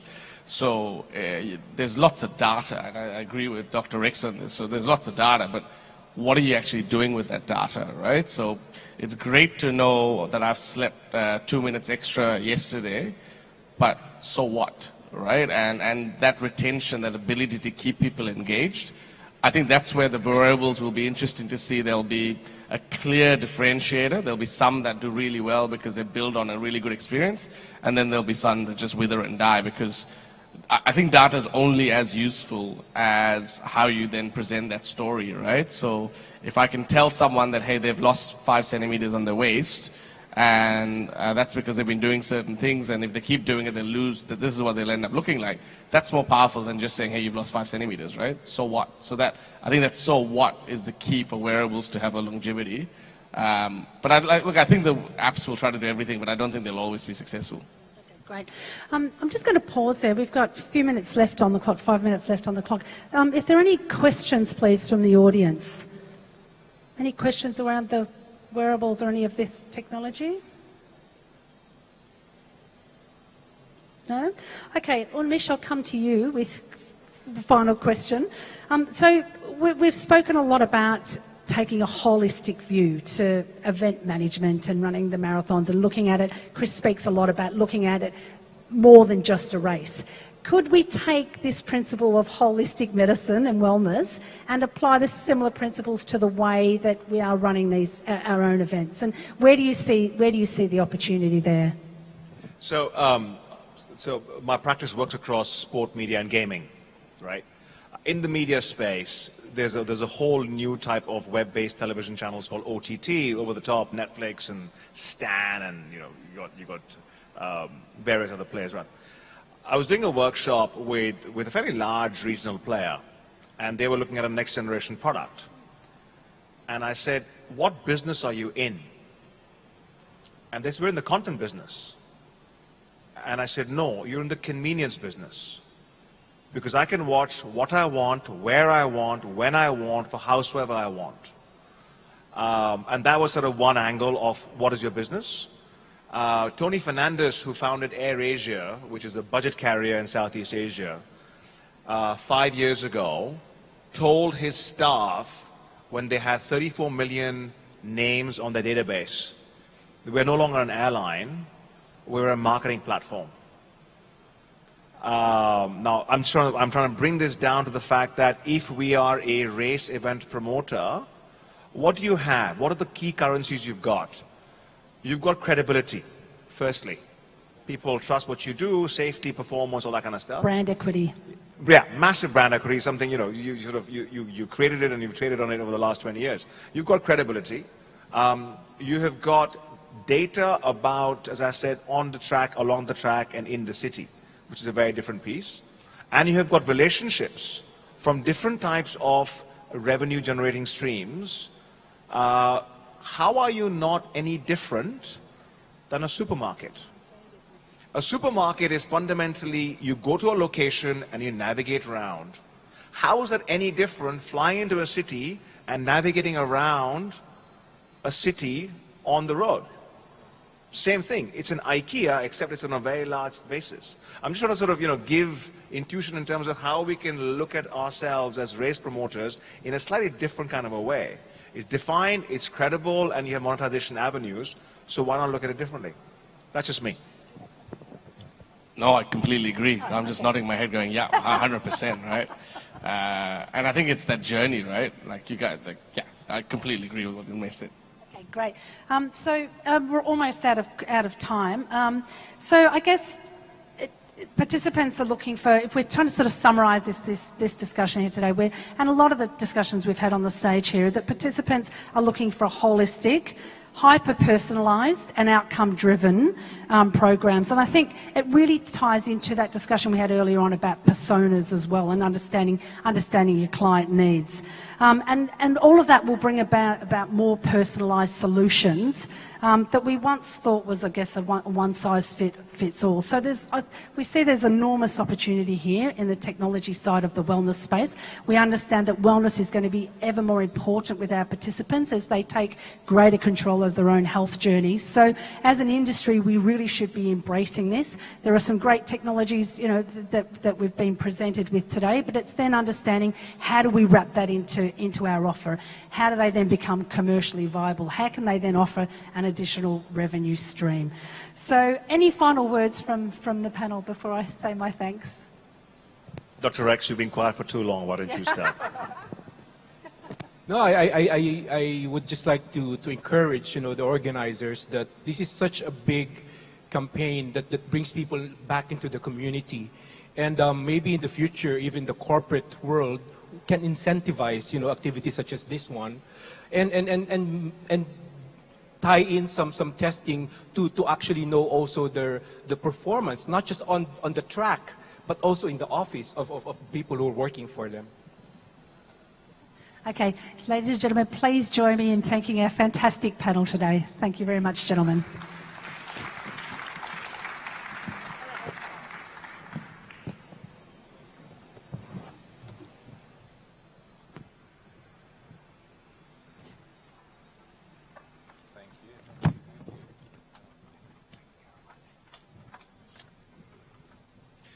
As we approach the final lap, thank you so much, Caroline and the panel there.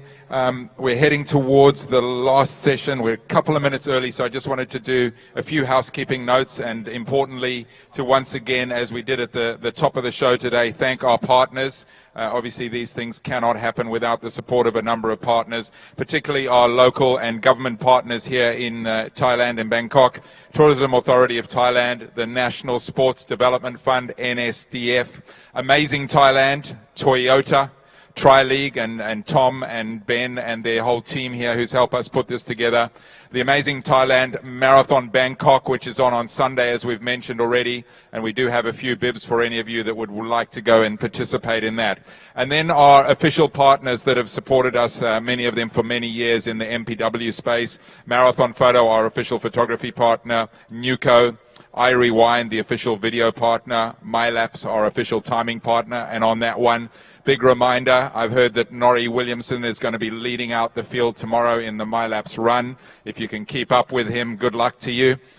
Leaving from the Novotel, it starts at 7 o'clock. Nice little run around the streets near the Novotel. I believe there's even some medals at the end, some wonderful wooden medals. So if you haven't registered already, pop along to the MyLapse booth and we'll see you bright and early in the morning.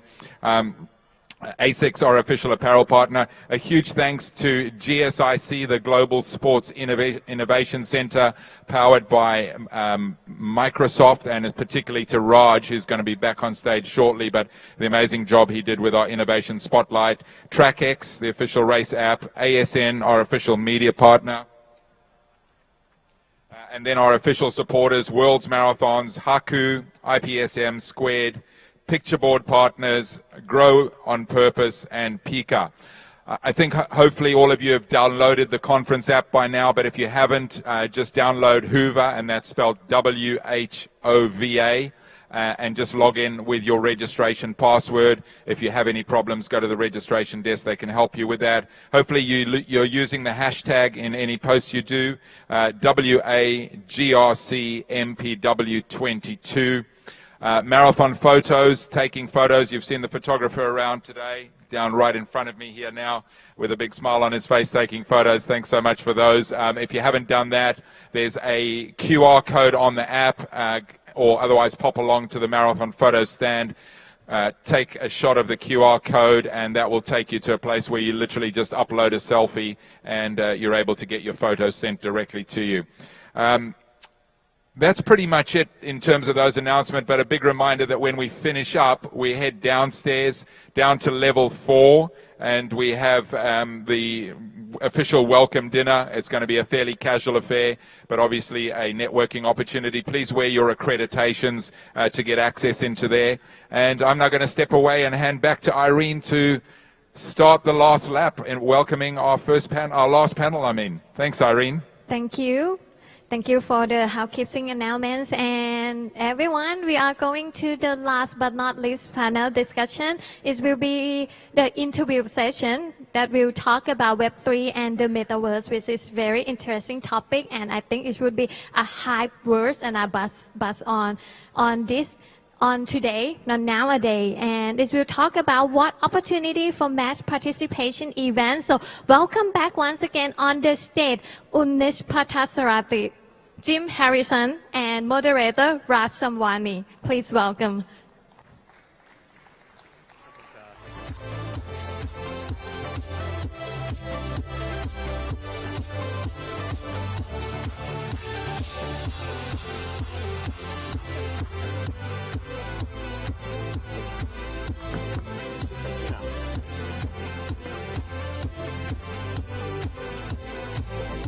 I promise you, I will not be back. I promise you. I promise you. And we all know that we are the reason between you and refreshments of a certain kind. So we are extremely apologetic, and thank you for your patience. Thank you for entertaining everyone, actually. So, thank you. So this is just 3 slides on set the stage, and then we're going to have a conversation. But this is literally just set the stage. And there's a ton of stuff out there about the metaverse. You can probably Google it, and it's going to give you a definition. This is our view of a very relatively implementable definition of the metaverse. And essentially, it's a virtual world that exists online, right? So that's the basic core of it. If you knew, 10 years ago, there was something called Second Life. Some of you may have heard of it. Second Life was this very, very early version of the metaverse, but it worked on the internet. It was pathetic, to put it mildly. So basically, the industry is trying to build the next version, which is a lot more exciting, a lot more interactive, a lot more immersive. And it's going to take some time to get there. But essentially, it's taking a 3D virtual world and getting everyone to interact with each other with avatars. Now, avatars are evolving as we speak today. There's people have seen versions where it's half-body, sitting around a conference table. Looks quite okay, but it's not real. So getting to a real version of human is sort of the evolution. And of course, we'll access it via the internet. We will use some sort of VR, AR, virtual reality, augmented reality, sensory tool, just so you can capture the experience. There's some sort of payment mechanism because there needs to be a business model around it, obviously. And then things to actually bring objects into 3D. Okay, so that's sort of the principle of how the metaverse will be built and sort of the baseline for it. So what powers it? I'm not going to go into technology, I promise you. I'm just going to touch on a couple of these. So we talked about data quite a bit in the afternoon, actually for a couple of hours already.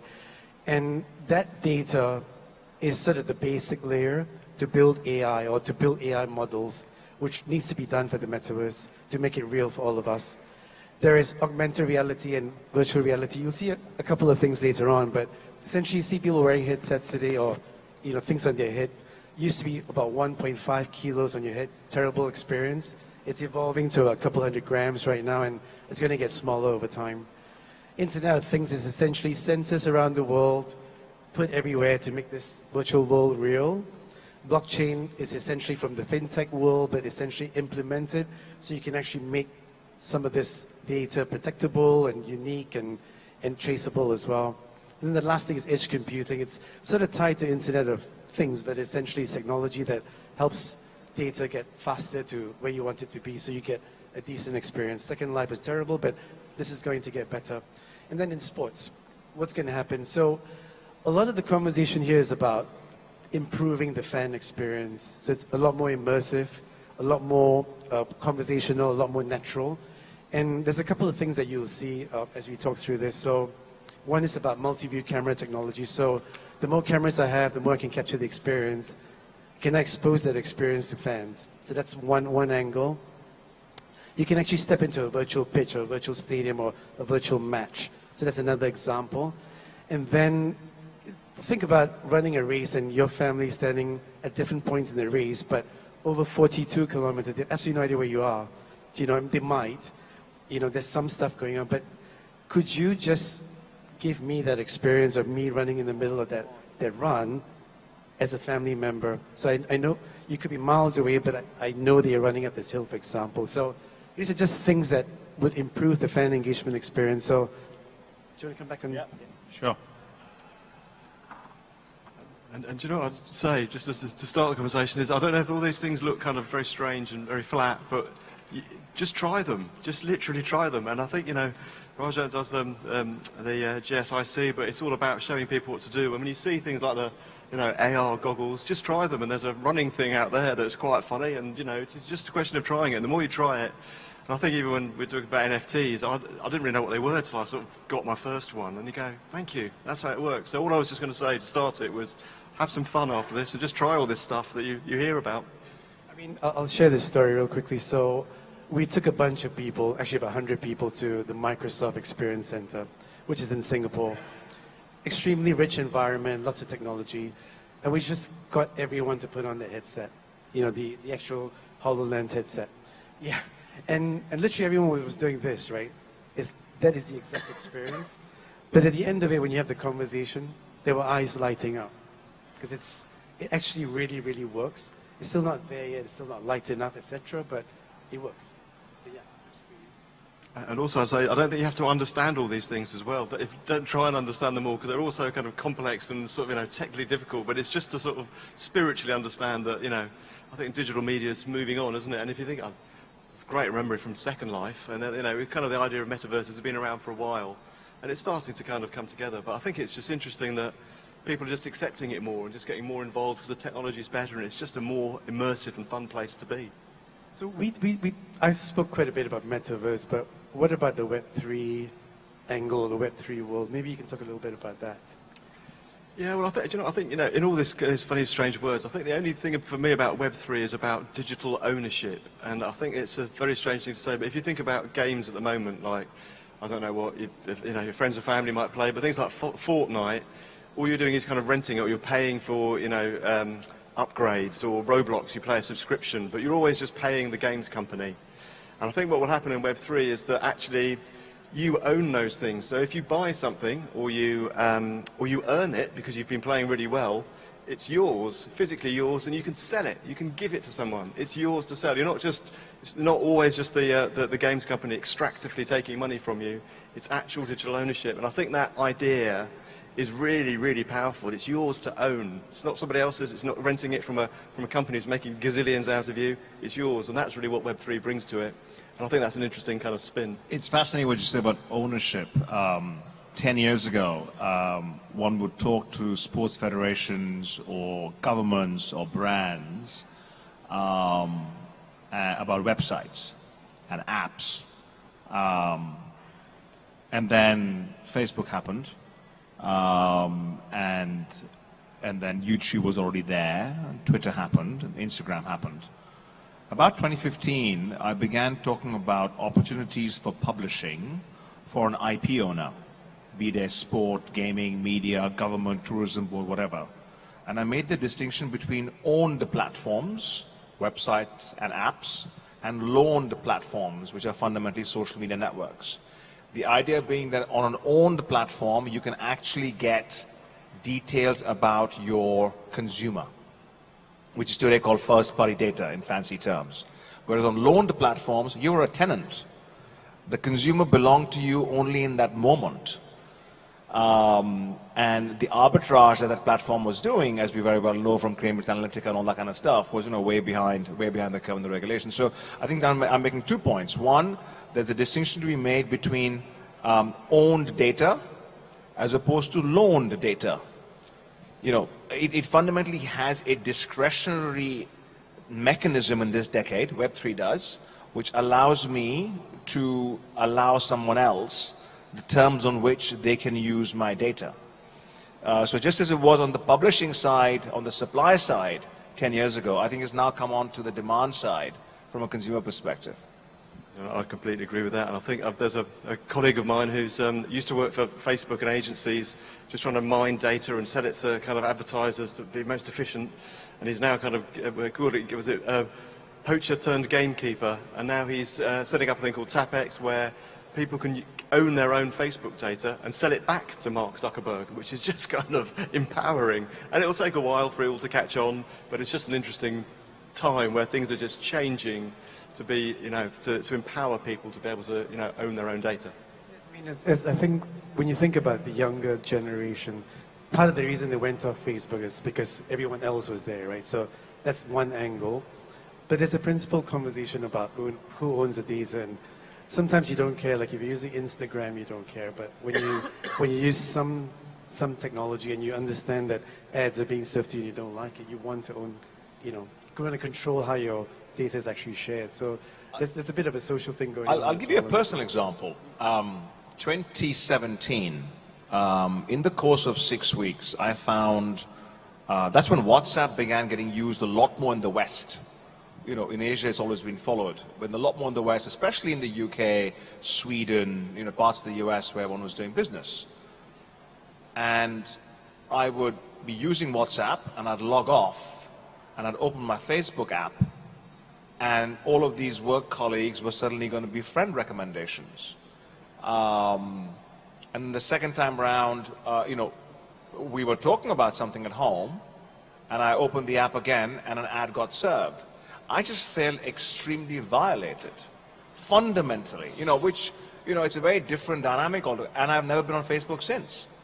And the flip side is not being on Facebook has suddenly given me 1 hour a day of time, which I would otherwise be scrolling through. So there's been a massive sort of lifestyle, but also there was fundamentally a moral and psychosomatic reason, which then led me to sort of go off that. And even the discussion around our daughter being able to be on Instagram, it's a conversation.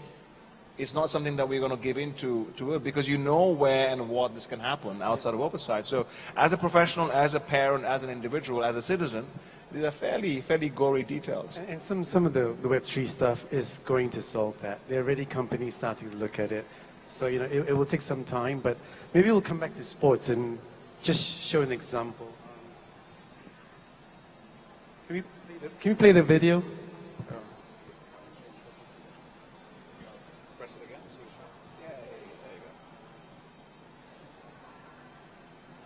Is it possible to play the video? There you go.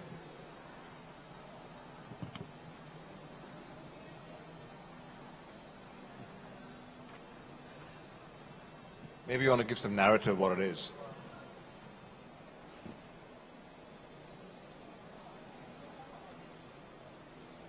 So what you're watching is actually the Brooklyn Nets, a real game, but in the metaverse.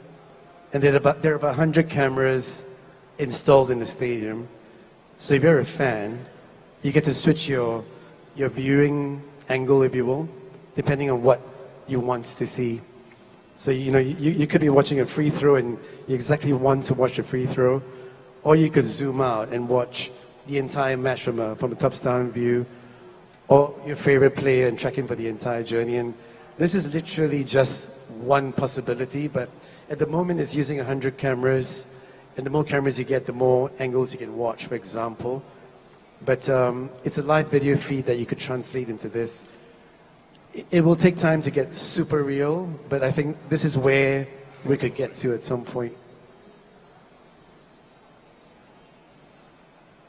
Can I just say one thing? I think as we look at a generation which is fundamentally used to 30 seconds and 90-second videos, the density of content per second and the ability to be able to play around with perspectives becomes a very important part of engaging that demographic, which may not seem obvious to all of us. And therefore, as someone who worked in television, when the gamification of a broadcast happens because of a technology, you realize that your sub-30 generation can actually be engaged, simply because there's so much more going on, which they're in a position to actually process. And I mean, honestly, in the gaming world today, you do a lot of this already.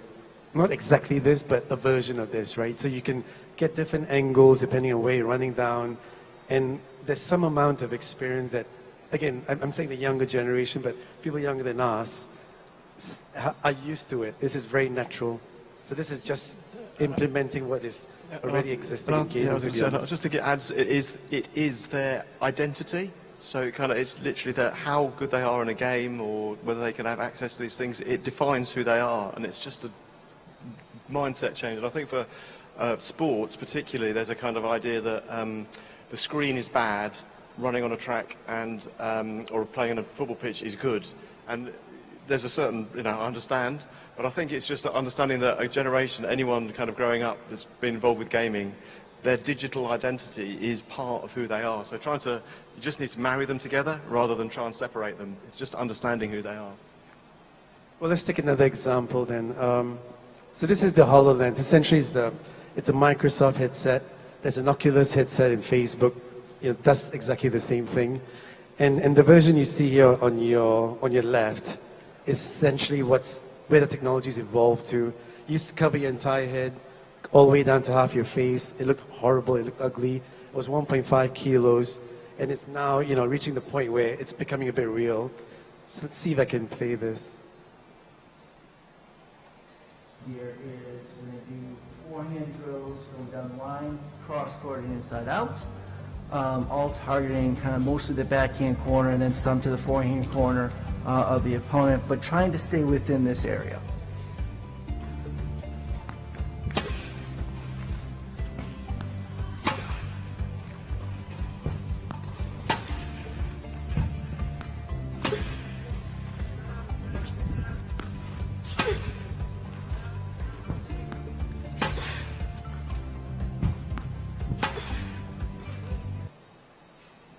It's funny that the back of the video towards the end, suddenly there's an ad which pops up about tennis scholarships.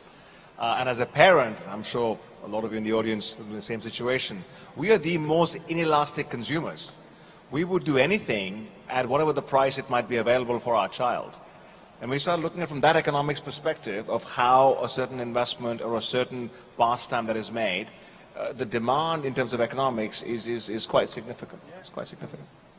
I mean, I'm a tennis player, and my first reaction was, would I ever wear a HoloLens to train? I mean, I would rather work with a real human. But when I spoke to someone who's 16 years old, and I showed him the video, and he said, yeah, sure. It's light enough today, so I might. Because preferably it's lighter, but sure.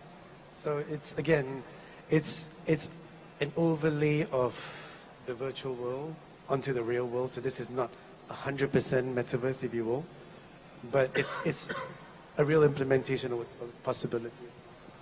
Yeah, and I think just all these things become so immersive, and like if you go to Decentraland or you just see some of the gaming, it's so immersive. I totally understand why kind of gamers spend 3-4 hours a day. I think I've read a statistic recently that said gamers are something like 40% of all people under 30, and they spend the best part of a working day every week in their game, and you're like, wow, they're really investing in it. So just how people understand and operate in those kind of immersive worlds, and we're kind of competing against it, and it's almost like just understanding that these things are really quite powerful, and how as parents and as athletes we kind of work with them. It's going to be interesting. So let's just take another example. This is actually an Australian company that's overlaying 3D virtual worlds, if you will, within the physical world. So let you watch this, and then we can.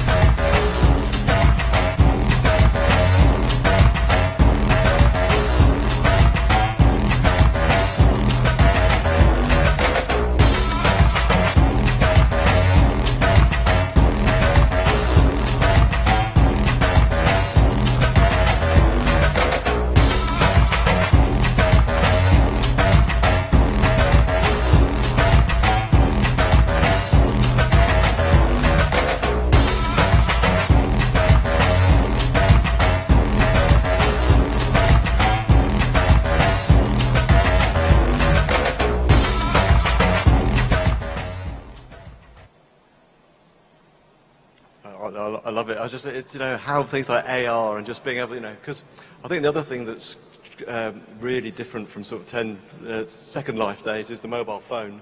And it's just that all those apps are freely available on your phone right now, and you can just walk around Bangkok and just see weird and wonderful things instantly.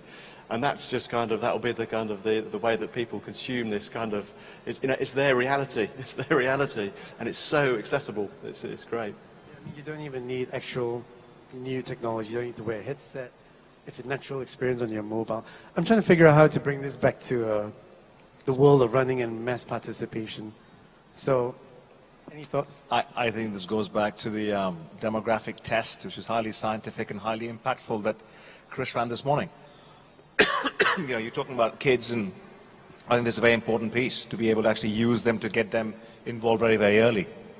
Yeah, no, I think that's right. And I think it's just incentivizing people in the right way. But yeah, it doesn't sort of seem to be completely kind of an obvious marriage between sort of running and these wonderful worlds. But I think we're just looking at ways that you can meet in Decentraland and meet other runners there, and there are just places you can kind of express yourself that you can't really in social media. You don't have these kind of these places you can go.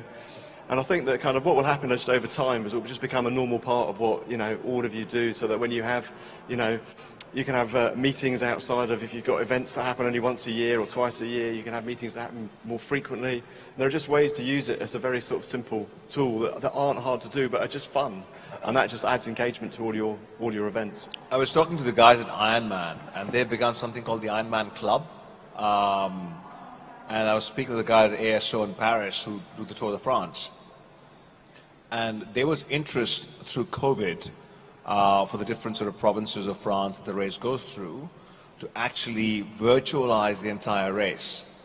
So the idea being that if I'm a lay runner, a non-professional competitive cyclist, would it be possible for me to actually, and I'm training at home on a stationary bike, is it possible for me to actually do the hill climbs and the flats, as the case might be?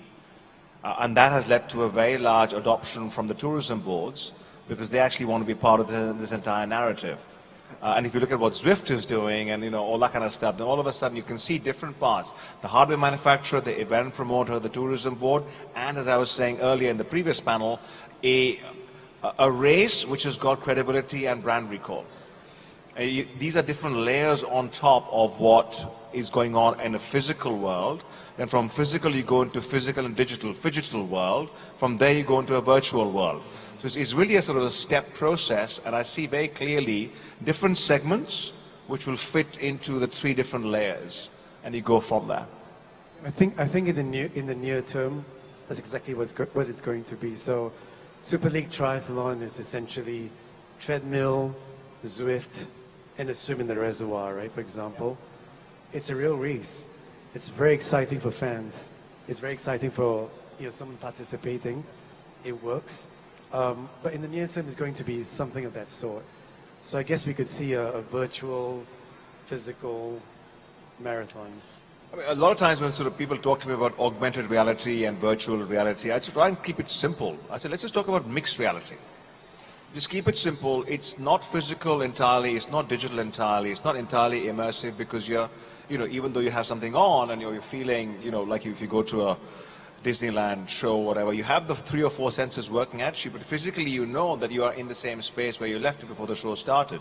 But it's mixed. There's no going away from the fact that it's mixed. And once you start saying that you can be actually in 2 different realities at the same time, in a common seamless experience, then it's a very different way of being, and you go from there. It's very, very different.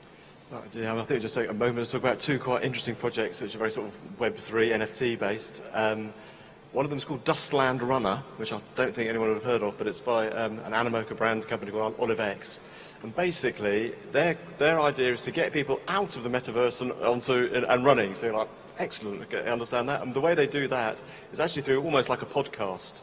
Every week there are kind of, the idea is you're in a kind of weird and wonderful post-apocalyptic world, and you've got to do quests and tasks based on your listening to the audio as you run. So you've got to do certain things, go a certain speed, a certain distance, and so on.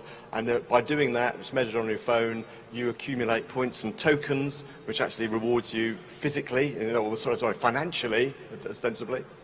And then the other one, who's heard of Steppen? Is anyone a Steppen runner here? There's a Steppen person there. Steppen has been a really interesting project. I think, basically the idea was on a mass participation scale, but individuals running individually, that you could go out with your front door. You would have to buy a token, but you could go out of your front door and run and be rewarded with a token. I mean, for good or for ill, it'll be interesting to see what the discussion afterwards in the bar. But I think, it's been shown to be a little bit difficult because you're directly paying people to run, and the economics didn't really stack up over time. So Steppen's had a bit of a kind of... That's very simple. When you live in a 0% borrowing loan economy, you can do that. If you're in 4% plus, which is fundamentally we've been for the last 100 years, then reality bites. But that does not mean that the rewarding of an anticipated and repeat behavior, which is the essence of a loyalty program, from air miles to retail, as the case might be, cannot actually be in a currency which is non-cash, doesn't have to be crypto, it's fundamentally credits. And you do that, and again, you're rewarding certain behaviors. So the economics don't change. The familiarity is not that far apart from where we are. And then, you sort of go from there. I'm just curious if there are any comments from the audience rather than questions, because I'm sure I've seen a few heads bobbing, and none of you are Indian, so obviously something has resonated. Any comments from the audience, please? Someone in the front here seems pretty keen. It's late. Unless you want me to start pointing at your fingers, or you want to go to the bar, which is fine. I think we should wrap up. Okay, I think they're basically saying thanks ever so much. Don't always say you're welcome. All right. Any final comments? I mean, any final thoughts, if you will? Otherwise, we should wrap up, I think. No, I'm happy to wrap up and see you in the bar if you've got any sort of thoughts about how it all comes out, because I think that's the place to go now. I think I want to go to a 2D world and have a 2D beer with 2D people, so I'll leave it there. Thank you very much. You've been a very patient audience. Thank you, guys. Thank you so much, gentlemen. And you thought you got away without asking questions. So ordinarily, I would stand up here and summarize the day. But it's been a long day, and I'm going to put the pressure on you. So I'm going to pick 5 people at random and ask them to tell me what their key takeaway from the day was. And I'm going to start over here with you, Sam Middlehurst.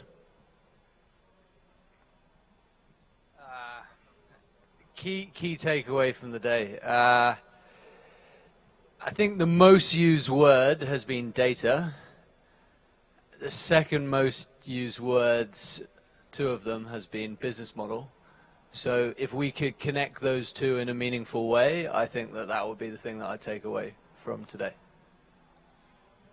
Thank you, Sam. Connecting data to help the business model. Sonia, what would you like to share with us as your key takeaway?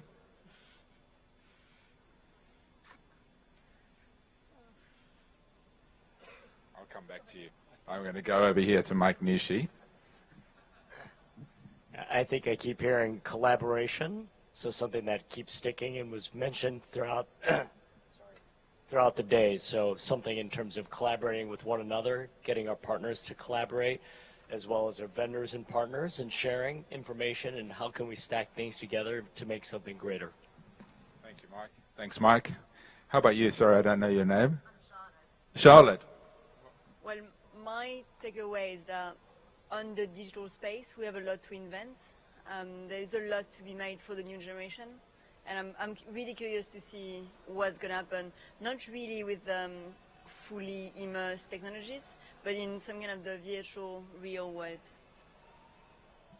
Wonderful. Thank you, Charlotte. What about over here? Who's going to have a go? What's your name? Sorry? Steve Brammer from Hong Kong 100. Hi. The bit that I was most interested to hear about, it has been the data side, which as an older race director is not sort of common currency for me. I feel as if I'm still learning it, but certainly the sessions all day actually have been very, very useful. But it's complicated, and it doesn't come naturally necessarily to people who've come into race organization through passion for being outdoors and not necessarily in front of a computer or gaming. Wonderful. Thank you for that. And I think that is one of the things I hear so often. It's complicated, it's difficult, people feel that, and hopefully we've helped demystify some of it today. It can be challenging, but hopefully some people in the room to help. What about you, Nils? What is not told is personalization. I think a lot of individual insights with general stuff, because products, services are all general, but you can do personalization with it. Also on your request, the options to use functionality that is easy to do personalization. So that's I learned today also in technical side, data side, also the last part about personalization. I think that's a good add-on from today. Thank you. I think personalization was the top of my list. Raj, you've spent a lot of time on the stage. You thought you were done for the day. I'm going to come back to you as the last word. I don't know what to say, actually, but I think for me, being new to the environment, the mass participation world, completely educational for one, and then the opportunities for collaboration, data, using more technology, but in a smart way, would be brilliant. I've been dreaming of building that platform, which I spoke to Neil about, which is connecting all the 8 people. Everyone knows each other. If you could just build that platform and get it out to everyone, we could have a start or something in terms of everything we want to do and then go from there. So that's my reflection. Wonderful. Thank you so much, and thanks for a great job up there. Anyone else like to make a comment or an observation? Anyone else got a takeaway that doesn't? Jan. Thank you, Chris. I'm going to be in between Sam and Mike, because I also think that data is the most important, and it's on one hand collaboration, but I think the first one who is going to have a platform, that's really going to be a breakthrough. Thank you. I'd love to get a very different perspective here, and bear with me. Rolly's joined us from Congo in Africa, and I'd love to get your perspective of what you've heard, Rolly. Yeah, I think I'll go as well with what Mike said about collaboration. Also, I got the chance to meet someone from Lagos Marathon here. And last night I was talking with Nori about the collaboration in Africa, how we can use different countries and create something that it's also with tourism. And for data as well, I read a lot about it. And that's also a little bit difficult for in our region to collect data since people don't use much of the technology yet, like in different parts of the world. So that's also like we trying to see how we can adapt it in that different region. But there were a lot of things that I took away from that. Thanks. Yeah. Thank you. I have another one here, Unmish.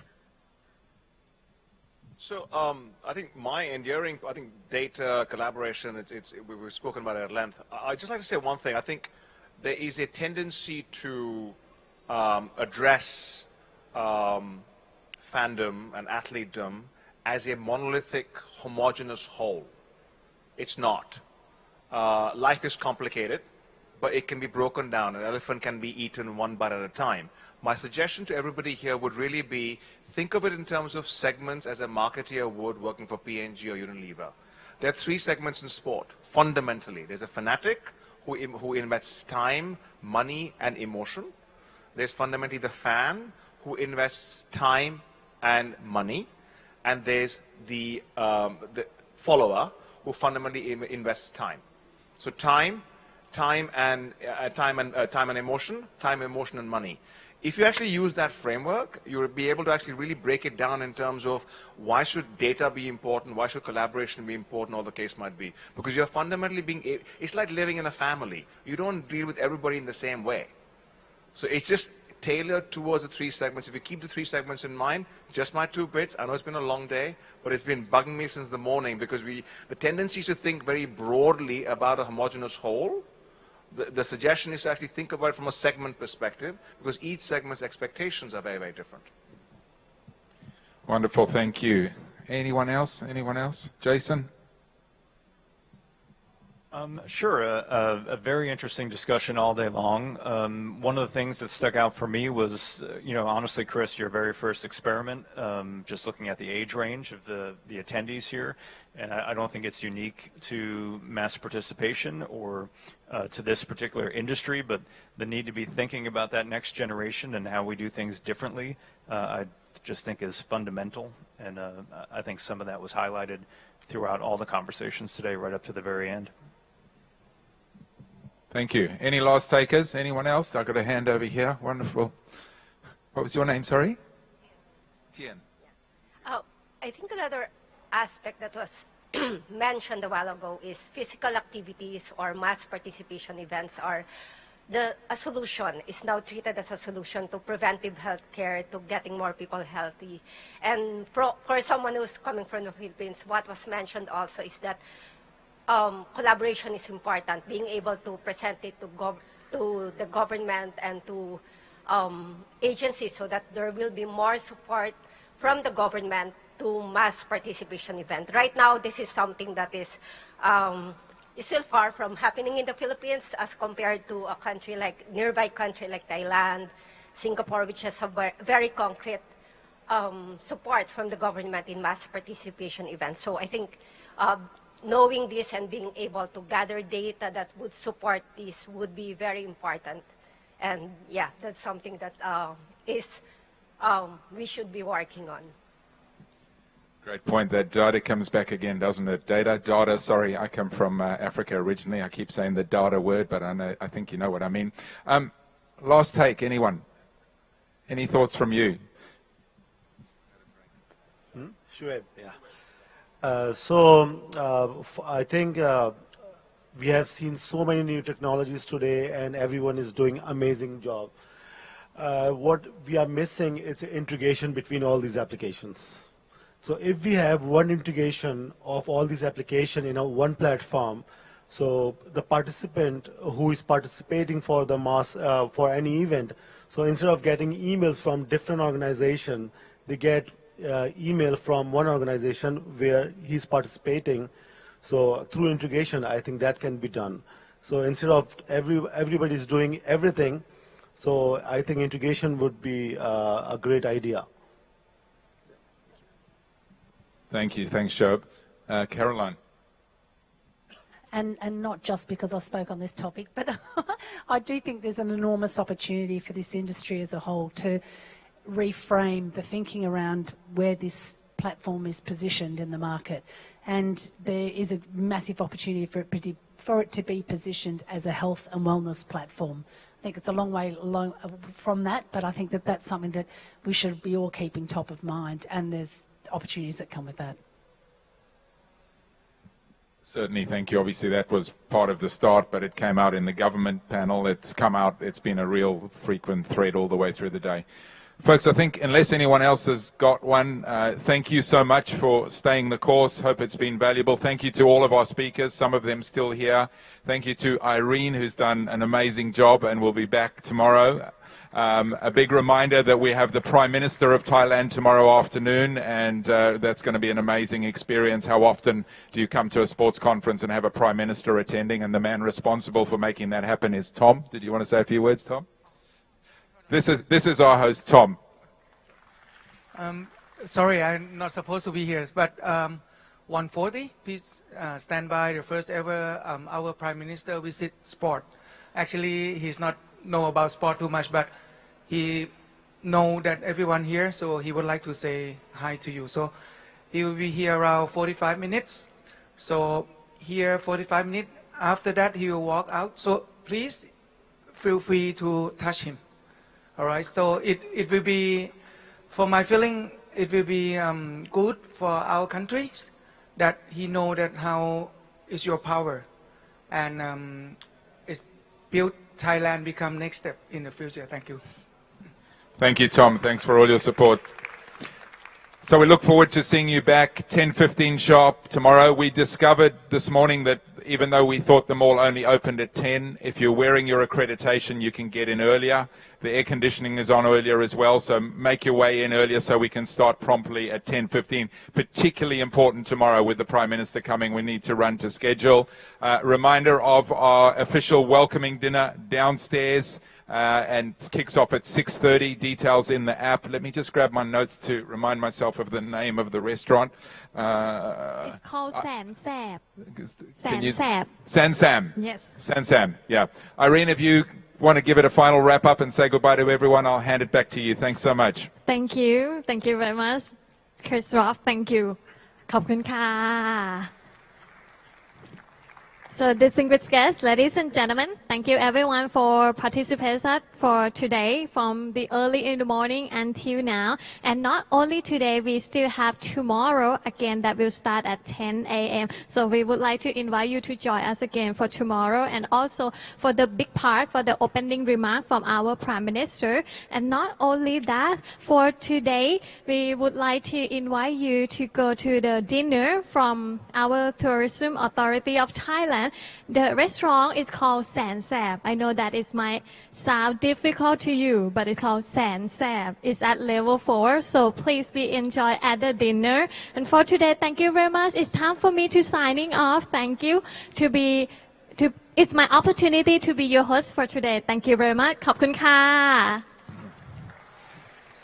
Thank you so much. I'm sorry, I'm not trying to have the last word, but I've just been reminded, important announcement. Of course, the morning run tomorrow, a very casual jog leaving from the hotel at 7 a.m. If you haven't registered yet, go to the MyLaps booth and register. We'll be handing out the bibs in the morning with some special new technology attached to them, so that's worth going just for the sake of going to explore that. But we'll see you down in the welcome dinner shortly. Thanks so much again, and see you later on. Bye-bye.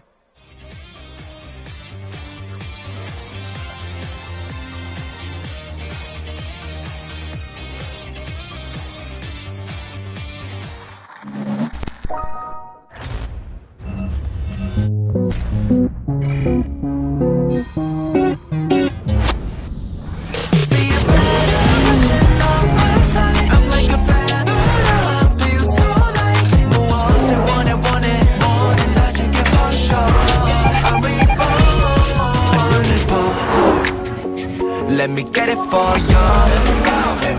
Alright, got it for you. Gonna have some fun. 자 이제 새롭게 다시 시작해. Here we go. See a better version of myself. I'm like a fan. I feel so like 무엇을 원해 뭐든 다 줄게 for sure. I wanna go, just wanna go. Feels like I go back to 7 years old. Yeah, I gotta do it. I'm gonna feel it. I'm gonna do it. Whatever I want. แมทชีวิตในแบบคุณ All New Toyota A-Team นี่แหละรถของเรา